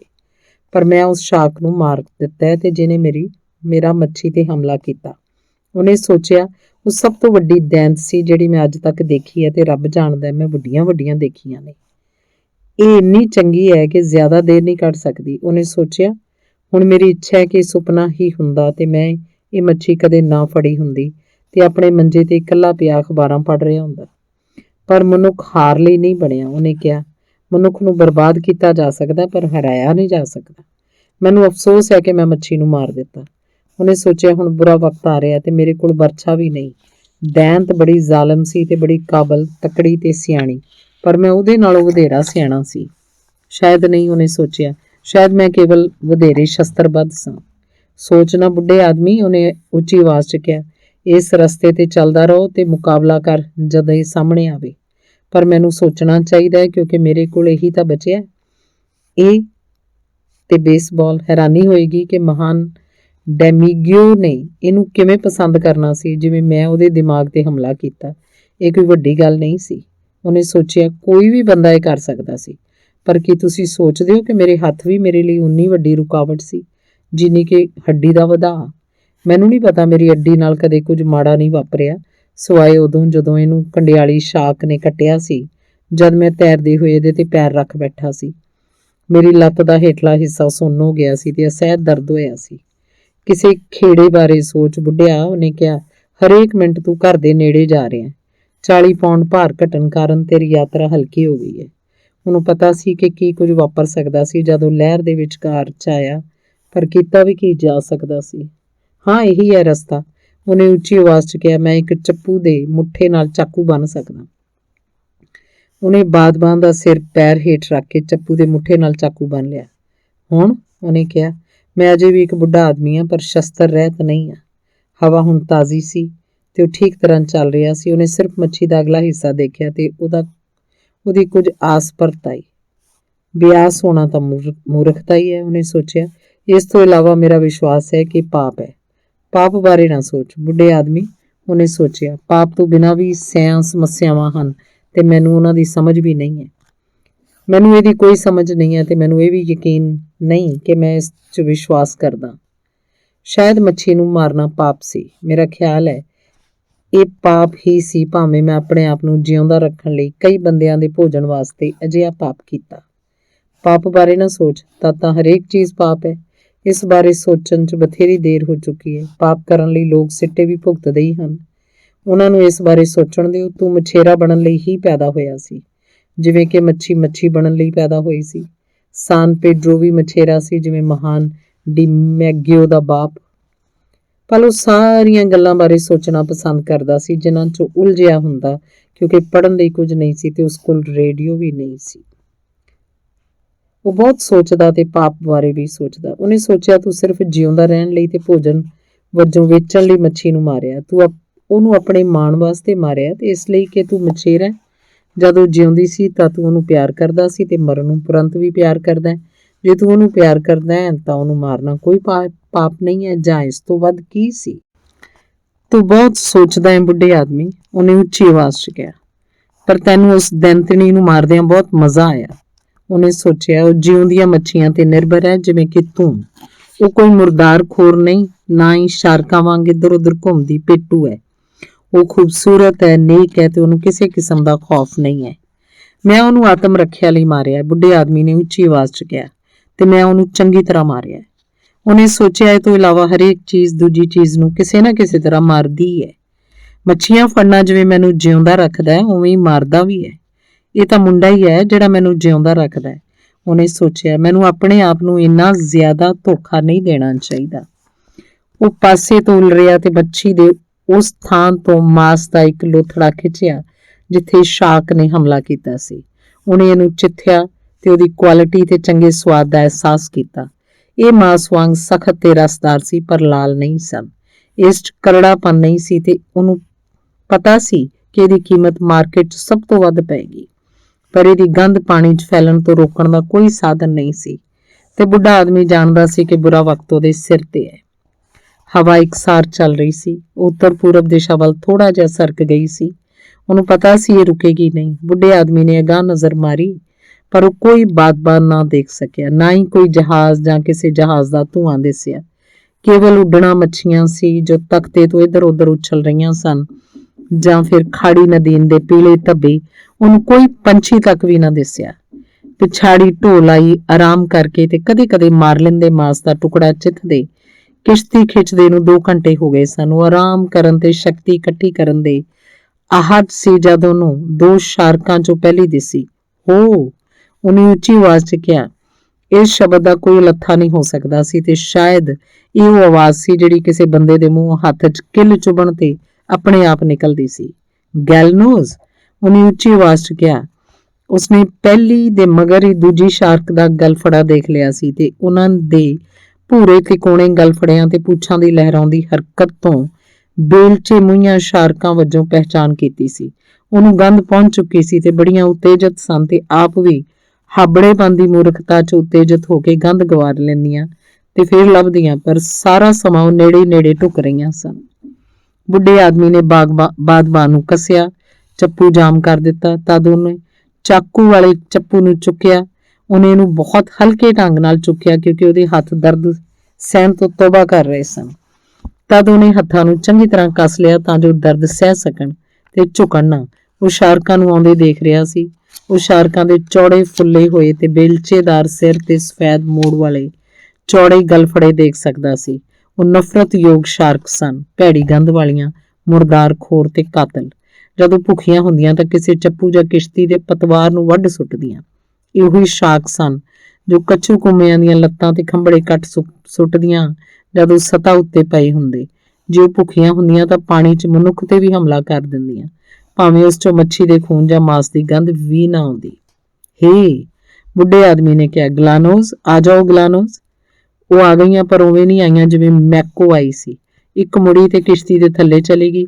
ਬੁੱਢਾ ਆਦਮੀ ਕਿਸ਼ਤੀ ਹਿਲ ਰਹੀ ਮਹਿਸੂਸ ਕਰ ਸਕਦਾ ਸੀ ਜਦ ਉਹਨੇ ਝਟਕਾ ਮਾਰਿਆ, ਕਿਸ਼ਤੀ ਨੂੰ ਖਿੱਚਿਆ। ਦੂਜਾ ਆਪਣੀਆਂ ਪੀਲੀਆਂ ਅੱਖਾਂ ਨਾਲ ਵੇਖਦੀ ਰਹੀ ਤੇ ਫਿਰ ਆਪਣੇ ਜਬਾੜਿਆਂ ਦਾ ਦੂਜਾ ਪਾੜ ਅੱਧਾ ਖੋਲ ਕੇ ਮੱਛੀ ਤੇ ਹਮਲਾ ਕਰਨਾ ਪਈ ਜਿੱਥੇ ਇਹਨੂੰ ਪਹਿਲੇ ਕੱਟਿਆ ਗਿਆ ਸੀ। ਉਹਦੇ ਭੂਰੇ ਸਿਰ ਤੇ ਪਿੱਠ ਦੇ ਉੱਪਰ ਇੱਕ ਪੱਟੀ ਸਪਸ਼ਟ ਦਿਸ ਰਹੀ ਸੀ ਜਿੱਥੇ ਦਿਮਾਗ ਰੀੜ੍ਹ ਦੀ ਹੱਡੀ ਨਾਲ ਜੁੜਿਆ ਹੋਇਆ ਸੀ। ਬੁੱਢੇ ਆਦਮੀ ਨੇ ਇਹਦੇ ਕੇਂਦਰ 'ਚ ਚੱਪੂ ਨਾਲ ਲੱਗਿਆ ਚਾਕੂ ਮਾਰਿਆ, ਬਾਹਰ ਕੱਢਿਆ, ਫਿਰ ਸ਼ਾਰਕ ਦੀਆਂ ਪੀਲੀਆਂ ਬਿੱਲੀ ਵਰਗੀਆਂ ਅੱਖਾਂ 'ਚ ਮਾਰਿਆ। ਸ਼ਾਰਕ ਨੇ ਜੋ ਕੱਟਿਆ ਸੀ ਇਹਨੂੰ ਨਿਗਲਦੀ ਹੋਈ ਨੇ ਮੱਛੀ ਨੂੰ ਛੱਡ ਕੇ ਪਲਸੇਟਾ ਮਾਰਿਆ ਤੇ ਮਰ ਗਈ। ਦੂਜੀ ਸ਼ਾਖ ਵੱਲੋਂ ਮੱਛੀ ਦੀ ਕੀਤੀ ਜਾ ਰਹੀ ਬਰਬਾਦੀ ਕਾਰਨ ਕਿਸ਼ਤੀ ਅਜੇ ਵੀ ਹਿੱਲ ਰਹੀ ਸੀ। ਬੁੱਢੇ ਆਦਮੀ ਨੇ ਬਾਦਬਾਨ ਦੇ ਪਟੜੇ ਨੂੰ ਕਿਸ਼ਤੀ 'ਚ ਲਿਟਾ ਦਿੱਤਾ ਤਾਂ ਜੋ ਕਿਸ਼ਤੀ ਖੁੱਲੇ ਦਾ ਆ ਜਾਏ ਤੇ ਸ਼ਾਰਕ ਕਿਸ਼ਤੀ ਥੱਲਿਓਂ ਬਾਹਰ ਆ ਪਵੇ। ਜਦ ਉਹਨੇ ਸ਼ਾਰਕ ਨੂੰ ਦੇਖਿਆ ਤਾਂ ਪਾਸੇ ਤੇ ਝੁਕਿਆ ਤੇ ਉੱਤੇ ਹਮਲਾ ਕਰ ਦਿੱਤਾ। ਉਹਨੇ ਕੇਵਲ ਉਹਦੇ ਮਾਸ ਤੇ ਹਮਲਾ ਕੀਤਾ ਤੇ ਚਾਕੂ ਸਖਤੀ ਨਾਲ ਟਕਰਾਇਆ ਤੇ ਮੁਸ਼ਕਲ ਨਾਲ ਹੀ ਚਾਕੂ ਨੂੰ ਅੰਦਰ ਲਿਜਾ ਸਕਿਆ। ਹਮਲੇ ਨੇ ਉਹਦੇ ਹੱਥਾਂ ਨੂੰ ਹੀ ਨਹੀਂ ਸਗੋਂ ਮੋਢਿਆਂ ਨੂੰ ਵੀ ਜ਼ਖਮੀ ਕਰਤਾ। ਪਰ ਸ਼ਾਰਕ ਸਿਰ ਬਾਹਰ ਕੱਢੇ ਮੁੜ ਆ ਗਈ ਤੇ ਜਿਵੇਂ ਹੀ ਉਹਦਾ ਨੱਕ ਪਾਣੀ ਤੋਂ ਬਾਹਰ ਆਇਆ ਉਹਨੇ ਉਹਦੇ ਚਪਟੇ ਸਿਰ ਦੇ ਵਿਚਕਾਰ ਜ਼ੋਰ ਨਾਲ ਹਮਲਾ ਕੀਤਾ। ਬੁੱਢੇ ਨੇ ਚਾਕੂ ਦਾ ਬਲੇਡ ਕੱਢ ਦਿੱਤਾ ਤੇ ਉਸੇ ਥਾਂ ਤੇ ਫੇਰ ਹਮਲਾ ਕੀਤਾ। ਉਹ ਅਜੇ ਵੀ ਆਪਣੇ ਜਬਾੜੇ ਮੱਛੀ ਤੇ ਪੀਂਚ ਕੇ ਲਟਕ ਰਹੀ ਸੀ ਤੇ ਬੁੱਢੇ ਨੇ ਉਹਦੀ ਖੱਬੀ ਅੱਖ ਵਿੱਚ ਚਾਕੂ ਮਾਰਿਆ। ਸ਼ਾਰਕ ਅਜੇ ਵੀ ਚੰਬੜੀ ਰਹੀ। ਨਹੀਂ, ਬੁੱਢੇ ਆਦਮੀ ਨੇ ਕਿਹਾ ਤੇ ਬਲੇਡ ਨੂੰ ਰੀੜ੍ਹ ਦੀ ਹੱਡੀ ਤੇ ਦਿਮਾਗ ਵਿਚਕਾਰ ਮਾਰਿਆ। ਇਹ ਇੱਕ ਆਸਾਨ ਹਮਲਾ ਸੀ। ਉਹਨੇ ਹੱਡੀ ਦੀ ਭੁਰਭੁਰਾਹਟ ਨੂੰ ਮਹਿਸੂਸ ਕੀਤਾ। ਬੁੱਢੇ ਨੇ ਚੱਪੂ ਪੁੱਠਾ ਕੀਤਾ ਤੇ ਸ਼ਾਰਕ ਦੇ ਜਬਾੜਿਆਂ 'ਚ ਬਲੇਡ ਮਾਰ ਕੇ ਉਹਨੂੰ ਖੋਲ ਦਿੱਤਾ। ਉਹਨੇ ਠੋਕਰ ਮਾਰੀ ਤੇ ਜਿਵੇਂ ਹੀ ਸ਼ਾਰਕ ਨੇ ਪੰਜਾ ਢਿੱਲਾ ਕੀਤਾ ਉਹਨੇ ਕਿਹਾ, ਜਾਂਦੀ ਰਹਿ ਗਿਲਾਨੋ, 1 ਮੀਲ ਡੂੰਘੀ ਚਲੀ ਜਾ ਤੇ ਆਪਣੀ ਸਹੇਲੀ ਜਾਂ ਆਪਣੀ ਮਾਂ ਨੂੰ ਦੇਖ। ਬੁੱਢੇ ਆਦਮੀ ਨੇ ਚਾਕੂ ਦੀ ਧਾਰ ਸਾਫ਼ ਕੀਤੀ ਤੇ ਚੱਪੂ ਥੱਲੇ ਰੱਖ ਦਿੱਤਾ। ਤਦ ਉਹਨੇ ਪਟੜਾ ਲੱਭਿਆ, ਬਾਦਬਾਨ ਠੀਕ ਕੀਤਾ ਤੇ ਕਿਸ਼ਤੀ ਨੂੰ ਆਪਣੇ ਰਾਹ ਤੇ ਪਾ ਦਿੱਤਾ। ਉਹ ਇਹਦਾ ਚੌਥਾ ਹਿੱਸਾ ਲੈ ਗਈਆਂ ਹੋਣਗੀਆਂ ਤੇ ਇਹ ਹੈ ਵੀ ਬਿਹਤਰੀਨ ਮਾਸ ਸੀ। ਉਹਨੇ ਉੱਚੀ ਆਵਾਜ਼ 'ਚ ਕਿਹਾ, ਕਾਸ਼ ਇਹ ਸੁਪਨਾ ਹੁੰਦਾ ਤੇ ਮੈਂ ਇਹਨੂੰ ਕਦੇ ਕੁੰਡੀ ਨਾ ਪਾਈ ਹੁੰਦੀ। ਮਛਲੀਏ, ਮੈਨੂੰ ਅਫਸੋਸ ਹੈ, ਇਸ ਗੱਲ ਨੇ ਸਾਰੀ ਪੱਟੀ ਮੇਜ਼ ਕਰਤੀ ਹੈ। ਉਹ ਰੁਕਿਆ। ਹੁਣ ਇਹਨੂੰ ਮੱਛੀ ਵੱਲ ਨਹੀਂ ਵੇਖਣਾ ਚਾਹੀਦਾ। ਲਹੂ ਲਿਬੜੀ ਤੇ ਲਹਿਰਾਂ 'ਚ ਧੋਤੀ ਉਹ ਇੰਜ ਲੱਗਦੀ ਸੀ ਜਿਵੇਂ ਸ਼ੀਸ਼ੇ ਦਾ ਚਾਂਦੀ ਰੰਗਾ ਥੱਲਾ ਹੋਵੇ। ਉਹਦੀਆਂ ਧਾਰੀਆਂ ਅਜੇ ਵੀ ਦਿਸ ਰਹੀਆਂ ਸਨ। ਮਛਲੀਏ, ਮੈਨੂੰ ਇੰਨਾ ਦੂਰ ਨਹੀਂ ਜਾਣਾ ਚਾਹੀਦਾ ਸੀ, ਉਹਨੇ ਕਿਹਾ, ਨਾ ਤੇਰੇ ਲਈ ਤੇ ਨਾ ਆਪਣੇ ਖੁਦ ਲਈ। ਮੈਨੂੰ ਬਹੁਤ ਅਫਸੋਸ ਹੈ ਮਛਲੀਏ। ਹੁਣ ਉਹਨੇ ਆਪਣੇ ਆਪ ਨੂੰ ਕਿਹਾ, ਚਾਕੂ ਦੀ ਰੱਸੀ ਵੱਲ ਵੇਖ ਕੇ ਨਜ਼ਰ ਮਾਰ ਕੇ ਕਿ ਕੀ ਕੱਟਿਆ ਗਿਆ। ਹੁਣ ਆਪਣਾ ਹੱਥ ਠੀਕ ਕਰ ਕਿਉਂਕਿ ਅਜੇ ਹੋਰ ਸ਼ਾਰਕਾਂ ਆ ਸਕਦੀਆਂ ਨੇ। ਕਾਸ਼ ਚਾਕੂ ਦੀ ਥਾਂ ਮੇਰੇ ਕੋਲ ਪੱਥਰ ਹੁੰਦਾ। ਚੱਪੂ ਨਾਲ ਜੁੜੇ ਰੱਸੇ ਨੂੰ ਚੈੱਕ ਕਰਨ ਉਪਰੰਤ ਉਹਨੇ ਕਿਹਾ, ਮੈਨੂੰ ਇੱਕ ਪੱਥਰ ਲਿਆਉਣਾ ਚਾਹੀਦਾ ਸੀ। ਤੈਨੂੰ ਹੋਰ ਕਈ ਚੀਜ਼ਾਂ ਲਿਆਉਣੀਆਂ ਚਾਹੀਦੀਆਂ ਸੀ, ਉਹਨੇ ਸੋਚਿਆ, ਪਰ ਤੂੰ ਲੈ ਕੇ ਨਹੀਂ ਆਇਆ। ਬੁੱਢੇ ਆਦਮੀ, ਹੁਣ ਇਸ ਬਾਰੇ ਸੋਚਣ ਦਾ ਕੋਈ ਲਾਭ ਨਹੀਂ। ਤੂੰ ਮੈਨੂੰ ਬੜਾ ਵਧੀਆ ਸਲਾਹ ਦੇ ਰਿਹਾ ਹੈ, ਉਹਨੇ ਉੱਚੀ ਆਵਾਜ਼ 'ਚ ਕਿਹਾ। ਮੈਂ ਤੋਂ ਅੱਕ ਚੁੱਕਾ। ਉਹਨੇ ਚੱਪੂ ਕੱਛ ਹੇਠ ਦੇ ਲਿਆ ਤੇ ਆਪਣੇ ਦੋਵੇਂ ਹੱਥ ਪਾਣੀ 'ਚ ਡੋਬ ਲਏ ਜਦ ਕਿਸ਼ਤੀ ਅਗਾਂਹ ਨੂੰ ਵਧੀ। ਰੱਬ ਹੀ ਜਾਣਦਾ ਆਖਰੀ ਸ਼ਾਰਕ ਕਿੰਨਾ ਵੱਢ ਖਾ ਗਈ ਹੈ, ਉਹਨੇ ਕਿਹਾ, ਪਰ ਹੁਣ ਇਹ ਬਹੁਤ ਹੌਲੀ ਹੈ। ਇਹ ਮੱਛੀ ਦੇ ਹੇਠਲੇ ਹਿੱਸੇ ਬਾਰੇ ਸੋਚਣਾ ਨਹੀਂ ਚਾਹੁੰਦਾ। ਉਹ ਜਾਣਦਾ ਸੀ ਸ਼ਾਰਕ ਦੇ ਹਰੇਕ ਝਟਕੇ ਨਾਲ ਮਾਸ ਕੱਟਿਆ ਗਿਆ ਤੇ ਮੱਛੀ ਨੇ ਸਮੁੰਦਰ 'ਚ ਵੱਡੇ ਰਸਤੇ ਜਿੱਡੀ ਧਾਰ ਸਾਰੀਆਂ ਸ਼ਾਰਕਾਂ ਲਈ ਛੱਡ ਦਿੱਤੀ ਸੀ। ਉਹਨੇ ਸੋਚਿਆ, ਇਹ ਮੱਛੀ ਇੱਕ ਬੰਦੇ ਨੂੰ ਸਾਰਾ ਸਿਆਲ ਜਿਉਂਦਾ ਰੱਖ ਸਕਦੀ ਹੈ। ਇਸ ਬਾਰੇ ਨਾ ਸੋਚ, ਬਸ ਆਰਾਮ ਕਰ ਤੇ ਆਪਣੇ ਹੱਥਾਂ ਨੂੰ ਠੀਕ ਰੱਖਣ ਦਾ ਯਤਨ ਕਰ ਤਾਂ ਜੋ ਬਚੇ ਹੋਏ ਹਿੱਸੇ ਦੀ ਰੱਖਿਆ ਕੀਤੀ ਜਾ ਸਕੇ। ਪਾਣੀ 'ਚ ਫੈਲੀ ਸਾਰੀ ਗੰਧ ਦੇ ਮੁਕਾਬਲੇ ਮੇਰੇ ਹੱਥਾਂ 'ਚੋਂ ਆਉਂਦੀ ਖੂਨ ਦੀ ਗੰਧ ਦਾ ਕੋਈ ਅਰਥ ਨਹੀਂ। ਹੁਣ ਕੋਈ ਜ਼ਖਮ ਕੋਈ ਮਤਲਬ ਨਹੀਂ ਰੱਖਦਾ। ਖੂਨ ਦਾ ਵਹਾਅ ਤਾਂ ਖੱਬੇ ਹੱਥ ਨੂੰ ਆਕੜਨ ਤੋਂ ਬਚਾ ਸਕਦਾ ਹੈ। ਹੁਣ ਮੈਂ ਕਿਸ ਬਾਰੇ ਸੋਚ ਸਕਦਾ, ਉਹਨੇ ਸੋਚਿਆ। ਕੁਝ ਵੀ ਨਹੀਂ। ਮੈਨੂੰ ਕਿਸੇ ਚੀਜ਼ ਬਾਰੇ ਨਹੀਂ ਸੋਚਣਾ ਚਾਹੀਦਾ ਤੇ ਅਗਲੀਆਂ ਸ਼ਾਰਕਾਂ ਦੀ ਉਡੀਕ ਕਰਨੀ ਚਾਹੀਦੀ ਹੈ। ਅਗਲੀ ਸ਼ਾਰਕ ਇੱਕ ਹਰੇ ਬੇਲਚਾਕਾਰ ਨੱਕ ਵਾਲੀ ਸੀ। ਉਹ ਕਿਸੇ ਹੌਜ਼ 'ਚ ਆਈ ਸੂਰ ਵਾਂਗ ਇੰਝ ਆਈ ਜਿਵੇਂ ਸੂਰ ਦਾ ਮੂੰਹ ਇੰਨਾ ਚੌੜਾ ਹੋਵੇ ਕਿ ਤੁਸੀਂ ਆਪਣਾ ਸਿਰ ਉਹਦੇ 'ਚ ਦੇ ਸਕੋ। ਬੁੱਢੇ ਆਦਮੀ ਨੇ ਉਹਨੂੰ ਮੱਛੀ ਤੇ ਹਮਲਾ ਕਰਨ ਦਿੱਤਾ ਤੇ ਤਦ ਚੱਪੂ ਤੇ ਲੱਗੇ ਚਾਕੂ ਨੂੰ ਉਹਦੇ ਦਿਮਾਗ ਤੇ ਮਾਰਿਆ, ਪਰ ਸ਼ਾਰਕ ਮੁੜਦੀ ਹੋਈ ਪਿਛਾਂਹ ਨੂੰ ਝਟਕਾ ਮਾਰ ਗਈ ਤੇ ਚਾਕੂ ਦਾ ਬਲੇਡ ਟੁੱਟ ਗਿਆ। ਬੁੱਢੇ ਆਦਮੀ ਨੇ ਕਿਸ਼ਤੀ ਚਲਾਉਣ ਲਈ ਆਪਣੇ ਆਪ ਨੂੰ ਤਿਆਰ ਕੀਤਾ। ਉਹਨੇ ਵੱਡੀ ਸ਼ਾਰਕ ਨੂੰ ਪਾਣੀ 'ਚ ਆਪਣੇ ਆਦਮ ਕੱਦ ਸਰੀਰ ਸਮੇਤ ਹੌਲੀ-ਹੌਲੀ ਡੁੱਬਦੇ ਹੋਏ ਤੇ ਛੋਟੇ ਆਕਾਰ 'ਚ ਸਿਮਟਦੇ ਹੋਏ ਵੀ ਨਾ ਵੇਖਿਆ। ਇਹ ਦ੍ਰਿਸ਼ ਸਦਾ ਬੁੱਢਾ ਆਦਮੀ ਨੂੰ ਮੋਹ ਲੈਂਦਾ ਸੀ, ਪਰ ਹੁਣ ਉਹਨੇ ਇਸ ਵੱਲ ਵੀ ਨਜ਼ਰ ਨਾ ਮਾਰੀ।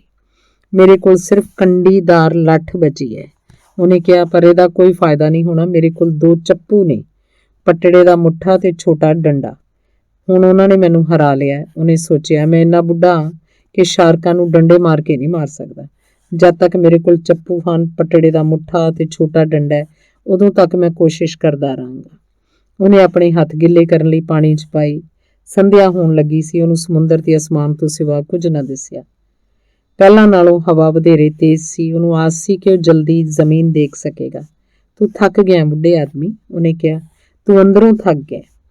ਸੂਰਜ ਛਿਪਣ ਤੋਂ ਪਹਿਲਾਂ ਤੱਕ ਸ਼ਾਰਕਾਂ ਨੇ ਫਿਰ ਹਮਲਾ ਨਾ ਕੀਤਾ। ਬੁੱਢੇ ਆਦਮੀ ਨੇ ਮੱਛੀ ਵੱਲੋਂ ਪਾਣੀ 'ਚ ਬਣਾਈ ਜਾ ਰਹੀ ਚੌੜੀ ਧਾਰੀ ਦੇ ਨਾਲ ਆ ਰਹੇ ਭੂਰੇ ਗਲ ਫੜੇ ਦੇਖੇ।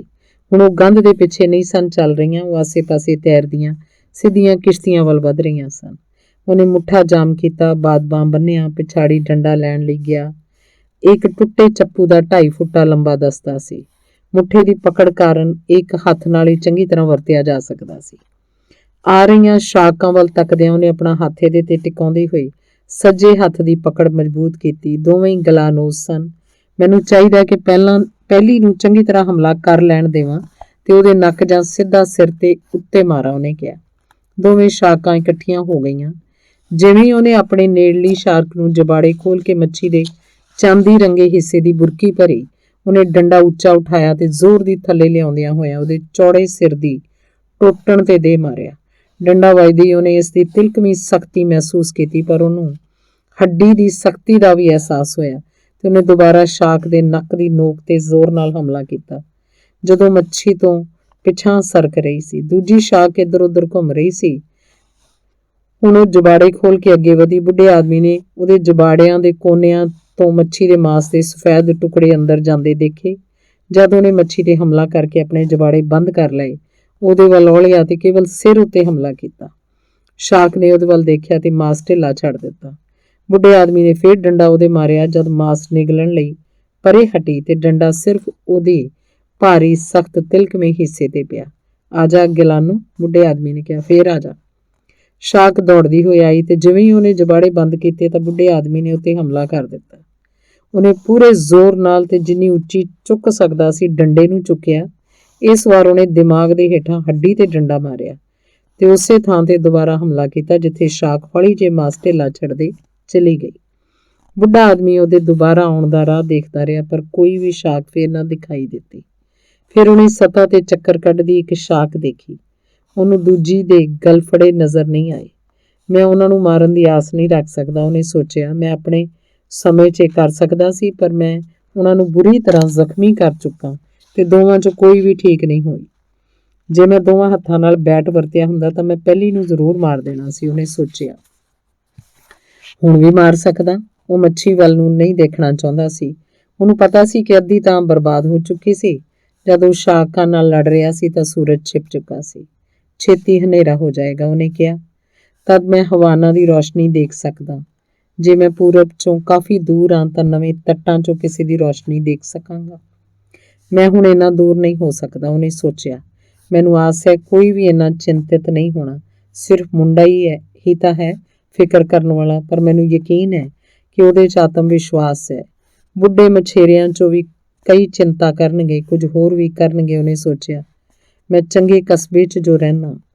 ਹੁਣ ਉਹ ਮੱਛੀ ਨਾਲ ਗੱਲਾਂ ਨਹੀਂ ਸੀ ਕਰ ਸਕਦਾ ਕਿਉਂਕਿ ਮੱਛੀ ਬੁਰੀ ਤਰ੍ਹਾਂ ਬਰਬਾਦ ਹੋ ਚੁੱਕੀ ਸੀ। ਤਦ ਉਹਦੇ ਦਿਮਾਗ 'ਚ ਕੋਈ ਗੱਲ ਆਈ। ਅਰਧ ਮੱਛੀ, ਉਹਨੇ ਕਿਹਾ। ਮੱਛੀ ਤੂੰ ਕਮਾਲ ਦੀ ਸੀ। ਮੈਨੂੰ ਅਫਸੋਸ ਹੈ ਕਿ ਮੈਂ ਇੰਨੀ ਦੂਰ ਤੱਕ ਗਿਆ। ਮੈਂ ਤੈਨੂੰ ਤੇ ਖੁਦ ਨੂੰ ਬਰਬਾਦ ਕਰਤਾ, ਪਰ ਆਪਾਂ ਦੋਵਾਂ ਨੇ ਸਿਆਂ ਸ਼ਾਰਕਾਂ ਮਾਰ ਦਿੱਤੀਆਂ ਤੇ ਹੋਰ ਬਹੁਤ ਚੀਜ਼ਾਂ ਬਰਬਾਦ ਕਰ ਦਿੱਤੀਆਂ। ਉਹਨੂੰ ਮੱਛੀ ਬਾਰੇ ਸੋਚਣਾ ਚੰਗਾ ਲੱਗਦਾ ਸੀ ਤੇ ਸ਼ਾਰਕ ਨੂੰ ਉਹ ਕੀ ਕਰ ਸਕਦੀ ਜੇ ਉਹ ਸੁਤੰਤਰ ਤੈਰ ਰਹੀ ਹੁੰਦੀ। ਮੈਨੂੰ ਉਹਦੇ ਨਾਲ ਲੜਨ ਲਈ ਮੱਛੀ ਦੇ ਦਾਤਰੀ ਵਰਗੇ ਹਥਿਆਰ ਨੂੰ ਲਾਹ ਲੈਣਾ ਚਾਹੀਦਾ ਸੀ, ਉਹਨੇ ਸੋਚਿਆ। ਪਰ ਨਾ ਕੋਲ ਕੁਹਾੜੀ ਸੀ ਤੇ ਚਾਕੂ ਵੀ ਨਹੀਂ ਸੀ। ਪਰ ਜੇ ਮੇਰੇ ਕੋਲ ਹੁੰਦਾ ਵੀ ਤਾਂ ਵੀ ਮੈਂ ਚੱਪੂ ਦੇ ਕੁੰਡੇ ਨਾਲ ਬੰਨ੍ਹ ਦਿੰਦਾ ਤਾਂ ਕਿਆ ਹਥਿਆਰ ਬਣਦਾ। ਤਦ ਅਸੀਂ ਇਕੱਠੇ ਲੜਦੇ। ਜੇ ਰਾਤ ਵੇਲੇ ਸ਼ਾਰਕਾਂ ਆ ਗਈਆਂ ਤਾਂ ਤੂੰ ਕੀ ਕਰੇਂਗਾ? ਤੂੰ ਕੀ ਕਰ ਸਕਦਾ? ਲੜਾਂਗਾ, ਉਹਨੇ ਕਿਹਾ। ਪਰ ਹੁਣ ਹਨੇਰਾ ਹੋ ਚੱਲਿਆ ਸੀ ਤੇ ਨਾ ਹੀ ਕੋਈ ਰੌਸ਼ਨੀ ਦਿਖਾਈ ਦਿੰਦੀ ਸੀ, ਨਾ ਲੋ ਤੇ ਹਵਾ ਚੱਲ ਰਹੀ ਸੀ। ਬਾਦਮਾਂ ਡੋਲ ਉੱਠਿਆ ਹੋਇਆ ਸੀ। ਉਹਨੇ ਮਹਿਸੂਸ ਕੀਤਾ ਕਿ ਉਹ ਪਹਿਲਾਂ ਹੀ ਸਾਹ ਸੱਤ ਮੁਕਾ ਚੁੱਕਾ ਸੀ।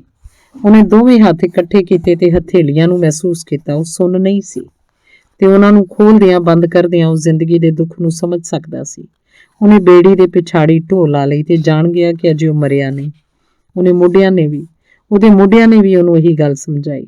ਜੇ ਮੈਂ ਮੱਛੀ ਫੜੀ ਰੱਖਦਾ ਤਾਂ ਉਹ ਸਾਰੀਆਂ ਪ੍ਰਾਰਥਨਾਵਾਂ ਕਰਾਂਗਾ ਜਿਨ੍ਹਾਂ ਦਾ ਮੈਂ ਪ੍ਰਣ ਕੀਤਾ ਸੀ, ਉਹਨੇ ਸੋਚਿਆ।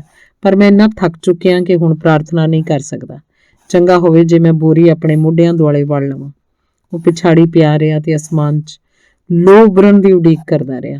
ਮੇਰੇ ਕੋਲ ਅੱਧੀ ਮੱਛੀ ਬਚੀ ਹੈ, ਉਹਨੇ ਸੋਚਿਆ। ਸ਼ਾਇਦ ਮੇਰੇ ਭਾਗਾਂ 'ਚ ਅਗਲਾ ਹਿੱਸਾ ਹੀ ਲਿਜਾਣਾ ਲਿਖਿਆ ਹੋਵੇ। ਮੇਰੀ ਕਿਸਮਤ 'ਚ ਕੁਝ ਤਾਂ ਹੋਵੇ। ਨਹੀਂ, ਉਹਨੇ ਕਿਹਾ, ਜਦ ਤੂੰ ਇੰਨੀ ਦੂਰ ਚਲਾ ਗਿਆ ਤਾਂ ਤੂੰ ਕਿਸਮਤ ਦਾ ਬੰਧਨ ਤੋੜ ਦਿੱਤਾ ਸੀ। ਮੂਰਖ ਨਾ ਬਣ, ਉਹਨੇ ਉੱਚੀ ਆਵਾਜ਼ 'ਚ ਕਿਹਾ। ਜਾਗਦਾ ਰਹੋ ਤੇ ਚੱਲਦਾ ਰਹੋ, ਅਜੇ ਵੀ ਤੇਰੀ ਕਿਸਮਤ ਚੰਗੀ ਹੈ। ਜੇ ਕਿਸੇ ਥਾਂ ਤੇ ਕੋਈ ਕਿਸਮਤ ਵੇਚਦਾ ਹੋਵੇ ਤਾਂ ਮੈਂ ਖਰੀਦਣਾ ਚਾਹਾਂਗਾ, ਉਹਨੇ ਕਿਹਾ। ਮੈਂ ਇਹਦਾ ਕੀ ਖਰੀਦ ਸਕਾਂਗਾ? ਉਹਨੇ ਆਪਣੇ ਆਪ ਨੂੰ ਪੁੱਛਿਆ। ਕਿ ਮੈਂ ਗਵਾਚਿਆ ਹੋਇਆ ਬਰਛਾ ਤੇ ਟੁੱਟਿਆ ਹੋਇਆ ਚਾਕੂ ਤੇ 2 ਭੈੜੇ ਹੱਥ ਦੇ ਬਦਲੇ ਖਰੀਦ ਸਕਾਂਗਾ? ਸ਼ਾਇਦ, ਉਹਨੇ ਕਿਹਾ। ਤੂੰ ਇਸ ਨਾਲ ਆਪਣੇ ਸਮੁੰਦਰ 'ਚ ਗੁਜ਼ਾਰੇ 84 ਦਿਨ ਖਰੀਦਣੇ ਚਾਹੇ ਨੇ। ਉਹਨਾਂ ਨੇ ਇਹ ਵੀ ਤੈਨੂੰ ਵੇਚ ਹੀ ਦਿੱਤੇ ਨੇ। ਮੈਨੂੰ ਫਜ਼ੂਲ ਨਹੀਂ ਸੋਚਣਾ ਚਾਹੀਦਾ, ਉਹਨੇ ਸੋਚਿਆ। ਕਿਸਮਤ ਅਜਿਹੀ ਚੀਜ਼ ਹੈ ਜੋ ਕਈ ਭੇਸ ਧਾਰ ਕੇ ਆਉਂਦੀ ਹੈ ਤੇ ਕੌਣ ਉਹਨੂੰ ਪਛਾਣ ਸਕਦਾ ਹੈ। ਮੈਂ ਥੋੜ੍ਹੀ ਜਿਹੀ ਕਿਸੇ ਵੀ ਰੂਪ 'ਚ ਖਰੀਦ ਲਵਾਂਗਾ, ਜੋ ਉਹ ਮੰਗਣਗੇ ਦੇ ਦੇਵਾਂਗਾ। ਕਾਸ਼ ਮੈਂ ਰੌਸ਼ਨੀਆਂ ਦੀ ਲੋਅ ਦੇਖ ਸਕਾਂ, ਉਹਨੇ ਸੋਚਿਆ। ਮੇਰੀਆਂ ਬੜੀਆਂ ਇੱਛਾਵਾਂ ਹਨ, ਪਰ ਇਸ ਵੇਲੇ ਤਾਂ ਇਹੀ ਇੱਛਾ ਹੈ। ਉਹਨੇ ਹੋਰ ਆਰਾਮਦਾਇਕ ਢੰਗ ਨਾਲ ਕਿਸ਼ਤੀ ਚਲਾਉਣ ਦਾ ਯਤਨ ਕੀਤਾ ਤੇ ਆਪਣੇ ਦਰਦ ਤੋਂ ਜਾਣ ਲਿਆ ਕਿ ਉਹ ਅਜੇ ਮਰਿਆ ਨਹੀਂ। ਰਾਤ ਦੇ 10 ਵਜੇ ਤੇ ਕਰੀਬ ਉਹਨੇ ਸ਼ਹਿਰ ਦੀਆਂ ਰੌਸ਼ਨੀਆਂ ਦੀ ਚਮਕ ਦਾ ਝਲਕਾਰਾ ਦੇਖਿਆ। ਚੰਦਰਮਾ ਦੇ ਚੜ੍ਹਦੇ ਹੀ ਆਕਾਸ਼ 'ਚ ਰੌਸ਼ਨੀ ਹੋਣ ਕਾਰਨ ਉਹ ਪਹਿਲੇ ਪਹਿਲ ਮਹਿਸੂਸ ਹੋ ਸਕੀਆਂ।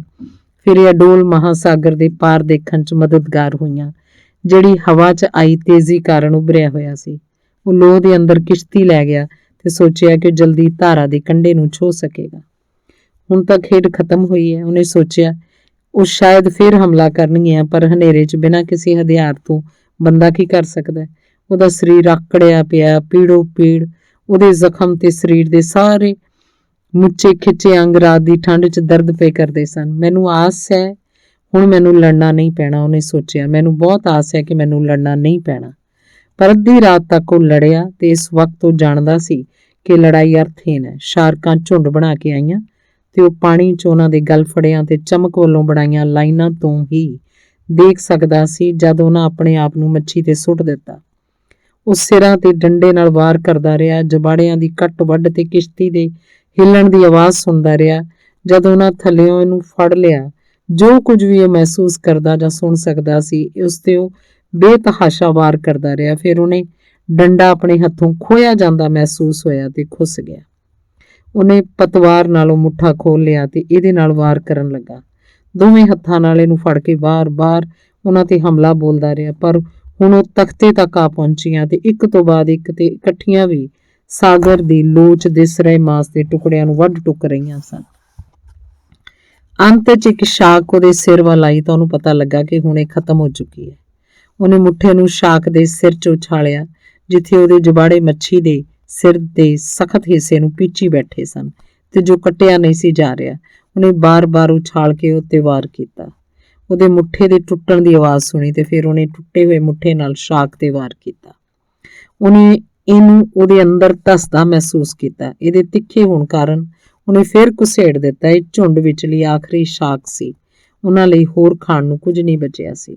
ਬੁੱਢੇ ਆਦਮੀ ਨੂੰ ਹੁਣ ਸਾਹ ਵੀ ਮੁਸ਼ਕਲ ਆ ਰਿਹਾ ਸੀ ਤੇ ਮੂੰਹ ਦਾ ਸੁਆਦ ਅਜੀਬ ਮਹਿਸੂਸ ਹੋ ਰਿਹਾ ਸੀ। ਇਹ ਤਾਂਬੇ ਵਰਗਾ ਤੇ ਮਿੱਠਾ ਸੁਆਦ ਸੀ। ਇੱਕ ਪਲ ਉਹ ਡਰ ਗਿਆ, ਪਰ ਇਹ ਜ਼ਿਆਦਾ ਨਹੀਂ ਸੀ। ਉਹਨੇ ਸਮੁੰਦਰ 'ਚ ਥੁੱਕਿਆ ਤੇ ਕਿਹਾ, ਖਾ ਲਓ ਇਹਨਾਂ ਨੂੰ ਵੀ। ਗੈਲਾਨੋ ਤੇ ਸੁਪਨੇ ਲਓ ਕਿ ਤੁਸੀਂ ਇੱਕ ਬੰਦੇ ਨੂੰ ਮਾਰ ਖਾਧਾ ਹੈ। ਉਹਨੂੰ ਪਤਾ ਸੀ ਕਿ ਅੰਤ 'ਚ ਉਹਨੂੰ ਹਰਾ ਕੇ ਨਿਸੱਤਾ ਕਰ ਦਿੱਤਾ ਗਿਆ ਹੈ। ਉਹ ਪਿਛਾੜੀ ਗਿਆ, ਮੁੱਠੇ ਦੇ ਟੁੱਟੇ ਕਿਨਾਰੇ ਨੂੰ ਪਤਵਾਰ ਦੀ ਮੋਰੀ 'ਚ ਫਿੱਟ ਕੀਤਾ ਤਾਂ ਜੋ ਕਿਸ਼ਤੀ ਨੂੰ ਚੱਲਦਾ ਰੱਖ ਸਕੇ। ਉਹਨੇ ਆਪਣੇ ਦੁਆਲੇ ਬੋਰੀ ਵੱਲ ਲਈ ਤੇ ਕਿਸ਼ਤੀ ਨੂੰ ਆਪਣੇ ਰਾਹ ਪਾ ਦਿੱਤਾ। ਹੁਣ ਉਹ ਬੜੀ ਹਲਕੀ ਤਰ੍ਹਾਂ ਕਿਸ਼ਤੀ ਚਲਾ ਰਿਹਾ ਸੀ। ਉਹਦੇ ਮਨ 'ਚ ਨਾ ਤਾਂ ਕੋਈ ਵਿਚਾਰ ਸੀ, ਨਾ ਸੰਵੇਦਨਾ। ਹੁਣ ਉਹ ਸਭ ਕੁਝ ਤੋਂ ਉੱਪਰ ਉੱਠ ਗਿਆ ਸੀ। ਜਿੰਨੀ ਸਿਆਣਪ ਤੇ ਠੀਕ ਤਰ੍ਹਾਂ ਉਹ ਕਿਸ਼ਤੀ ਨੂੰ ਆਪਣੇ ਕੰਢੇ ਵੱਲ ਲਿਜਾ ਸਕਦਾ ਸੀ, ਲੈ ਗਿਆ। ਰਾਤ ਵੇਲੇ ਸ਼ਾਰਕਾਂ ਨੇ ਪਿੰਜਰ ਤੇ ਵਾਰ ਕੀਤਾ ਤਾਂ ਜੋ ਸ਼ਾਇਦ ਮੇਜ਼ ਤੇ ਬਚੇ ਪਏ ਟੁਕੜਿਆਂ ਵਾਂਗ ਕੁਝ ਖਾਣ ਨੂੰ ਮਿਲ ਸਕੇ। ਬੁੱਢੇ ਨੇ ਉਹਨਾਂ ਵੱਲ ਕੋਈ ਧਿਆਨ ਨਾ ਦਿੱਤਾ, ਸਿਵਾਏ ਕਿਸ਼ਤੀ ਵਾਹੁਣ ਦੇ। ਕਿਸੇ ਪਾਸੇ ਆਪਣਾ ਧਿਆਨ ਨਾ ਮੋੜਿਆ। ਉਹਨੇ ਕੇਵਲ ਇਹ ਮਹਿਸੂਸ ਕੀਤਾ ਕਿ ਉਹ ਕਿੰਨਾ ਹਲਕਾ ਜਾ ਰਿਹਾ ਸੀ, ਕਿਉਂਕਿ ਕਿਸ਼ਤੀ ਨਾਲ ਹੁਣ ਕੋਈ ਭਾਰੀ ਬੋਝ ਨਹੀਂ ਰਹਿ ਗਿਆ ਸੀ। ਕਿਸ਼ਤੀ ਠੀਕ ਠਾਕ ਹੈ, ਉਹਨੇ ਸੋਚਿਆ। ਉਹ ਕਾਫੀ ਮਜ਼ਬੂਤ ਹੈ, ਸਿਵਾਏ ਪਤਵਾਰ ਦੇ ਮੁੱਠੇ ਦੇ। ਇਹਨੂੰ ਆਸਾਨੀ ਨਾਲ ਬਦਲਿਆ ਜਾ ਸਕਦਾ ਹੈ। ਉਹਨੂੰ ਮਹਿਸੂਸ ਹੋਇਆ ਕਿ ਹੁਣ ਉਹ ਪ੍ਰਵਾਹ ਦੇ ਵਿਚਾਲੇ ਸੀ ਤੇ ਤੱਟ ਦੇ ਬਣੀਆਂ ਕਾਲੋਨੀਆਂ ਦੀ ਰੌਸ਼ਨੀ ਦੇਖ ਸਕਦਾ ਸੀ। ਹੁਣ ਉਹਨੂੰ ਪਤਾ ਸੀ ਕਿ ਉਹ ਕਿੱਥੇ ਸੀ ਤੇ ਘਰ ਪਹੁੰਚਣ 'ਚ ਹੁਣ ਕੋਈ ਦੇਰ ਨਹੀਂ ਸੀ। ਹਵਾ ਫੇਰ ਵੀ ਸਾਡੀ ਦੋਸਤ ਹੈ, ਉਹਨੇ ਸੋਚਿਆ। ਫਿਰ ਉਹਨੇ ਨਾਲ ਹੀ ਕਿਹਾ, ਕਦੇ-ਕਦੇ। ਤੇ ਵਿਸ਼ਾਲ ਸਾਗਰ ਸਾਡੇ ਦੋਸਤਾਂ ਤੇ ਦੁਸ਼ਮਣਾਂ ਸੰਗ ਭਰਿਆ ਪਿਆ ਤੇ ਮੰਜਾ ਮੇਰਾ ਦੋਸਤ ਹੈ, ਸਿਰਫ ਮੰਜਾ, ਉਹਨੇ ਸੋਚਿਆ। ਮੰਜਾ ਇੱਕ ਬੜੀ ਵੱਡੀ ਸਹੂਲਤ ਹੋਏਗਾ। ਜਦ ਤੁਸੀਂ ਹਾਰ ਜਾਓ ਤਾਂ ਬੜਾ ਆਰਾਮ ਮਿਲਦਾ ਹੈ, ਉਹਨੇ ਸੋਚਿਆ। ਮੈਨੂੰ ਕਦੇ ਪਤਾ ਨਹੀਂ ਸੀ ਇਹ ਕਿੰਨਾ ਆਸਾਨ ਸੀ ਤੇ ਕਿਹਨੇ ਤੈਨੂੰ ਹਰਾਇਆ, ਉਹਨੇ ਸੋਚਿਆ। ਕਿਸੇ ਨੇ ਨਹੀਂ, ਉਹਨੇ ਉੱਚੀ ਆਵਾਜ਼ 'ਚ ਕਿਹਾ। ਮੈਂ ਹੀ ਬਹੁਤ ਦੂਰ ਚਲਾ ਗਿਆ ਸੀ। ਜਦੋਂ ਛੋਟੀ ਬੰਦਰਗਾਹ ਵੱਲ ਵਧਿਆ ਤਾਂ ਉੱਚੇ ਕਿਨਾਰੇ ਦੀਆਂ ਰੌਸ਼ਨੀਆਂ ਬੁਝ ਚੁੱਕੀਆਂ ਸਨ। ਉਹ ਜਾਣਦਾ ਸੀ ਹਰ ਕੋਈ ਸੌਂ ਗਿਆ ਹੋਵੇਗਾ। ਹਵਾ ਤੇਜ਼ ਹੋ ਗਈ ਸੀ, ਹੁਣ ਜ਼ੋਰ ਨਾਲ ਵਗ ਰਹੀ ਸੀ, ਭਾਵੇਂ ਕਿ ਘਾਟ ਤੇ ਖਾਮੋਸ਼ੀ ਸੀ। ਉਸ ਚੱਟਾਨਾਂ ਦੇ ਥੱਲੇ ਦੇ ਛੋਟੇ ਹਿੱਸੇ ਤੱਕ ਕਿਸ਼ਤੀ ਲੈ ਗਿਆ। ਕੋਈ ਉਹਦੀ ਸਹਾਇਤਾ ਲਈ ਨਹੀਂ ਸੀ, ਸੋ ਕਿਸ਼ਤੀ ਜਿੰਨੀ ਉੱਪਰ ਲਿਜਾ ਸਕਦਾ ਸੀ ਲੈ ਗਿਆ। ਫਿਰ ਉਹ ਹੇਠਾਂ ਉਤਰਿਆ। ਇਹਨੂੰ ਇੱਕ ਚੱਟਾਨ ਨਾਲ ਬੰਨ੍ਹ ਦਿੱਤਾ। ਉਹਨੇ ਮਸਤੂਲ ਖੋਲ੍ਹਿਆ, ਬਾਦਵਾਨ ਨੂੰ ਲਪੇਟ ਕੇ ਬੰਨ੍ਹ ਦਿੱਤਾ। ਫਿਰ ਉਹਨੇ ਮਸਤੂਲ ਨੂੰ ਮੋਢੇ ਤੇ ਚੁੱਕਿਆ, ਉੱਪਰ ਚੜ੍ਹਨ ਲੱਗਾ। ਤਦ ਉਹਨੂੰ ਆਪਣੇ ਥਕੇਵੇਂ ਦੀ ਸੀਮਾ ਦਾ ਅਹਿਸਾਸ ਹੋਇਆ। ਉਹ ਇੱਕ ਪਲ ਲਈ ਰੁਕਿਆ ਤੇ ਪਿੱਛੇ ਦੇਖਿਆ ਤੇ ਸੜਕ ਦੀਆਂ ਰੌਸ਼ਨੀਆਂ ਵਿੱਚ ਕਿਸ਼ਤੀ ਦੇ ਪਿਛਾੜੀ ਪਈ ਮੱਛੀ ਦੀ ਵਿਸ਼ਾਲ ਪੂਛ ਦੇਖੀ। ਉਹਨੇ ਇਹਦੀ ਪਿੱਠ ਦੀ ਹੱਡੀ ਦੀ ਸਫੈਦ ਨੰਗੀ ਲਾਈਨ ਦੇਖੀ ਤੇ ਨੋਕਦਾਰ ਗਲੇ, ਸਿਰ ਦੇ ਗਹਿਰੇ ਮਾਸ ਤੇ ਉਸ ਦਰਮਿਆਨ ਸਾਰਾ ਖਾਲੀਪਣ ਦੇਖਿਆ। ਉਹ ਫੇਰ ਚੜ੍ਹਨ ਲੱਗਾ ਤੇ ਸਿਖਰ ਤੇ ਜਾ ਕੇ ਡਿੱਗ ਪਿਆ ਤੇ ਮੋਢੇ ਨਾਲ ਮਸਤੂਲ ਚੁੱਕੀ ਕੁਝ ਦੇਰ ਲੇਟ ਗਿਆ। ਉਹਨੇ ਉੱਠਣ ਦਾ ਯਤਨ ਕੀਤਾ, ਪਰ ਅਜਿਹਾ ਕਰਨਾ ਬੜਾ ਮੁਸ਼ਕਲ ਸੀ ਤੇ ਮੋਢੇ ਤੇ ਮਸਤੂਲ ਚੁੱਕੀ ਬੈਠ ਗਿਆ। ਸੜਕ ਵੱਲ ਦੇਖਣ ਲੱਗਾ। ਦੂਰ ਇੱਕ ਬਿੱਲੀ ਲੰਘ ਰਹੀ ਸੀ। ਬੁੱਢੇ ਆਦਮੀ ਦੀ ਉੱਤੇ ਨਜ਼ਰ ਪਈ ਤਦ ਉਹ ਨਿਰਾ ਸੜਕ ਨੂੰ ਦੇਖਣ ਲੱਗਾ। ਅੰਤ 'ਚ ਉਹਨੇ ਮਸਤੂਲ ਥੱਲੇ ਰੱਖਿਆ, ਉੱਠ ਪਿਆ। ਉਹਨੇ ਫੇਰ ਮਸਤੂਲ ਚੁੱਕਿਆ, ਮੋਢੇ ਤੇ ਟਿਕਾ ਕੇ ਸੜਕ ਵੱਲ ਤੁਰਨ ਲੱਗਾ। ਝੌਂਪੜੀ 'ਚ ਪਹੁੰਚਣ ਤੋਂ ਪਹਿਲਾਂ ਉਹਨੂੰ 5 ਵਾਰ ਬੈਠਣਾ ਪਿਆ। ਝੌਂਪੜੀ 'ਚ ਜਾ ਕੇ ਸਾਹ ਲੈਣ ਲਈ ਉਹਨੇ ਮਸਤੂਲ ਨੂੰ ਕੰਧ ਨਾਲ ਖੜਾ ਕਰਤਾ। ਹਨੇਰੇ 'ਚ ਉਹਨੇ ਪਾਣੀ ਦੀ ਬੋਤਲ ਲੱਭੀ, ਇੱਕ ਘੁੱਟ ਭਰਿਆ। ਫਿਰ ਉਹ ਮੰਜੇ ਤੇ ਲੇਟ ਗਿਆ। ਉਹਨੇ ਕੰਬਲ ਆਪਣੇ ਮੋਢਿਆਂ ਤੇ ਲੈ ਲਿਆ, ਫਿਰ ਆਪਣੀ ਪਿੱਠ ਤੇ ਲੱਤਾਂ ਤੱਕ ਖਿੱਚ ਲਿਆ ਤੇ ਆਪਣੀਆਂ ਬਾਹਾਂ ਸਿੱਧੀਆਂ ਬਾਹਰ ਕੱਢ ਕੇ, ਹਥੇਲੀਆਂ ਬਾਹਰ ਕੱਢ ਕੇ ਅਖਬਾਰਾਂ ਉੱਪਰ ਮੁੱਧੇ ਮੂੰਹ ਸੌਂ ਗਿਆ। ਜਦ ਮੁੰਡਾ ਸਵੇਰੇ ਉਹਦੇ ਬੂਹੇ ਤੇ ਆਇਆ, ਉਹ ਸੁੱਤਾ ਪਿਆ ਸੀ। ਹਵਾ ਇੰਨੀ ਤੇਜ਼ ਚੱਲ ਰਹੀ ਸੀ ਕਿ ਮੱਛੀ ਫੜਨ ਵਾਲੀਆਂ ਕਿਸ਼ਤੀਆਂ ਨਹੀਂ ਜਾ ਰਹੀਆਂ ਸਨ ਤੇ ਮੁੰਡਾ ਦੇਰ ਤੱਕ ਸੁੱਤਾ ਰਿਹਾ ਸੀ ਤੇ ਹਰ ਸਵੇਰ ਵਾਂਗ ਬੁੱਢੇ ਆਦਮੀ ਦੀ ਝੌਂਪੜੀ ਵੱਲ ਆ ਗਿਆ ਸੀ। ਮੁੰਡੇ ਨੇ ਦੇਖਿਆ ਬੁੱਢਾ ਆਦਮੀ ਸਾਹ ਲੈ ਰਿਹਾ ਸੀ ਤੇ ਜਦ ਉਹਨੇ ਉਹਦੇ ਹੱਥ ਦੇਖੇ ਤਾਂ ਉਹਨੇ ਚਿল্ਲਾਉਣਾ ਸ਼ੁਰੂ ਕਰਤਾ। ਉਹ ਚੁੱਪਚਾਪ ਕੌਫੀ ਲੈਣ ਬਾਹਰ ਗਿਆ ਤੇ ਸਾਰਾ ਰਸਤਾ ਚਿল্ਲਾਉਂਦਾ ਰਿਹਾ। ਬਹੁਤ ਸਾਰੇ ਮਛੇਰੇ ਕਿਸ਼ਤੀ ਦੁਆਲੇ ਇਕੱਠੇ ਹੋ ਗਏ। ਇਹਦੇ ਨਾਲ ਬੰਨੀ ਚੀਜ਼ ਨੂੰ ਦੇਖ ਰਹੇ ਸਨ ਤੇ ਇੱਕ ਪਜਾਮਾ ਉੱਪਰ ਟੰਗੀ ਪਾਣੀ 'ਚ ਖੜਾ ਡੋਰੀ ਨਾਲ ਇਹਦੇ ਪਿੰਜਰ ਦੀ ਲੰਬਾਈ ਨਾਪ ਰਿਹਾ ਸੀ। ਮੁੰਡਾ ਥੱਲੇ ਨਹੀਂ ਗਿਆ, ਉਹ ਪਹਿਲਾਂ ਉੱਥੋਂ ਹੀ ਹੋ ਆਇਆ ਤੇ ਇੱਕ ਮਛੇਰਾ ਉੱਥੇ ਕਿਸ਼ਤੀ ਨੂੰ ਦੇਖ ਝਾਕ ਰਿਹਾ ਸੀ। ਕੀ ਹਾਲ ਹੈ ਉਹਦਾ? ਇੱਕ ਮਛੇਰੇ ਨੇ ਚਿল্ਲਾ ਕੇ ਪੁੱਛਿਆ। ਸੌਂ ਰਿਹਾ, ਮੁੰਡੇ ਨੇ ਜਵਾਬ ਦਿੱਤਾ। ਉਹਨੇ ਇਸ ਗੱਲ ਵੱਲ ਧਿਆਨ ਨਹੀਂ ਦਿੱਤਾ ਕਿ ਉਹ ਉਹਨੂੰ ਰੋਂਦਾ ਵੇਖ ਰਹੇ ਸਨ। ਉਹਨੂੰ ਤੰਗ ਨਾ ਕਰਿਓ। ਇੱਕ ਨੱਕ ਤੋਂ ਪੂਛ ਤੱਕ 18 ਫੁੱਟ ਲੰਬੀ ਸੀ। ਇਹਨੂੰ ਮਾਪ ਰਹੇ ਮਛੇਰੇ ਨੇ ਕਿਹਾ। ਮੈਨੂੰ ਯਕੀਨ ਹੈ, ਮੁੰਡੇ ਨੇ ਕਿਹਾ। ਉਹ ਟੈਰਿਸ ਤੇ ਚਲਾ ਗਿਆ ਤੇ ਕੌਫੀ ਦਾ ਇੱਕ ਡੱਬਾ ਮੰਗਿਆ। ਗਰਮਾ ਗਰਮ ਤੇ ਵਾਹਵਾ ਸਾਰਾ ਦੁੱਧ ਤੇ ਖੰਡ ਪਾ ਦੇਈ। ਕੁਝ ਹੋਰ ਨਹੀਂ, ਬਾਅਦ 'ਚ ਮੈਂ ਦੇਖਾਂਗਾ ਕਿ ਉਹ ਕੀ ਖਾ ਸਕਦਾ। ਕਿਆ ਮੱਛੀ ਸੀ ਇਹ? ਮਾਲਕ ਨੇ ਕਿਹਾ। ਇਹੋ ਜਿਹੀ ਮੱਛੀ ਕਦੇ ਨਹੀਂ ਆਈ। ਕੱਲ ਤੂੰ ਵੀ 2 ਵਧੀਆ ਮੱਛੀਆਂ ਲਿਆਇਆ ਸੀ। ਦਫਾ ਹੋਣ ਮੇਰੀਆਂ ਮੱਛੀਆਂ, ਮੁੰਡੇ ਨੇ ਕਿਹਾ। ਫਿਰ ਰੋਣ ਲੱਗਾ। ਤੈਨੂੰ ਪੀਣ ਲਈ ਕੁਝ ਚਾਹੀਦਾ? ਮਾਲਕ ਨੇ ਪੁੱਛਿਆ। ਨਹੀਂ, ਮੁੰਡੇ ਨੇ ਕਿਹਾ। ਉਹਨਾਂ ਨੂੰ ਆਖੀ ਬਈ ਸਾਤਿਆਂਗੋ ਨੂੰ ਨਾ ਛੇੜਨ, ਮੈਂ ਹੁਣੇ ਵਾਪਸ ਆਇਆ। ਉਹਨੂੰ ਆਖੀ ਮੈਨੂੰ ਬੜਾ ਅਫਸੋਸ ਹੈ। ਮਿਹਰਬਾਨੀ, ਮੁੰਡੇ ਨੇ ਕਿਹਾ। ਮੁੰਡਾ ਬੁੱਢੇ ਆਦਮੀ ਦੀ ਝੌਂਪੜੀ 'ਚ ਕੌਫੀ ਦਾ ਗਰਮ ਡੱਬਾ ਲੈ ਗਿਆ ਤੇ ਉਦੋਂ ਤੱਕ ਬੈਠਾ ਰਿਹਾ ਜਦ ਤੱਕ ਉਹ ਉੱਠ ਨਾ ਪਿਆ। ਇੱਕ ਵਾਰ ਇੰਜ ਲੱਗਾ ਜਿਵੇਂ ਉਹ ਜਾਗ ਰਿਹਾ ਹੋਵੇ, ਪਰ ਉਹ ਗੂੜੀ ਨੀਂਦਰ ਸੁੱਤਾ ਪਿਆ ਸੀ ਤੇ ਮੁੰਡਾ ਸੜਕ ਪਾਰੋਂ ਕੌਫੀ ਗਰਮ ਕਰਨ ਲਈ ਕੁਝ ਲੱਕੜਾਂ ਮੰਗਣ ਚਲਾ ਗਿਆ। ਆਖਰ ਬੁੱਢਾ ਆਦਮੀ ਜਾਗ ਪਿਆ। ਬੈਠ ਨਾ, ਮੁੰਡੇ ਨੇ ਕਿਹਾ, ਇਹਨੂੰ ਪੀ ਲੈ। ਉਹਨੇ ਗਲਾਸ 'ਚ ਥੋੜੀ ਕੌਫੀ ਪਾਈ। ਬੁੱਢੇ ਆਦਮੀ ਨੇ ਉਹਨੂੰ ਫੜਿਆ ਤੇ ਪੀ ਗਿਆ। ਸ਼ਾਰਕਾਂ ਮੈਨੂੰ ਹਰਾ ਦਿੱਤਾ, ਮੈਨੂਲਿਨ, ਉਹਨੇ ਕਿਹਾ। ਉਹਨਾਂ ਸੱਚੀ ਮੈਨੂੰ ਹਰਾਤਾ। ਉਹਨਾਂ ਤੈਨੂੰ ਨਹੀਂ ਹਰਾਇਆ, ਨਾ ਹੀ ਮੱਛੀ ਨੂੰ। ਨਹੀਂ, ਸੱਚੀ ਗੱਲ ਏ। ਇਹ ਬਾਅਦ 'ਚ ਵਾਪਰਿਆ। ਪੈਡਰਿਕੋ ਕਿਸ਼ਤੀ ਤੇ ਸਮਾਨ ਦੀ ਦੇਖ ਰੇਖ ਕਰ ਰਿਹਾ ਹੈ। ਤੂੰ ਉਹਦੀ ਸਿਰੀ ਦਾ ਕੀ ਕਰੇਗਾ? ਪੈਡਰਿਕੋ ਨੂੰ ਜਾਲ ਬਣਾਉਣ ਲਈ ਕੱਟ ਲੈਣ ਦੇ ਤੇ ਨੇਜ਼ਾ ਤੂੰ ਰੱਖ ਲਵੀਂ ਜੇ ਤੈਨੂੰ ਲੋੜ ਹੈ ਤਾਂ। ਮੈਨੂੰ ਲੋੜ ਤਾਂ ਹਾਂ, ਮੁੰਡੇ ਨੇ ਕਿਹਾ। ਹੁਣ ਸਾਨੂੰ ਬਾਕੀ ਚੀਜ਼ਾਂ ਬਾਰੇ ਆਪਣੀ ਯੋਜਨਾ ਬਣਾਉਣੀ ਹੋਏਗੀ। ਉਹਨਾਂ ਮੈਨੂੰ ਲੱਭਿਆ ਸੀ। ਬੇਸ਼ੱਕ, ਕੋਸਟ ਗਾਰਡ ਤੇ ਜਹਾਜ਼ ਨਾਲ ਵੀ। ਸਮੁੰਦਰ ਬਹੁਤ ਵਿਸ਼ਾਲ ਹੈ ਤੇ ਇੱਕ ਕਿਸ਼ਤੀ ਬਹੁਤ ਛੋਟੀ ਤੇ ਇਹਨੂੰ ਦੇਖਣਾ ਬੜਾ ਔਖਾ ਹੈ, ਬੁੱਢੇ ਆਦਮੀ ਨੇ ਕਿਹਾ। ਉਹਨੇ ਮਹਿਸੂਸ ਕੀਤਾ ਕਿ ਆਪਣੇ ਆਪ ਤੇ ਸਮੁੰਦਰ ਨਾਲ ਗੱਲਾਂ ਕਰਨ ਨਾਲੋਂ ਕਿਸੇ ਹੋਰ ਨਾਲ ਗੱਲਾਂ ਕਰਨਾ ਕਿੰਨਾ ਸੁਖਦਾਇਕ ਹੈ। ਮੈਨੂੰ ਤੇਰੀ ਬੜੀ ਯਾਦ ਆਈ, ਉਹਨੇ ਕਿਹਾ। ਤੂੰ ਕੀ ਫੜਿਆ? ਪਹਿਲੇ ਦਿਨ 1, ਦੂਜੇ ਦਿਨ ਵੀ 1 ਤੇ ਤੀਜੇ ਦਿਨ 2। ਬਹੁਤ ਅੱਛਾ, ਹੁਣ ਆਪਾਂ ਇਕੱਠੇ ਮੱਛੀਆਂ ਫੜਾਂਗੇ। ਨਹੀਂ, ਮੈਂ ਕਿਸਮਤ ਵਾਲਾ ਨਹੀਂ ਹਾਂ। ਮੈਂ ਕਦੀ ਕਿਸਮਤ ਵਾਲਾ ਨਹੀਂ ਰਿਹਾ। ਦਫਾ ਹੋਵੇ ਕਿਸਮਤ, ਮੁੰਡੇ ਨੇ ਕਿਹਾ। ਮੈਂ ਆਪਣੇ ਨਾਲ ਕਿਸਮਤ ਲੈ ਆਵਾਂਗਾ, ਤੇਰਾ ਪਰਿਵਾਰ ਕੀ ਆਖੇਗਾ? ਮੈਨੂੰ ਕੋਈ ਪਰਵਾਹ ਨਹੀਂ। ਮੈਂ ਕੱਲ 2 ਮੱਛੀਆਂ ਫੜੀਆਂ ਸਨ, ਪਰ ਹੁਣ ਅਸੀਂ ਇਕੱਠੇ ਫੜਾਂਗੇ ਕਿਉਂਕਿ ਅਜੇ ਮੈਂ ਬਹੁਤ ਕੁਝ ਸਿੱਖਣਾ ਹੈ। ਸਾਡੇ ਕੋਲ ਇੱਕ ਮਾਰੂ ਨੇਜ਼ਾ ਹੋਣਾ ਚਾਹੀਦਾ ਹੈ ਜੋ ਹਮੇਸ਼ਾ ਕਿਸ਼ਤੀ 'ਚ ਹੋਵੇ। ਤੂੰ ਕਿਸੇ ਪੁਰਾਣੇ ਫੋਰਡ ਦੇ ਪੱਤਰੇ ਤੋਂ ਬਲੇਡ ਬਣਾ ਸਕਦਾ ਹੈ। ਅਸੀਂ ਇਹਨੂੰ ਗੁਆਨ ਬੈਕੋ ਤੋਂ ਕਢਵਾ ਲਵਾਂਗੇ। ਇਹ ਤਿੱਖਾ ਹੋਣਾ ਚਾਹੀਦਾ ਹੈ ਤੇ ਮੁੜਨਾ ਨਹੀਂ ਚਾਹੀਦਾ ਤਾਂ ਕਿ ਟੁੱਟ ਨਾ ਜਾਵੇ। ਮੇਰਾ ਚਾਕੂ ਟੁੱਟ ਗਿਆ। ਮੈਂ ਹੋਰ ਚਾਕੂ ਲੈ ਆਵਾਂਗਾ ਤੇ ਸਪਰਿੰਗ ਨੂੰ ਸਾਣ ਤੇ ਚਾੜ ਲਵਾਂਗਾ। ਭਾਰੀ ਬ੍ਰਿਸਾ ਮੱਛੀ ਫੜਨ ਲਈ ਸਾਡੇ ਕੋਲ ਹੋਰ ਕਿੰਨੇ ਦਿਨ ਹਨ? ਸ਼ਾਇਦ 3, ਸ਼ਾਇਦ ਜ਼ਿਆਦਾ ਵੀ। ਮੈਂ ਸਾਰਾ ਕੁਝ ਤਿਆਰ ਕਰ ਲਵਾਂਗਾ, ਮੁੰਡੇ ਨੇ ਕਿਹਾ। ਤੂੰ ਆਪਣੇ ਹੱਥ ਠੀਕ ਕਰ ਲੈ ਬਾਬਾ, ਮੈਨੂੰ ਪਤਾ ਇਹਨਾਂ ਨੂੰ ਕਿਵੇਂ ਸੰਭਾਲੀਦਾ ਹੈ। ਰਾਤ ਵੇਲੇ ਮੈਂ ਕੁਝ ਅਜੀਬ ਥੁੱਕਿਆ ਤੇ ਛਾਤੀ 'ਚ ਕੁਝ ਟੁੱਟਦਾ ਮਹਿਸੂਸ ਕੀਤਾ। ਉਹ ਵੀ ਠੀਕ ਹੋ ਲੈਣ ਦੇ, ਮੁੰਡੇ ਨੇ ਕਿਹਾ। ਲੇਟ ਜਾ ਬਾਬਾ, ਤੇ ਮੈਂ ਤੇਰੇ ਲਈ ਇੱਕ ਸਾਫ਼ ਕਮੀਜ਼ ਲੈ ਆਵਾਂ ਤੇ ਕੁਝ ਖਾਣ ਨੂੰ ਵੀ।